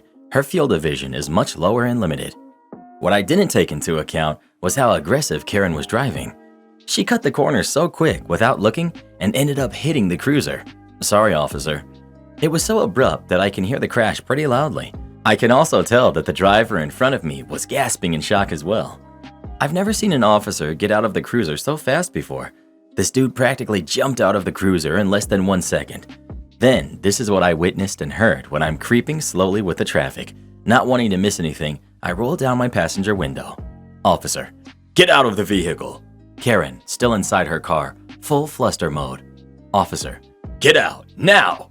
Karen finally gets out, and literally word per word. But I wasn't at fault. You were stopped in a lane. Officer: This is a shoulder for emergencies, not for your convenience to escape traffic jams. Karen: But... Incoherent sob story as I drove away from the scene. I couldn't hear what was going on anymore, but I kept watching my front as well as the side mirror. Judging from her body movement, she was indeed panicking while pointing at my truck. Don't know why. Then, before the scene disappeared from my mirror, the last thing I saw was the officer pulling out his handcuffs and handcuffing her. Surprisingly, she complied without causing any more scenes. Then I continued to drive into the sunset. Edit. For those who asked for a video from the dash cam, I honestly would have wanted to relive this moment as well. However, my company is too cheap to invest in dash cams. They said that a tracker system is good enough. I've been using my own dash cam for the first few days until it doesn't stick to the windshield anymore due to non-permanent truck assignment. If there's a truck dash cam that doesn't require sticking to the windshield, I'm willing to get it. Edit 2. Some people did share with me that I shouldn't block the shoulder. While I did pay attention to flashing lights for emergency vehicles, back then it didn't occur to me that some emergency could come from vehicles without flashing lights. Thank you for teaching me a valuable lesson. And yes, I would prefer 99 Karens to pass me illegally than causing one innocent person to get hurt. You are not allowed to work from home. This was 2018-ish, before lockdown. I was working at a nuclear power plant in the mid-Atlantic. Once or twice a year, we would get a heavy snowstorm, but we were far enough south that the local government wouldn't plow or salt anything other than the main roads. The power plant has a policy during inclement weather that no matter how long it takes you to get to work, if you make it in, you get paid for the day. Otherwise, you have to take vacation. Note, I, like a majority of my coworkers, live in the closest large city, which is an hour away. The drive to the power plant is half interstate, half hilly, curvy country road. I wake up and see we have about 10 inches of snow overnight and text my supervisor to ask if I can work from home. I have my laptop with me, don't have any work going on that I would need to be inside the power plant, and I'd mostly be reviewing paperwork anyway. Supervisor tells me the policy for inclement weather and that he was at work already and the roads weren't that bad. I reiterate that I would just be sitting at my desk doing paperwork when I eventually get in. He is hearing none of this and tells me I'm not allowed to work from home. I need to drive the 50+ miles to work or take vacation. I didn't even bother to respond and decided to take the vacation day. I head to a local store about half a mile away and pick up some snow sleds. I'd like to note that the roads were bad. I was driving a 4x4 and had some trouble getting to and from the store. The wife and I do some sledding in the neighborhood, have some hot chocolate, and other classic snow day activities. Around 11, I get a text from my supervisor. OP, are you able to come into work? Hardly anyone showed up because of this snow. There's some document we need reviewed, and we really need you here in case we need someone to do something in the power plant. I tell him, sorry, but I'm taking vacation today, per the policy. He tells me he's emailing me the document to review, and he can sign it for me if I approve. I replied, I'll take a look at it if I can, but my supervisor told me I wasn't allowed to work from home. He never responded to that, and I never heard anything else about it, but I didn't have to work that day, which was nice. Bonus malicious compliance. I'm a salary employee, but have to record hours worked in a computer program. Our real HR policy says, if an employee works any part of the day, they will be paid for the whole day. I put 10 minutes of work time in for the time I was texting with him and didn't record any vacation hours. He approved my timesheet for 10 minutes of work, and I saved a day of vacation. My boss has done the opposite. I let him know I was feeling sick, and he texted me, hey, I locked my account. Can you unlock it for me from home? I'm in IT. Yeah, it's unlocked. Going back to sleep now. Cool. You technically worked today, so it doesn't count as a sick day. Get some rest. He's a great boss. Edit. Yes, he obviously did it on purpose, guys. Am I the jerk for packing my dad's lunch but not my brother-in-law's and refusing when demanded to? I'm 17, female. My parents have been remodeling the house. My dad tore a big chunk in the back, and he and my brother, who's 19, male, and my sister's husband, who's 27, male, have been cleaning and picking the rubbish that was left. It's important to say that I do not like my brother-in-law at all. He's quite a jerk. He's disrespectful and has no boundaries. I know how badly this speaks of my family, but my brother and father are nothing like that, and they too believe that he's awfully wrong. I try to interact as least as I can with him, and I feel uncomfortable in his presence because until a few years ago, he used to make fun of me for anything I did. He's also used to having my sister or my mom do things for him, like cooking, serving him his food, doing his laundry, childcare, anything. That being said, my father and brother-in-law usually leave at the same hour to go to work. My dad works in construction and brother-in-law at a company. I've been doing my dad's lunch for 2 years now since I got a liking to cooking. I cook dinner for all of us, and I only pack some for him. For example, during this instance, I made enchiladas, so I packed him a few, with a side of lettuce, sour cream, and green salsa in small containers, a bag of chips, and a few chunks of sliced fruit, apple and pear. I also pack him a water and Coke. When they came to the kitchen, with my mom, I told my dad that his lunch was already in his car, so he could eat something and leave without worrying. And my brother-in-law said, "What about me?" I just shrugged my shoulders and said that I left him a container in the island and he was more than welcome to pack his own stuff, and there were waters and Cokes in the fridge. He gave me a dirty look and asked why I didn't do it for him, and I said, "You're not my dad, so..." My mom got in the middle and told me to start packing my brother-in-law's lunch, and he smirked when she said that. But I just sat with my plate and said, no, that he could pack his own lunch or buy something at his job. My mom said that I was embarrassing her, but my dad put it all to a stop when he told my brother-in-law to stop fighting and pack his own stuff because I already cooked for all of us. He ended up saying he would eat something at work and left early. My mom went off on me, but my dad shut her down and said that my brother-in-law is already an adult. She said, "But she packs your lunch." And my dad said, "Yeah, but I don't demand it." When he left, my mom called me a jerk and said that she raised me better. Am I the jerk? ETA. I posted this and got distracted with homework. Thanks everyone for your kind comments about my dad. He truly is the best and I love him with all my heart. I'm really happy that you're saying awesome things about him. He hasn't read the post or comments, but my brother has. He's happy and thankful too. Not the jerk. Your brother-in-law is not your responsibility and he's a jerk. Nothing requires you to serve him. Your mom can pack his lunch if she wants it so badly. Not the jerk. And way to go, Dad, for having your back. Next time Mom says she raised you better, reply with, "No, Dad raised me better. He taught me self-respect." Am I the jerk for calling my fiance a jerk? I'm 28, female, and my fiance, 38, male, proposed to me last week. We've been dating for 2 years. He has a 15-year-old daughter from a previous marriage. Her mom passed 5 years ago, and I have a 6-year-old son. When my fiance and I started to date, I noticed that his daughter had the master bedroom. I found it weird because I've never seen a kid take over the master bedroom before, but he brushed it off, saying that the house was hers, so it was normal that she slept there, with no further explanation. I thought he meant as an inheritance from when he passed, which still was weird because he was alive. But either way, I didn't say anything because we were only beginning and I knew it wasn't my business. Now that we're engaged, I said that I wanted to move here to live together for a while before we decided the wedding date. He said that we could do it or we could get our own house now because we will have to do it regardless. I asked what was wrong with this one and he said nothing, but that it was his daughter's. To be honest, now I did get a little mad. I said it wasn't fair he called it his daughter's when we were about to get married and he was supposed to adopt my son, so now the house should be theirs and not only hers. I also said I wanted his daughter out of the master bedroom because it was ours. He got a little nervous and said that the house really belonged to his late wife, and when she passed, the house became his daughter's. He has enough money for maybe 60% of a house, but that we will have to pay off the rest together. I was shocked and said that he could ask his daughter for the house because she's only 15 and he is her dad, but he said no, that it was his daughter's. I got angry and called him a jerk because he should have told me the truth before. And he said that it's not like we will be homeless or anything. We still have 3 years and maybe 4 after that because his daughter will leave for college.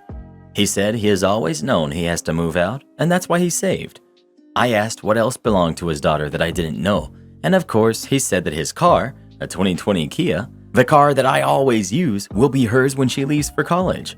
I called him a jerk again and left with my son to my parents' house. When I told my family, my brother laughed because I talked and acted like a gold digger and called me a jerk. I felt betrayed and lied to. Am I really the jerk? I think I'm justified. ETA. He saw the post and asked for his ring back. I guess this isn't a problem anymore. ETA. No need to keep commenting. He'll come tomorrow to get his ring and his car. Things are over. You're the jerk. He told you the house belonged to his daughter. That you chose not to ask what he meant and assumed he really owned it is your fault. You deceived yourself. It's her inheritance from her mother, and you want a share of it? The girl has already lost her mother, but that's not enough. Now you're demanding a share of her inheritance go to people the mother never even met. How can you think that's reasonable? Exactly. Everyone saying that he is the jerk for not telling her obviously didn't read the part where he did. She just assumed he meant something else. To be honest, I don't get the people saying he didn't tell her when he told her all along the house belongs to my daughter. Like, what did she think that meant? That dad bought the house and just gave it to her? Only the incredibly rich people do that. Anyone with common sense knows the house belongs to my daughter means it was my wife's. I can only stay in it till she comes of age and can decide. Honestly, I don't think most folks would know what to make of that statement and should ask for a clear explanation. Yes, OP's the jerk for assuming he owned the house, but moreover, she's the jerk for saying yes to a man before even knowing about his financial situation. And yes, he is also a jerk for not telling his potential wife exactly what's going on. You're the jerk. It sounds like his wife did the right thing to ensure that her daughter always has a home, considering you're now trying to push her out of it. Edit. My parents are split, and I'm the youngest. Both parents agreed that the house goes to me, and since the divorce, the house has been put under my name, not my dad's. Why? Because it ensured that I will have a home to live in if anything happens to them. And my father always said that if he ever dates or remarries, his future partner will not be pushing me out because I was here first. This is my home that I grew up in. Obviously, it will be mine and no one else's. Sounds like your fiance's wife did the same thing, but since she's gone, she won't be able to make sure her kid will be okay. So she did the one thing that she could to make sure that her daughter will be okay, and she did a great job. Am I the jerk for telling everyone the truth why my brother didn't come to our family reunion? A little backstory for context. My brother's girlfriend and my wife got into an argument 4 years ago. My brother, Jack's girlfriend, Danielle, tends to hold grudges and cut people out of her life when she isn't happy with their actions. The fight my wife and Danielle got into was over a mutual friend, my brother's best friend, Henry.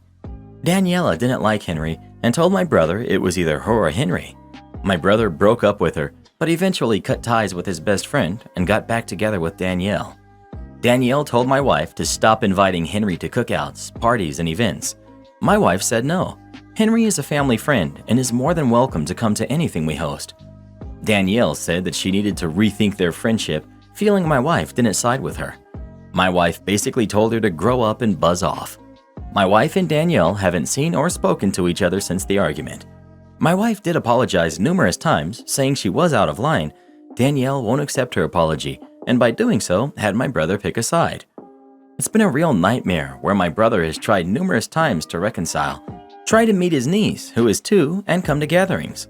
Danielle gives him an ultimatum every time, so he chooses to stay away to avoid conflict with his girlfriend. For the past 4 years, every time we've had a family get-together, we've made excuses for Danielle and Jack, saying they're busy or had prior obligations. My parents said Danielle's biggest concern is family members will think of her differently if they find out that she's the one preventing my brother from attending family gatherings. She tends to put on an act for family that she's sweet and innocent. Behind the curtain, she controls my brother and has a very bad temper. We had a family reunion over the weekend, and once again, everyone asked where Danielle and Jack were. I finally told everyone the truth, that Danielle was still upset with my wife, and she's been refusing to make amends, and my brother isn't allowed to go anywhere without her. My parents said they've tried to talk to my brother alone, but Danielle won't let that happen. They asked how he liked being an uncle. I told them the truth, that he's never met his niece. He's made a couple of attempts, but Danielle wouldn't let him, so he hasn't been able to. The look on their faces were shocked, mortified, and confused. Some asked for me to go into detail, so I did, and others kind of just smiled and walked away. Now my parents are telling me I'm the jerk because family is going to look at Danielle differently, and I've made it awkward for any other family gatherings in the future for my brother and Danielle. Edit. For everyone asking what Henry did to Danielle, Henry told Jack that Danielle was trying to isolate him. She didn't like the fact that Henry told Jack to break up with her after 6 months of dating. Danielle didn't like how close Henry and Jack were. They would play golf together and do things she didn't like, so she felt excluded. She gave my brother an ultimatum, saying Henry was threatening their relationship. Jack told Henry, so Henry spoke up and called her a jerk. Henry would try to point out other girls when they went to the bar to sway Jack's mind. As a girlfriend, she felt he was trying to break them up, which he was. Second edit. Thank you everyone for the great comments and opening my eyes to the type of relationship my brother is in. My wife has mentioned it in the past, and I didn't want to hear it since that's my baby brother. I've decided to sit with my parents and talk to them about everything. From there, I'm hoping to have a meeting with just my parents and my brother. I'm going to invite him over weekly and not give up on him. Hopefully, my persistence will pay off and he will come hang out by himself. Not the jerk. I feel bad. It seems your brother's stuck in a bad relationship. Who cares about Danielle's feelings? Your parents should be trying to help your brother out of this cycle. OP. My parents are the most passive people ever. They said they tried to bring it up one time to my brother, and Danielle told them to back off or she will cut contact with them. My parents are so scared of losing him, they will do anything to avoid confrontation. Am I the jerk for telling my son that I would not stop inviting his ex to family functions? My son, 44 male, divorced his wife, 43 female, after having an affair with a younger woman. I think she was around 23. He and his ex have 2 kids who are 12 and 6, and his ex almost has full custody of them. He gets them 1 weekend per month. He just got engaged to the woman he had an affair with and told me I'm not allowed to invite his ex to family functions anymore because his fiancée is uncomfortable being around her.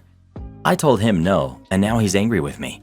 My reasoning is, she has custody of their kids the vast majority of the time, and I want to be able to see my grandkids frequently, and not only once a month. She has basically been my daughter for 20 years, and it's not like their divorce is going to change the way I feel about her. And she is actually closer to most of the family than he is, since she was always the one who kept us up to date about the kids, scheduled family outings with us, and even spent more time with us than he did. Also, her family lives in another country, and we've been her family for decades. I'm not going to take that away from her because my son decided to leave her. However, I recognize that I'm still really angry and hurt about my son's actions towards his ex-wife and kids, so maybe I'm acting out of anger. Am I the jerk for refusing to exclude his ex from our family functions? Edit. I was not expecting this many comments. I only want to add that my former daughter-in-law is not controlling or some sort of jerk who drove my son to cheat. She's a lovely human being who was also a very good wife to my son. He even admitted that she was completely not at fault, but that he unexpectedly fell in love when he met his new fiancée. Nobody in this situation, including my son, thinks my former daughter-in-law did anything to cause my son to cheat. Not the jerk. His fiancée should be uncomfortable. She deserves it. Choosing the fiancé cost him his marriage, custody of his kids, and maybe soon the relationship with his parents and the rest of the family. Wonder if he'll ever realize it's all his fault or not.